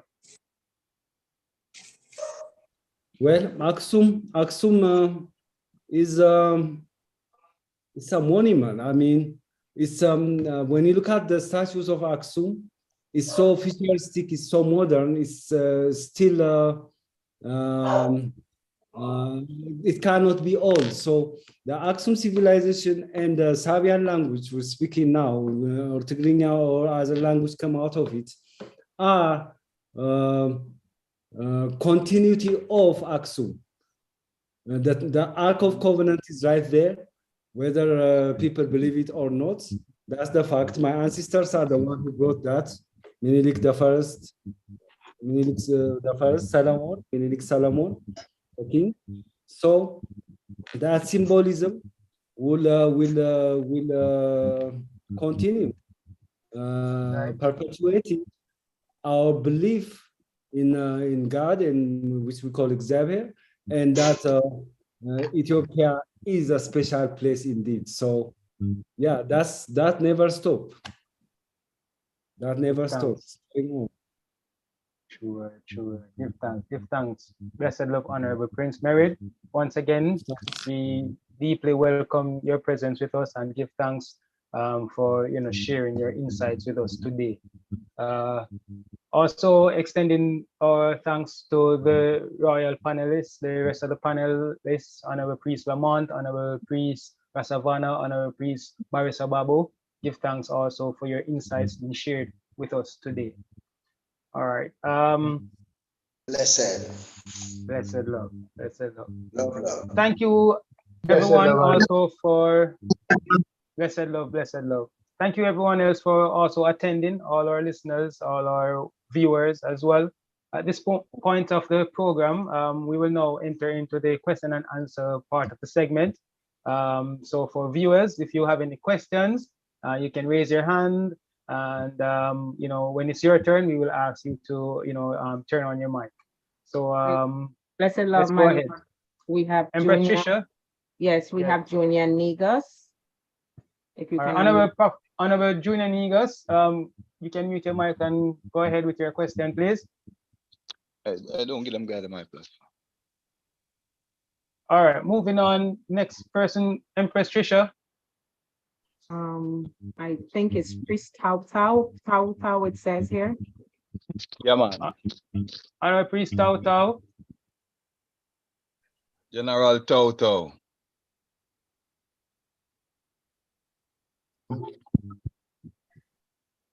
Just a moment. Blessed love, my Lord. Blessed love, Rastafari. Greetings. Rastafari. Give thanks, my Lord. Let me just go to a silent place, because where I'm sitting, there is some noise. Okay. Well, greetings, give thanks, Rastafari, Haile Selassie the First. Give thanks for the platform, and give thanks to His Royal Highness Lul Merid, Prince Merid, and also His Excellency Honorable Priest Bariso Babu. Give thanks also Elder Priest Ashanti, and give thanks to everyone on the platform for the moment. Well, I actually quickly realized that no, this is a conversation between the African living spora, what they call the diaspora. So he says a living spora. Rastafari. Give thanks So for it's a that. conversation between the living spora and Ethiopia. So as Right. usual, we the African Rasta are just on the sideline watching the conversation, because I've requested to ask question from the first presentation of His Royal Highness, the Prince, and His Excellency, the Honorable Priest, Bariso Babu, around the situation of Shashamane in Ethiopia. But having said that, let me just go forward with the question and the comment and everything, and give thanks for the moment. Yes, I give thanks. Well, I must first big up Elder Priest Bariso Babu. I first met him in 2004 when I was given a scholarship by His Holiness, the late Abuna Paulos, to study here. So then there was still a Bobo camp in Shashamane. There was a Bobo house. So I visited him. We had some reasoning. I actually visited everyone who was on the land. So Shashamane was where I go every time I was on a school holiday, because I was studying in Gulfe, in Masalamia, by Kedus Paulo, Sawasawa Berhad, St. Paul High Spirituality Theology College. So now I must say I must big up the elder priest in a sense that he exemplifies repatriation. That repatriation entails reintegration. You have to be part of the community, and for successfully integrating with the Oromo community and even given a name that come out of that community. Name giving ceremony is very important in Africa. Yeah, once you reach here, you are given a name, you are part of the community. But also living among the people and learning the culture of the people, because you see, we as Rastafari, we tend to be biased to one particular culture and history, which is the Amhara history, because it's a history of the ruling Solomonic dynasty, and we are existing in Shashamane in the midst of the Oromo people, and I've witnessed certain hostilities coming from INI people to the Oromo people. When I say INI people, I'm talking about the Rastafari community. Rastafari. With that distortedness of history and taking sides, and somehow finding ourselves taking sides in internal ethnic dynamics that we have little understanding of them.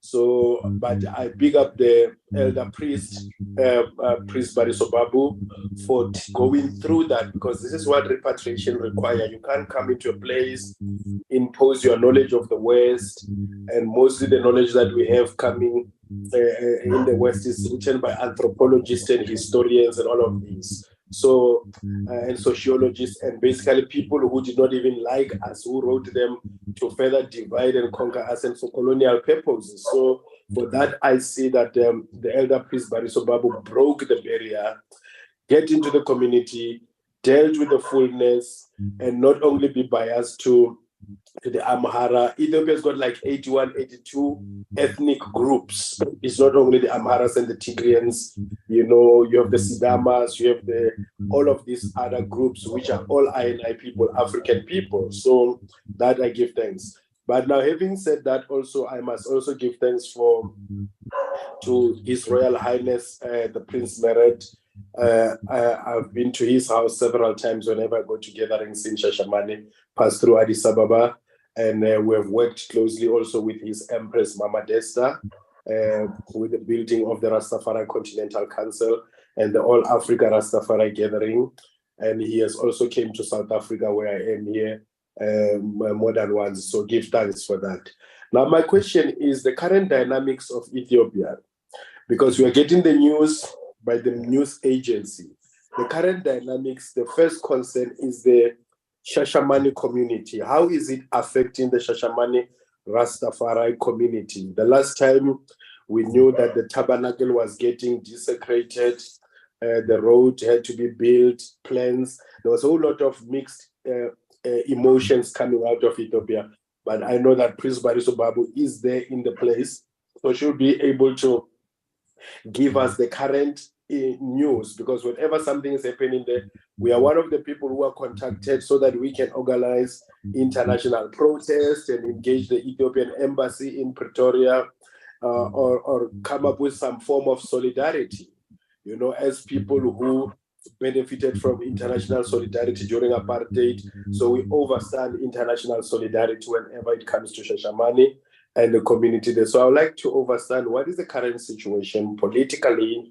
I understand the geopolitical dynamics of Ethiopia from as far as we can go, you know, 2,500 years ago, with the Roman Empire coming through. But the current dynamics as it stands, where is Abiy?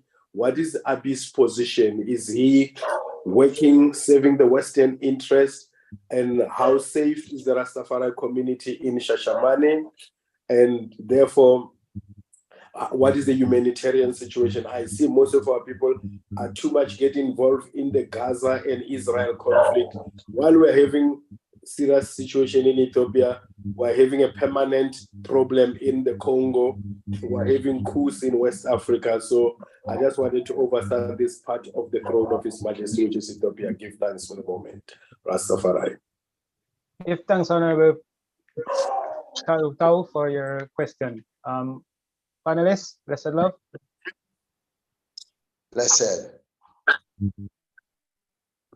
Come on. Blessed love. Honorable Go Prince ahead, Bariso go ahead, Babu. Honorable. Blessed, my Lord. Blessed. Yes, go ahead, Honorable Priest Babu. Rastafari. Yeah, well, give thanks again for the honorable brethren expression. General Toto. Toto, Rastafari. Yeah, give thanks. I call feature, you know. Give thanks to the honest utterance. Again, as we say, the current situation right now, Shashamane, it's okay. Yeah. As me earlier on did stated, there are misguided information sometimes that leave Shashamane, as Isaiah declared, you know, a message from far ago really discourage even ones. But nonetheless, the current situation right now in Shashamane, it's okay. Yeah. What did happen the other day with the tabernacle, as we did heard, and so much rumors go out on the social media. Sometimes as an African problem, as the I state, we tend to really put it in the international community first before we reach out to the African society, which is the African society is the community who you live with it, who you live within. Because I remember in 2005, we led a delegation to meet the Oromo president and explain the situation which the community was going through only because of lack of interaction. And when the president came to Shashamane, he gathered us and the authority of the municipality and held a meeting with both of us. And after listening to both sides of the situation, what was unfolding among us, the president then turned to us and said, if he should listen all that his people were saying, then we wouldn't have no negotiation or a oneness among ourselves.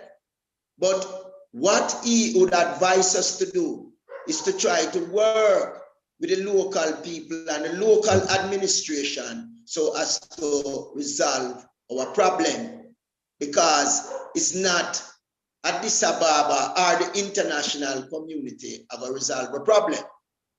And that was technically something to Ayman, you know, when he said that. Because again, our approach, we never have no mutual working relationship with the people or with the local administration. So it causes a rift, you know. So coming to the tabernacle situation, there it was earmarked before that a road was coming through there. So the brethren them who did erect the building, I and them did done it, which they had the knowledge also of it. So the passage of time where came now where the city expand, because at that time our community wasn't a part of the city administration. It was in the rural, like the Farmers Association administration. So after the Farmer Association relinquished that administration, you know, the city was expanded to our community and further on, you know. So it needed African intervention to try to resolve the problem. Like what we see happening, France try build an animosity against Niger, when Africans supposed to realize that is a strategy, and we supposed to use our strategy now for counteract back even that. So it's the same thing in a Shashamane. For British to defend me, or for me to run to a British embassy to go make complaint about the Shashamane authority. That is totally ignorance to I, would that be to I? Because I am not a British subject, nor an American subject, you know? So whatever face I, or whatever challenge I man say I and I going through, it is my duty to reach out to the government or to the relevant authority to make my complaint be known. So if them don't know, could I resolve it? And if them can't resolve it, then there is higher chain, because there is chain of command where administrate in a Shashamane, you know. Chain. You have the Cavalier, which is the local administration, and then from the Cavalier, then you have the municipality that you know, which above all of that. Now, from the municipality that you know, you have the regional government. Then from the regional government, now you have the federal administration. And if these bodies in the region can't resolve a problem, then we're supposed to go to even the federal, you know, to make it be known. Which some of our brethren, them no occupant, them no walk within them chain of command there. Them jump over those chain of command. But right now, the current situation in a Shashamane, it's 100, it's okay. Yeah, the community, it's doing well still, because even recently, the Oromo Regional Administration visited Shashamane and visited the community and was discussing even now for land rights, for the individual them who is on the land right now. Yeah, because before when I and I did take up them challenge, they and I move, them are sure say, well then, legality, as the prince earlier on did speak, legality and the legal and the land issue, the two of them twine together. So without legality, you're still in a limbo with the land. So recently, as we said, there was a delegation from the Oromo regional government administration visited the community and discussed also with the local administration, which is the municipality department, concerning legalizing now, giving legal status now to the residents who have established them domicile in a Shashamane over the past years. Yeah, So things really looking a little bit different than how it was. But in a Iman assumption still, unity is the ultimate goal, and unity is the strength of every nation. And this is what Iman would assist well then, still lacking I and I, as races in a Shashamane. True sound. Yeah, that's what still lacking the development and the progress of I and I as a people, and so that now the international community could be motivated, like when the Honorable Tuatua did came.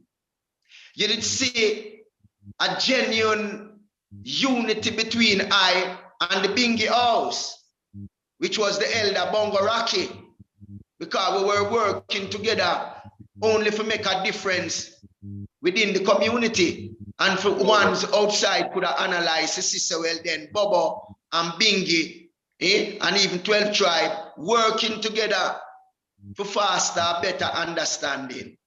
But today, all of these things have been diminished among ourselves through tail bearing, slandering, you know, and all of these things among ourselves as Rasta, when we're supposed to do perfect ourselves within righteousness of salvation. Although we know that perfection is a stages, but nevertheless we're supposed to strive for that. So to answer the high question, Shashamane, it's looking good. It's looking good. It's just the development now. We want to empower ourselves economically. And we need unity for doing that, so that we could motivate now the international community to step forward still, to do what need to be done for the 21st century. Rastafari. Give thanks, Honorable. Give thanks, my Lord. Give thanks. Empress Trisha, who is the next person? And let us keep it tight and answers short and to the point, please. Give thanks. There's no other hand up at the moment. Okay. There is a Kendall Albert. Rastafari, Elian, Selassie the first. Give thanks and praises unto the Most High. Blessed love to everybody. Blessings to all ones. Elian. Rastafari. Yes, I give thanks and praise. And I love this little gathering here, and I give thanks to the elders. I just want to say, give thanks to all the honorable speakers. It was a pleasure to meet Priest Paul a few years ago. I'm not too sure if you would remember I, because I was a youth, and I still a youth them time, you know. But in 2015, I came to Ethiopia through the grace Sister Tabel guided, and I stayed with Papa Solomon and by Julian. And there I came to heal up and I give thanks for the I still being here in the battlefield, treading and doing good. And I wanted to actually ask the a question, but also big up to Prince Merit Tefes. Can I pronounce the name? Tefesa. Blessings, I. Yes, I.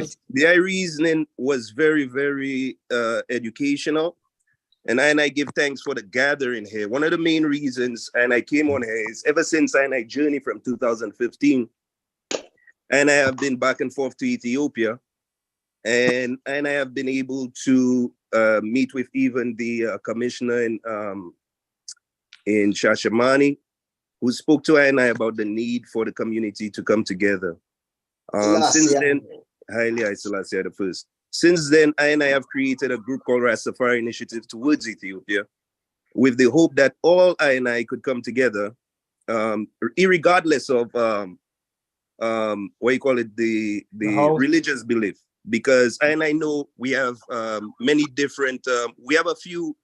It's almost interesting that once we're talking about the tribalism earlier, it brought to mind the reality of I as people. When we spoke about the history of tribalism, it had me saying, for real, I is really Ethiopian, because even amongst I in our beliefs, we noticed that ones have different ways of living, which is nothing wrong with that. It's actually encouraged by His Majesty.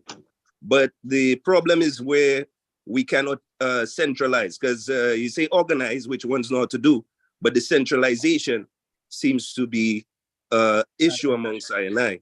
The Prince also spoke about the flag, and I just wanted to touch base on that, because to I&I, in my research, I came to find out that the lion represents Christ. That's right. And in Ethiopia, flying the Lion of Judah, it literally means and represents that that nation represents the nation of God. So it's a very symbolic thing. When the lion was taken out, it makes us know that no longer is the throne of God established as, or simply, I shouldn't assume, but the fact of the matter is the flag no longer represents the nation of Christ by removing the lion from the flag.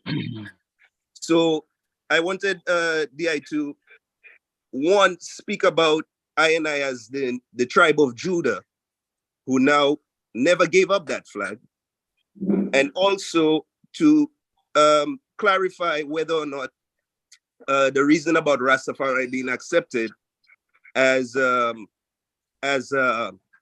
tribe in Ethiopia, because I heard once talk about that I&I was accepted as one of the tribes in Ethiopia. I wanted one's word sound on that concerning I&I as a tribe, and being obviously the tribe of Judah flying the lion flag, because His Majesty in one of his speeches say, apart from the nation of God, no one nation is superior to another. Now there's a mystery in that reasoning, because when I come to find out, Ethiopia is the only nation that flies a flag that represents the nation of God. You see? So there's a mystery to His Majesty saying. He's not saying I'm better than you, but He's still letting you know the divine truth. So knowing that now, I would love ones to just expound on one's view on one, I being acknowledged as a tribe in Ethiopia, and also what do ones think, because the main reason coming here is one, I is the chairman of RIGHT, and our goal is now to get everybody on a collective page, because one of the problems we had in reasoning or trying to reason with the government was that we didn't have any governmental representatives. And one of the things, and I wanted to ask, even concerning Priest Paul, because I know the brother say he's managed to assimilate with the Oromo people, the tribes in Ethiopia. He has become Ethiopian. I just wanted to really ask you about what do you think about the importance of I&I as a people, creating I&I own government, or government officials as people of Rastafari, and also being able to converse government to government, because I&I is now at that stage where the governments are approaching I&I as a people to be able to work together. If I think one of the elders spoke about that you know, the Oromo came down to Shashamani and willing to work with I&I. I personally have experienced that, because I spoke with the commissioner and we started a whole mission 3 years ago, in 2020. So yeah, 3 years ago, trying to unite people or ones and ones to deal with that issue. It proved a little more troublesome than I think. I is being just clear because I is family. So I could just be open about it. It proved a little difficult to get all I on the same page concerning the development. I realized that as a nation, we weren't ready to be actively involved in one, setting proposals for the community, and two, actively having economic forums where we could apply change to our community. We weren't ready to handle that portion yet. So my question is, what do you all think, what do ones think about Rastafari establishing I own government, so I could deal with government to government reasoning in Ethiopia, which would probably look at ones having elected ones from all over the earth, and especially elected ones in Ethiopia who holding it up for so long, because we see Priest Paul has held high positions or positions within the community, And when we say high positions, no position is high or low because each man have to know their position, and the Almighty puts one up and put another one down as he see fit. So all position is a position worthy to be honored. So, and I just wanted to know what do ones think about, one, is it true that INI is recognized as an actual tribe, as Rastafari? And two, how do INI move forward to create government-to-government relations in Ethiopia? Bless the eye, heal the eye, Selassie the first, Rastafari. Give thanks, Honorable Kendall Albert, for your question and comments as well. Really appreciative. Honorable Prince, Prince Merritt, would you like to, give a clearance on those questions? Blessed love. Well, for me, there is underlined tolerance and understanding about the Rastafari religion and our rituals. There is that tolerance was there before even the official paper says Ethiopian descendant with another passport. So that's already there, but maybe Prince Barisababu could speak about the part taking Rastafari as a tribe.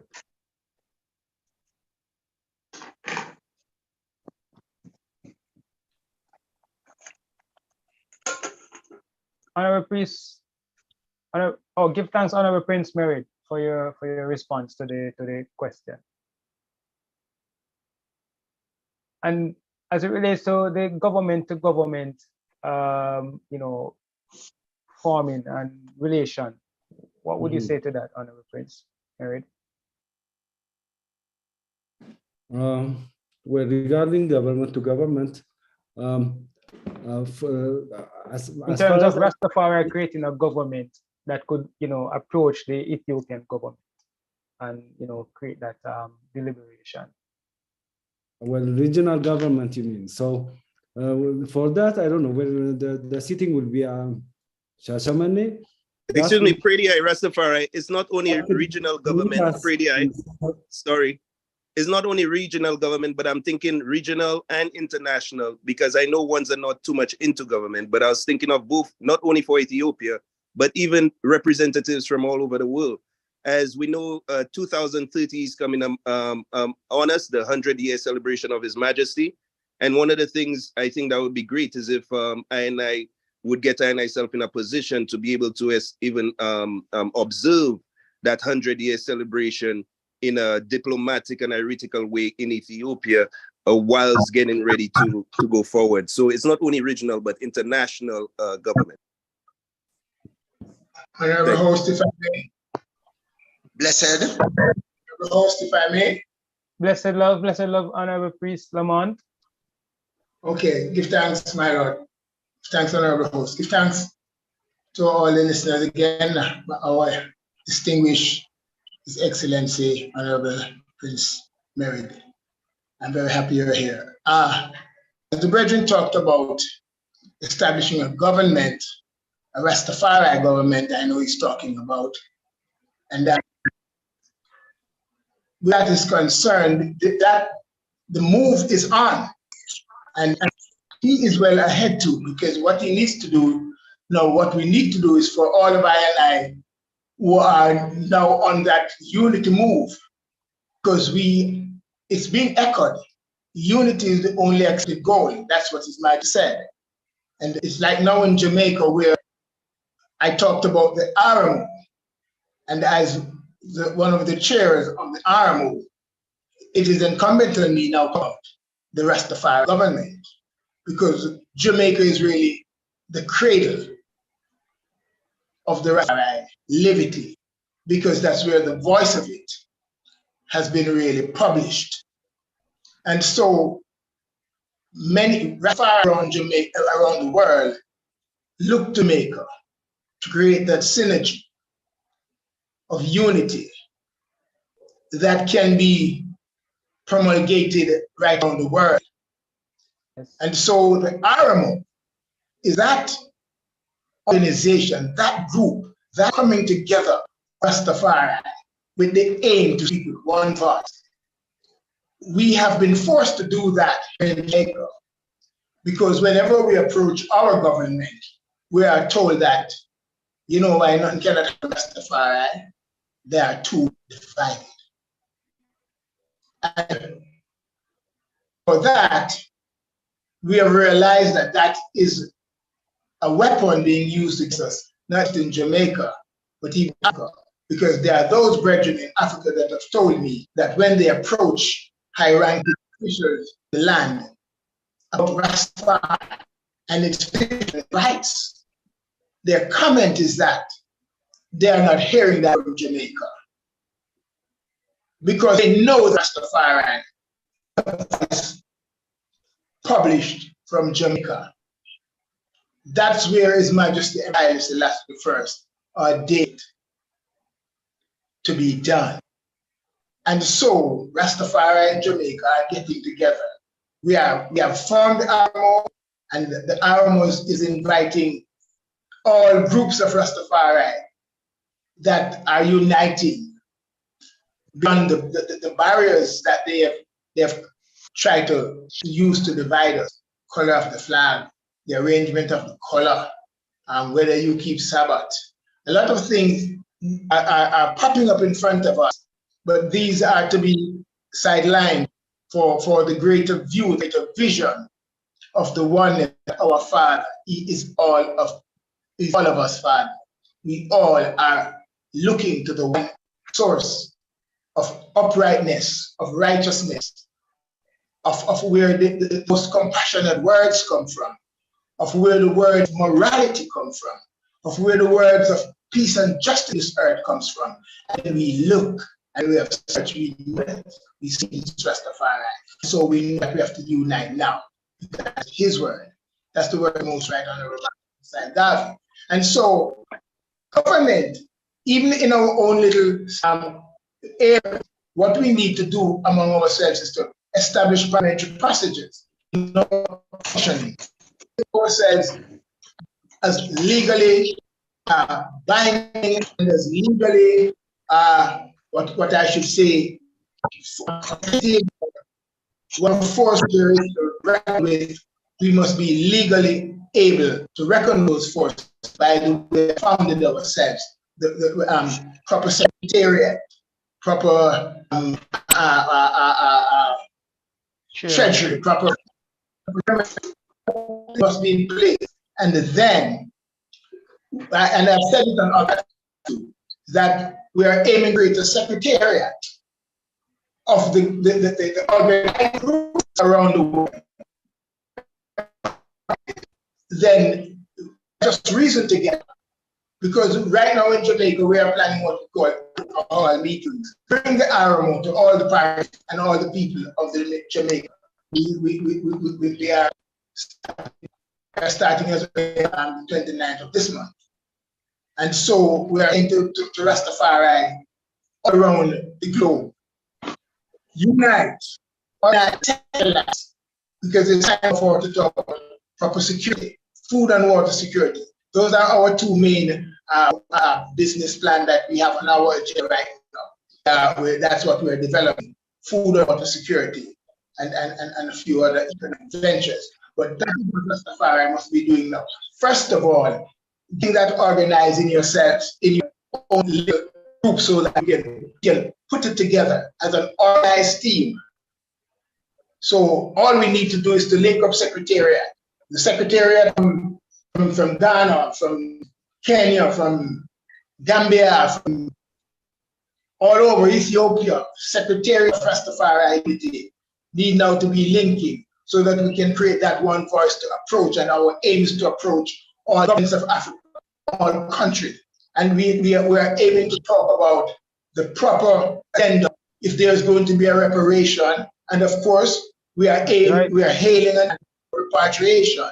So the government of Rastafari is needed to create that synergy, to create that kind of repatriation and government that we are talking about. I now have to unite ourselves in one by linking up secretariat. It can't be done by an individual in Kenya, individual but it has to be Rastafari unite in all regions and the secretariats link and create that international synergy that can make us take the world to task. My Lord and Empress.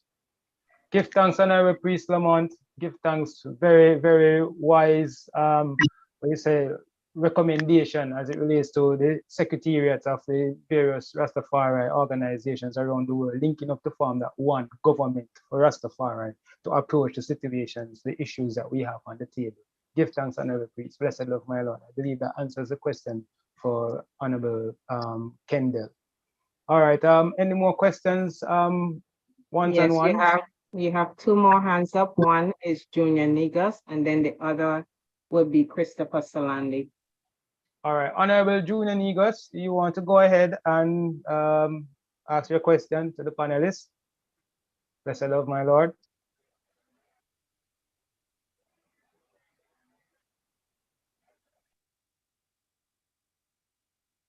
Honorable Junior Negus. All right, seems he's probably not with us at the moment.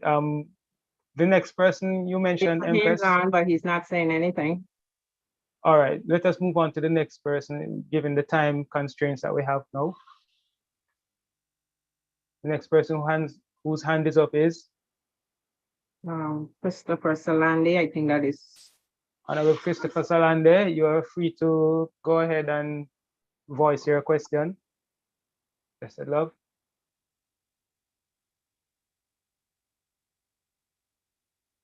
All right, so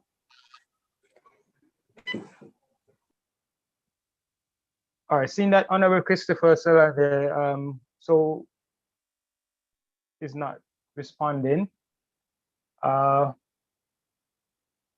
Empress Ozana, would you like to go into the closing of, introducing or inviting the panelists to give their closing remarks?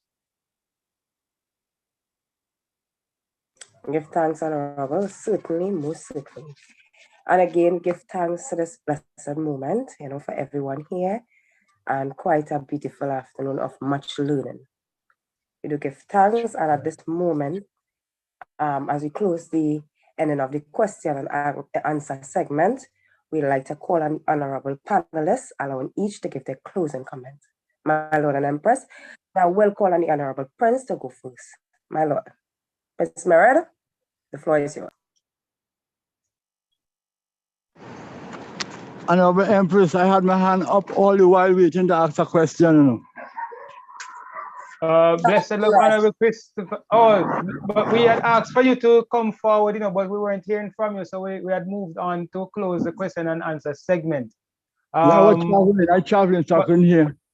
Okay, you didn't hear. All right, before Prince Merid, Honorable Prince Merid, Royal Prince Merid, before you go ahead with your closing comments, let us hear the question from you, my Lord. Yeah, I was saying, I would like to know, I was hearing the man talking about a political party or a government, and we run from things like that. And I think it's time for us to face certain things and be present, even supporting. So I would like to know what the royal family, who are they backing? Do they have a plan of illustrating a governmental structure? Because the world have changed, all right? And the kingdoms are not respected anymore. And they deal with democracy. So it's a different form of government. As things have evolved, this is what we have to face today.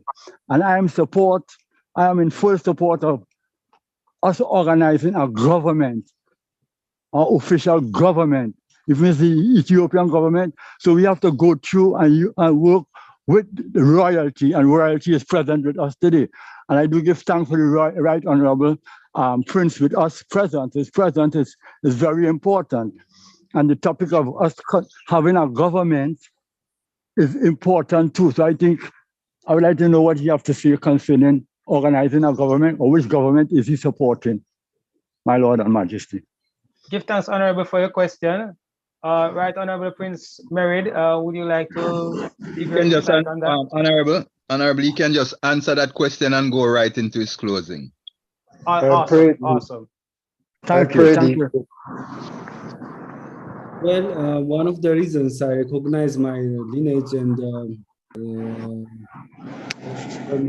rule or peace is to show Excuse me, before you go ahead, Honorable family, Prince, royal family still exist. Can everyone else mute their mics, please? Pardon, Honorable Prince.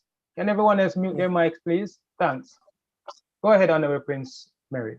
One of the reasons I decided to claim my lineage and call myself Luol or Prince is to show the continuity and the never-ending line of our family. Mentioning that, talking about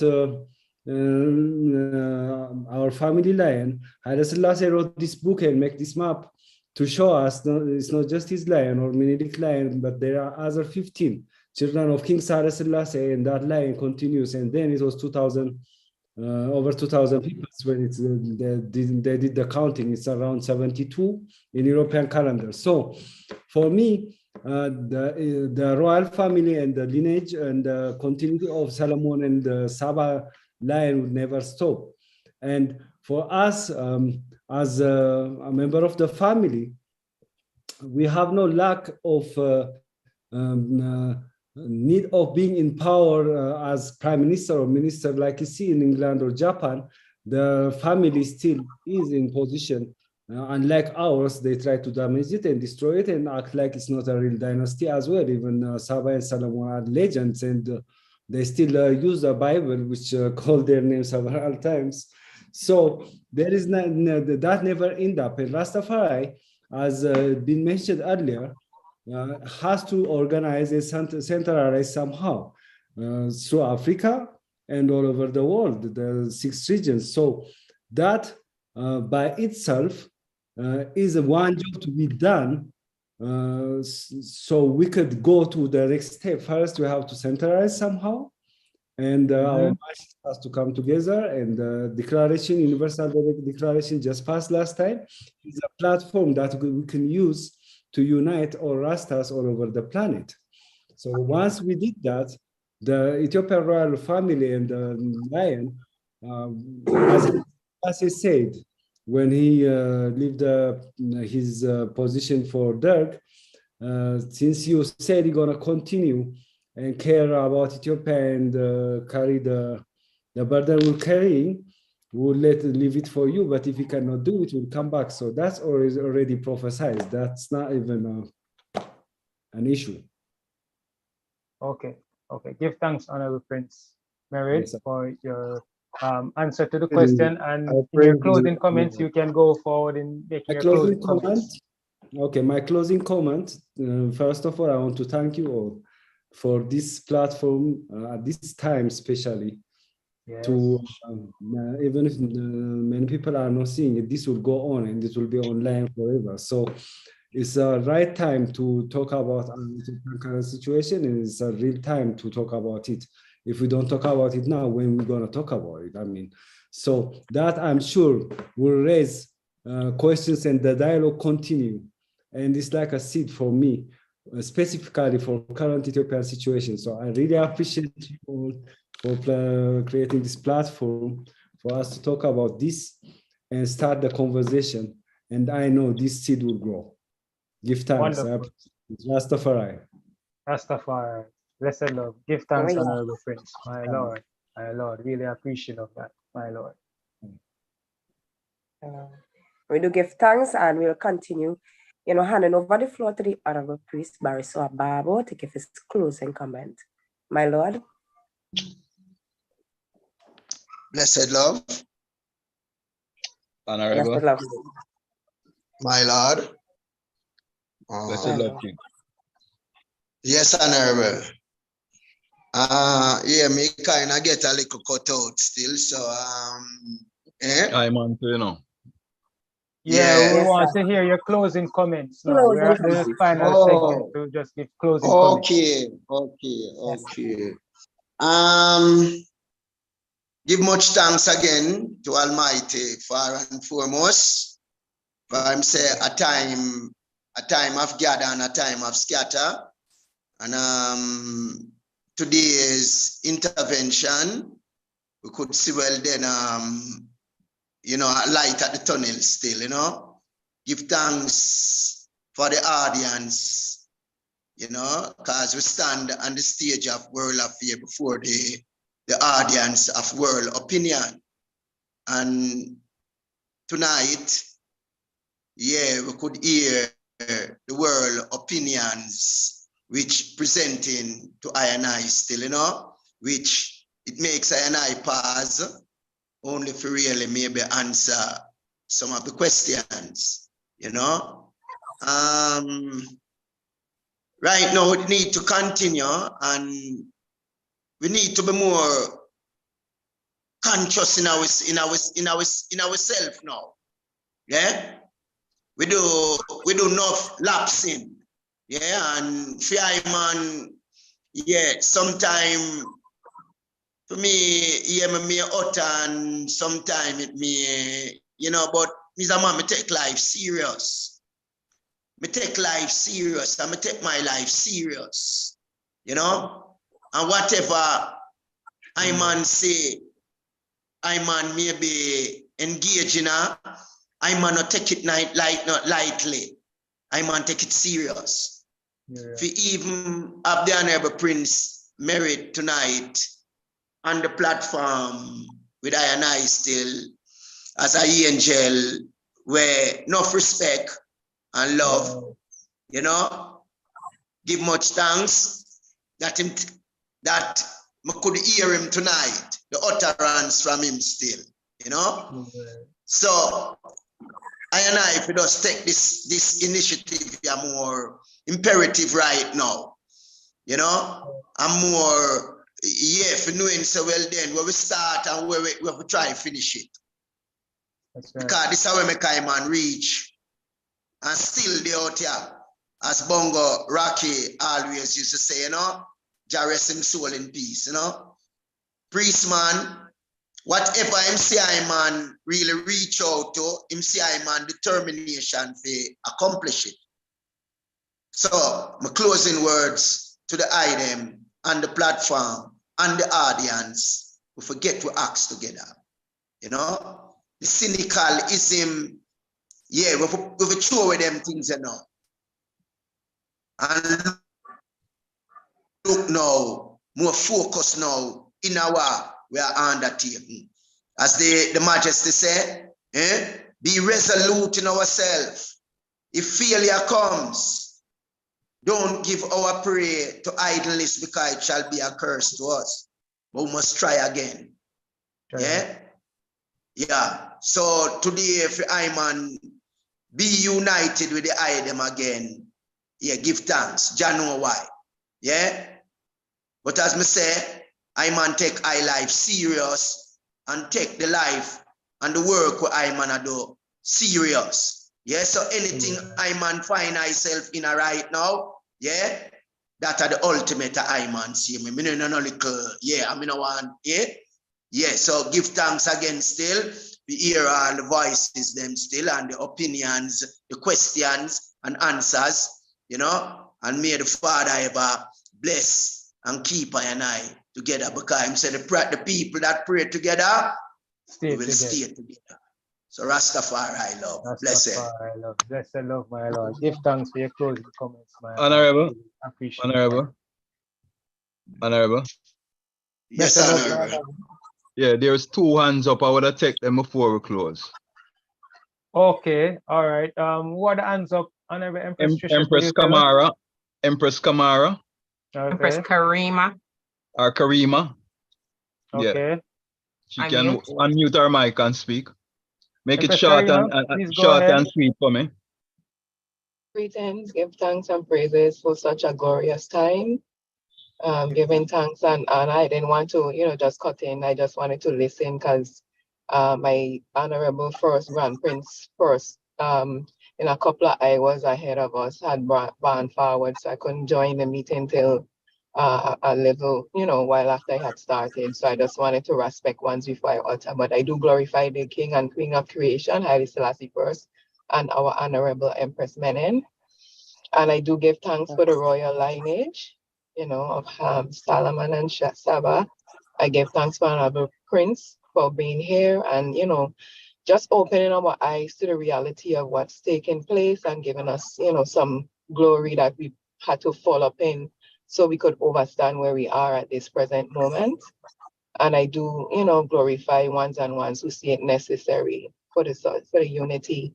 I don't want to keep it long. What I do have to say could be lengthy, but I'm going to keep it as short and spicy as possible. And one of the main things I do want to speak about is, the theocracy reign that was set through Prince Emmanuel, handed down from our mother and father of creation. And, as the Honorable did say, we take our life serious and we do glorify, the work that Emmanuel, which is interpreted God with us, have set and laid as a foundation for I and I, standing with the red, gold, and green and the red, black, and green flags, our banners that would carry us through, sailing on in mighty and majesty and righteousness of salvation. And, as we speak about, coming together and unifying, we have certain things already laid for us.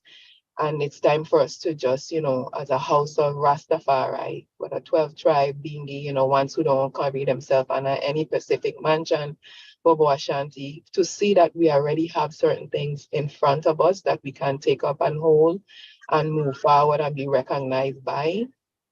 And as one of the things that were mentioned is a government. And, having the EABIC is a government that's there, and there's things that need to be placed, in place so that we can properly function as a government, although it's established as such. And I could see where the Royal House could be part of that. I could also see where the Bobo Ashanti, I could see the Nyabingi, everyone who is considered a melanated man or woman. And this is why I could speak of the red, gold, and green, and red, black, and green, bringing Marcus Garvey's works, how he rallied all man and woman that are melanated together. And with the banners floating as red, gold, and green, red, black, and green, it encompasses us all. And once we could understand that, there's great works that can be manifested and were manifested because of how the foundation was laid. And why I would say this, that we do have a power in the earth, having such banners floating together, even within an affidavit as a government, is because we're recognized as a sovereign people. And I know this for sure why I could say this, and I would always utter this, because living this experience and living this life, even during the COVID, when the powers, quote unquote, that came and shut down the entire world, there were people losing their jobs, their lives were being turned upside down. And that same affidavit that has the red, gold, and green, red, black, and green, with the Aaron lion symbol, 5-point star, that represents the house of Israel. I don't want to say just Rastafari, but that represents the true house of Israel. The Israelites stood powerful during a time when the earth was in turmoil. And why I say that is because I saw people losing jobs. I saw people turn to the Nyabingi documents. They turn to, one's documents during the time before COVID for exemptions, because a lot of people decided that they're not going to be giving their children immunization. They're not going to be subject to removing their One more minute, Empress. they were using these documents, but during COVID, they could not. The only thing that stood was our affidavit that was laid down for us as an affidavit for us to stand sovereign, and we were recognized by the world governments at that time. So it says something powerful that we can stand sovereign and we can be governed as a sovereign people. And all we have to do is get together and do the work, carry on the work that the Most High has left for us. But I do give thanks, Most High, Selassie, Jah, Rastafari, give thanks and praise. And I pray that, this can resonate throughout the earth and resonate with ones that are on this platform, that we could continue the great work and that, look at each other in no other different kind of way. Because as our Prince did explain, even during the time of Adwa, we noticed it. And I really resonate with what he says, and I believe everything he says because I've witnessed it many a time, countless times. We have all witnessed it, that Ethiopia comes together during the time that she wants her work to be manifested and put all petty differences aside. So prayerfully, we can all do that. True. Blessed. Give thanks, Empress. Blessed love. Give thanks. Unity is the only accepted goal, you know? True. Honorable Priest Jacob, unmute and speak, please. Bless the Lord, my Lord and Majesty, and the Empress. Give thanks for Blessed love, today's my Lord. reasoning. Honorable, give thanks for today's reasoning. Give thanks for the organizers. I really appreciate for such a platform. I'll just go straight to my point. To the Honorable Priest Ababu, since today's reasoning was majorly focused on what is going on in Ethiopia, I would just like to know if there is any economical activity that the Rasta Mua in Shashamane are involved in. Because as we speak about engaging with governments, we are supposed to be stakeholders, meaning we're supposed to be involving ourselves in economical activities. As Marcus Garvey say, a race without authority and power is a race without respect. So for I and I to able to get respect, we are supposed to, first of all, involve ourselves in activities that are geared towards economical development and the growth of these different countries that we are talking about. And that will also will enable us to have a voice to engage with different governments, because we cannot go to governments with empty hands and just rhetoric. We have to have stake, and that will come out of ourselves involving ourselves in such activities that involve in building up of communities. So I'd just like to know if there's any economical activities that the races that are in Ethiopia are involving at the moment, my Lord and Majesty. Blessed. Blessed love, Honorable Priest Jacob, for your answer. Blessed, Majesty. A quick answer, Priest Barrister Babu, please. Well, as we did state earlier on, no, we don't empower. Yeah, maybe individual doing them little hustling still, but on a larger scale, I haven't seen that. You know, the economical levels of I&I is very low. You know, yeah, individuals may really do them little things still, a bob and weave with them little things still. But on a broader scale, no. In your opinion, You know? Honorable Priest, So that's why we are saying, no. What you know, could be done? In your opinion, what do you think could be done to get that going, that collective economic solution? Well, I think to get that and moving, it needs a collectiveness of both I and I here and the international community, because to build a community, that's what really mashed down the community, you know, the Shashamane thing, you know, because it never get the support where it should have get from that time.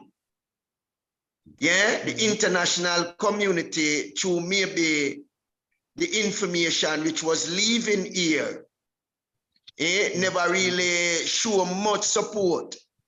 And that's how we really break down the whole sentiment. So now I think it needs that collective effort now for the individuals or the organization which are here, as me and Brethren earlier on talk about the centralization, which that was the pillar we should have all build upon. Then now the economic infrastructure would have been put in place, you know? So I think maybe for the future, or maybe for the next upcoming follow-up meeting to this, then maybe I think that should be part of the agenda.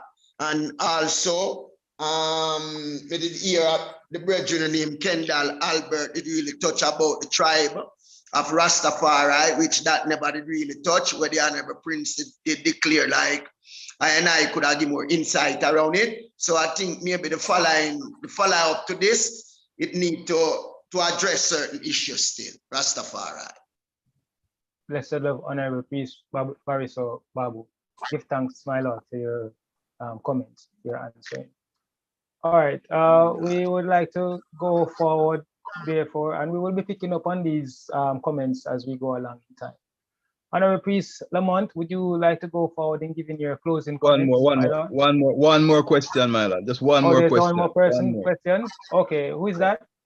Kendall Albert. Okay.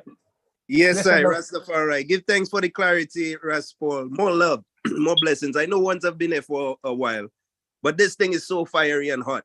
And His Majesty put a fire in I to where you realize when you get these kind of responsibilities, not a thing of man, you know, because if you try and ignore it, you end up in all kind of judgment.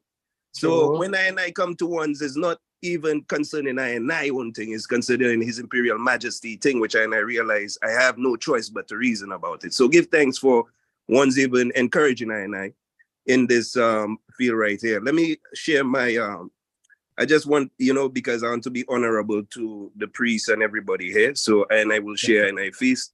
Blessings to all ones.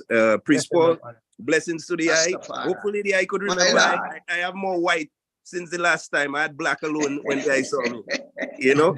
But now I have more white since Stradin, Ethiopia. But one of the things I just wanted to highlight, because an important thing about centralization or any government is that it usually represents the collective goals of the people. So one of the things I think I could do to encourage the unification is, I know we all have separate philosophies that will never change. That's from the beginning till now. Man will always have a separate way. Some man get up in the morning, they pray, others get up, and first thing they do, they take their phone. So what I say, every man religion is personal. You see what I say? So inevitably, as a government or as a people, I think one of the things we could do to unite self is to have probably one goal that all I share. You know, instead of worrying about all the big highfalutin things, let's start with just one simple goal that I share.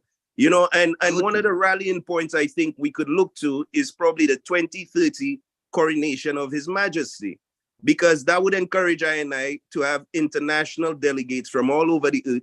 And it would also encourage ones to get their house ready so that they could have these delegates go forward. And by doing that, it would highlight ways of organization and inevitably centralization. The only reason I need these things and notice is because, like the elder said, INI is now being abused because INI is not taking full advantage of INI abilities or INI even status. INI have high status, INI have royals amongst INI, and I have intellects. But what I see happening is INI is being abused because INI willfully is not partaking in INI own advantage. For example, right now, once they burn government, burn registration, burn all these things, and INI understand where these things come from with the trauma in the West, and I have been abused. But if you read the speeches of His Majesty, it's self-evident what he has created in order for INI life. In fact, there's a speech where His Majesty says, if INI do not do these things, INI future generations will suffer. So I don't want my generation to suffer, which is why INI is blowing the trumpet continuously. And I know within the glory of His Majesty, this thing must come to pass, because I see a new change is coming, a new meditation is coming. Ones are already representatives like Priest Paul in Ethiopia showing INI what is possible. But also now INI have to reach the point where INI could accept INI responsibility and birthright. And that takes work. And I know enough ones like to smoke weed, chill out and relax and, give thanks. We're giving thanks continuously as priests, prophet and kings, but INI also have a government and children to raise. And the only way INI could do that is to accept the responsibility given to INI. So one goal from all INI houses, whether it be, if all INI just want a cup of water, let each house say, yo, let INI, I'll put quarter, next one put quarter, and then we have one cup full. Boom, we accomplished that goal. Then we could see something else. Rastafari, heal the eye. Selassie, blessings. Give thanks, my Lord. Give thanks. Priest Lamont. Priest Lamont, you can go ahead with your closing comments. Greetings, my Lord and Empress.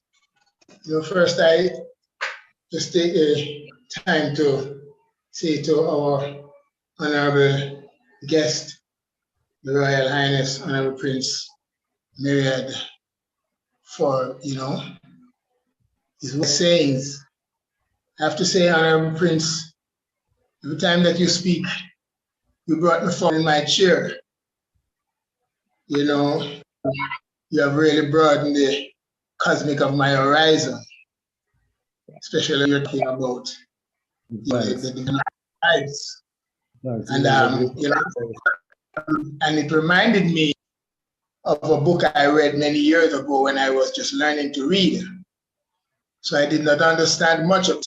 I had learned to read until I was about 10 years old or so. I was reading this book, but it talked about a youngster who was born in America. But he was from European parents, and he was despised by his white side of parentage. And so he was thrown out and had to live in the streets, in the back streets, because he could not even be accepted on the front. Out there in the street, he's a white boy. But inside, he's as a nigger, or a nigger. And so he put scorn and hate and pain in the back streets. But afterwards, when he became a man, he became a con. This book is called The Long White Con. And after he became a man, he realized his advantage, accepted in some places as a white boy, but in some places a nigger. And he grew with that hate of being a nobody. And he became a mercenary for the American government. And they gave him some of the mercenaries with himself, like black, no goods. And they were tasked with the task of what they talk about. Yes, short. And they were talking about disrupting and distilling Africa internally. And they created it. This is like many years ago. I read this book over 50 years ago. And they were talking about a time earlier than I was born. And he was created.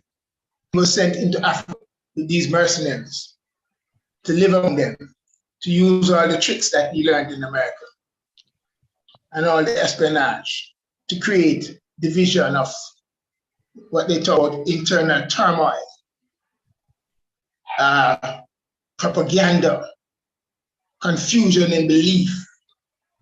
And I see when you were talking, the book came by me because it's the same thing as you talked about these different tribes not even being 100 years old. And you can see that and when I started to talk about, immediately I talked about external influences, because that's what I really want to ask the Prince about. But he said it without even my asking. I got my answers. It's clear that these things are happening in the now, which surely affect the future if we don't realize them, is that they are created by external influence, external forces. And this book, I'm a member of these mercenaries that were sent decades ago to do that into Africa, into Ethiopia, was specified, and the rest of Africa. It was to be promulgated all over. So, I glorify this platform. The Elders Council, my heart is in it.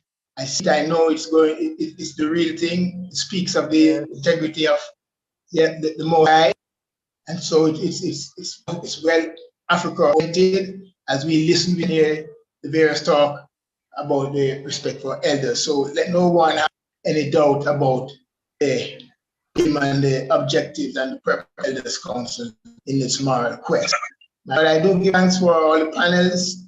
I thank the Honorable Priest of Kesbabo. We are really edified and encouraged and enlightened by his very privilege that he can give, that I and I can really see and hear. Presently, I and I were making an effort to create that unity, that synergy of centralizing. And so it's good for us to hear these things. I thank the Honorable Tauta. I am very impressed by what you talked about.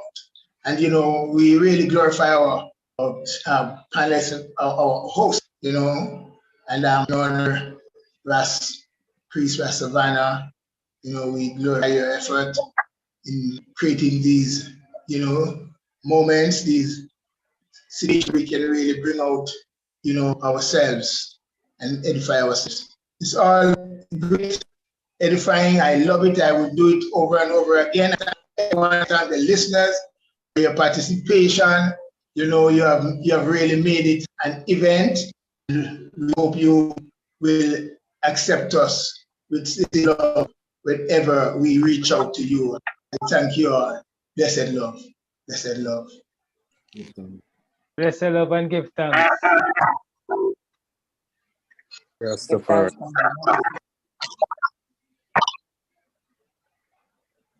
Yes, and unto the Honorable Priest Savannah for his closing comment. Yes, glorify him. Yeah, man. Pardon one second, my Lord. Let's get everyone else to mute the mic, please. Give thanks. Yes, Right, and I glorify, you know, all things said and done from the start of the program until this moment. We want to thank, you know, the Council of Elders, the Council of Elders, would like to thank the Honorable Prince Merid for being in attendance, for sharing his wise mind with I.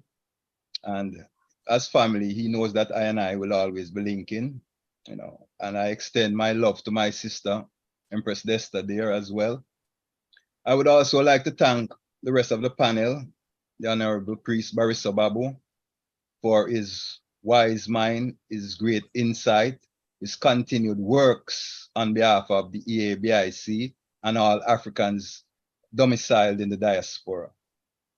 I would like to thank the great teacher, Honorable Priest Lamont, you know, for participating as usual. You know, he's a teacher by profession, and it shows. Every time we engage, he has something to say and something to teach. Yeah, glorify the hosts, Honorable Empress Azana and Honorable Prophet Okito, for their work as usual. And without the participation of the audience, this will be fruitless. So I give thanks for all in attendance.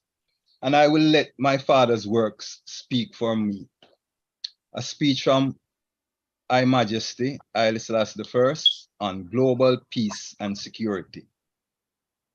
Global peace and security can only be permanently secured if all the peoples of the world pool their resources towards the complete eradication of man's common enemies: ignorance, hunger, and disease. As a basis of and working procedure for a national socio-economic policy, a plan is a means whereby a nation can be developed through the rational utilization of labor and machinery for the most important aspects of the country's needs. The execution of any such plan needs, however, national participation.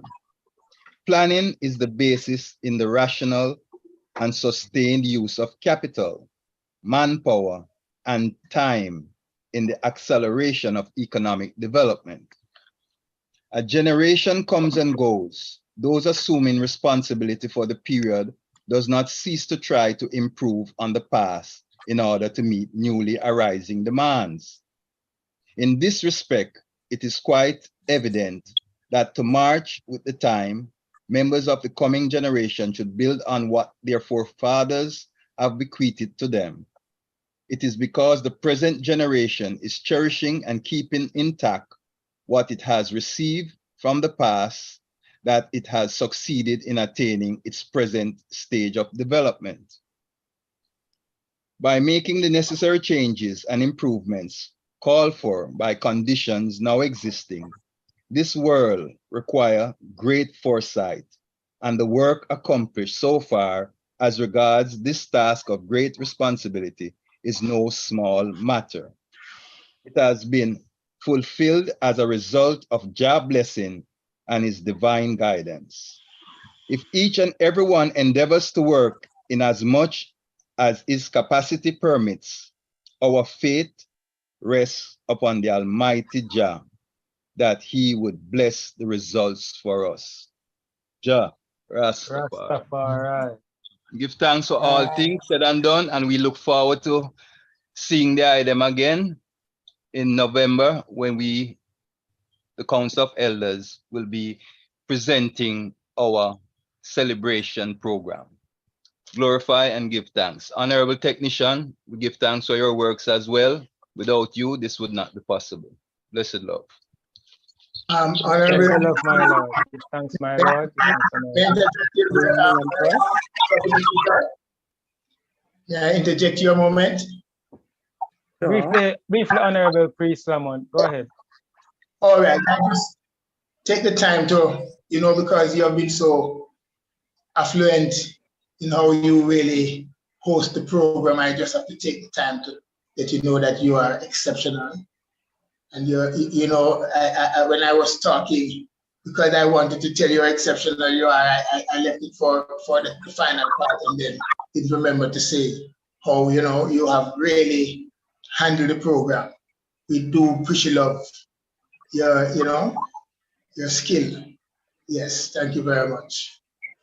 Give thanks, blessed love. Give thanks, Honorable Priest Lamont. Thank you very much for that.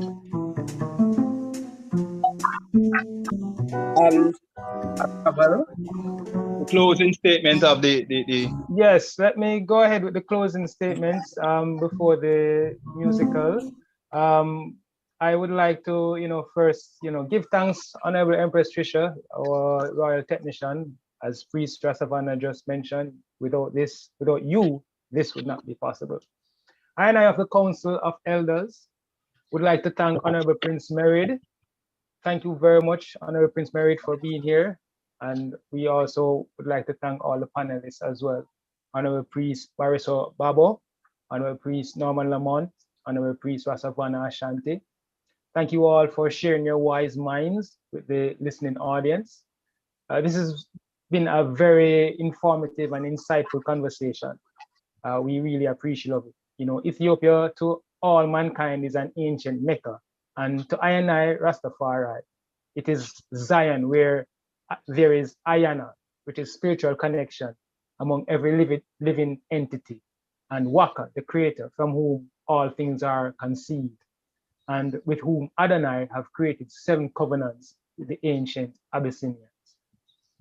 Kush, the land of good gods, is sacred to I and I. And so as such, it is a lasting solution. The lasting solution is the aim. A lasting solution is the aim of bringing back and acknowledging the love for nationhood, which is greater than tribal patriotism. So give thanks, honorables, panelists, audience, and I will also like to give thanks for my royal host, co-host, Honorable Empress Hosanna. I'll pass it over to you now, Honorable Empress Hosanna. Blessed love. Give thanks, Honorable Prophet Kokito. It was a joy again, my Lord, to work with the eye. Always a joy. As usual, always here as well. Definitely. We look forward to the next program. I would like to say, firstly, I was, really blown away today. I have received much education. I'm leaving 10 times wiser, brighter today, with the information from the Honorable Prince. So I want to say, give thanks. Even my children in the background were listening on.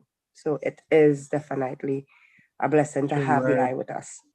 I look forward in the future, that we could continue, fostering these bonds, with I and I.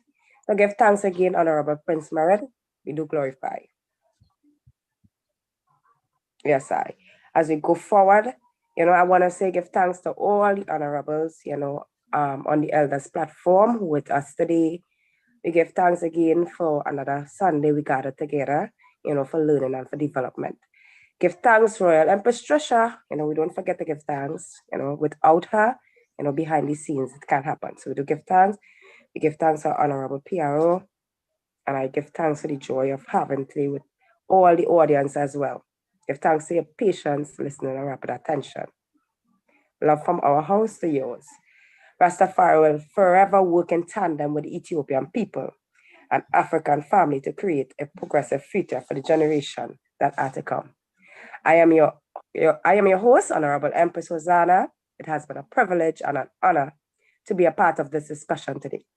And I would like to invite you all to tune into our program on November the 5th, as it will be an information-packed presentation expressed and presented in a novel manner that will be mind-shattering for most who thought that they knew of the history of November the 2nd, 1930, but have never heard the eye story of the account. So lock on to the date. Do not be late, as it will be an epic journey from the 20th to the 21st century. Have a wonderful rest of the afternoon. Peace and joy and love. One black heart to all. Heart of love. Give thanks again. One black heart. Love divine. Love divine. Yes, Honorable. Empress Trisha, do serenade us.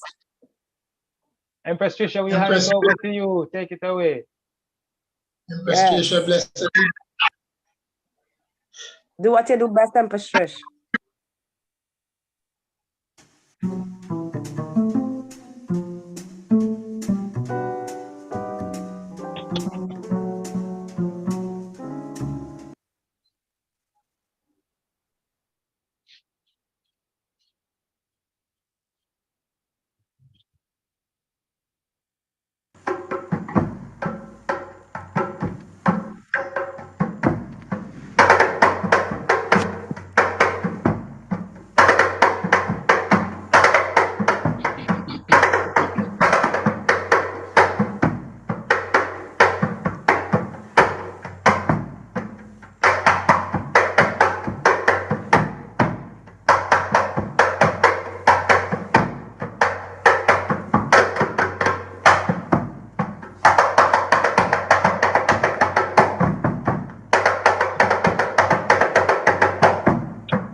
My Lord.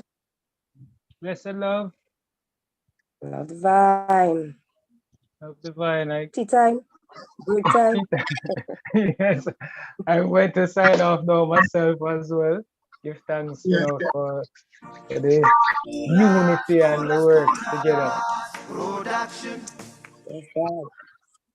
Empress Trisha. Love, love. Empress Trisha, make me host so I can shut down the live stream, please.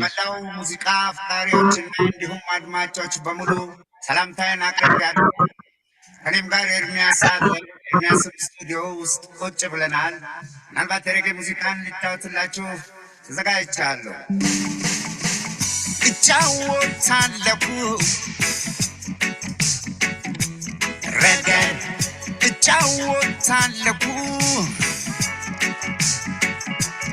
ሬጌን እኔም እወዳለሁ ሬጌን ማለት ብዬ ሙዚቃ ፍቅሬ ሬጌን ወድጃለሁ።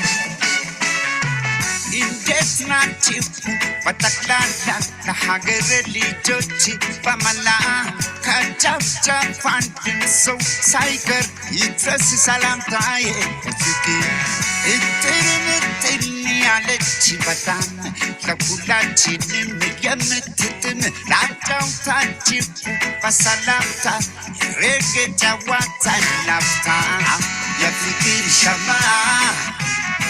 ለሁሉም የሚስማማ የፍቅር ፎንሲ ለሁሉም የሚዳረስ የፍቅር ሸማ አው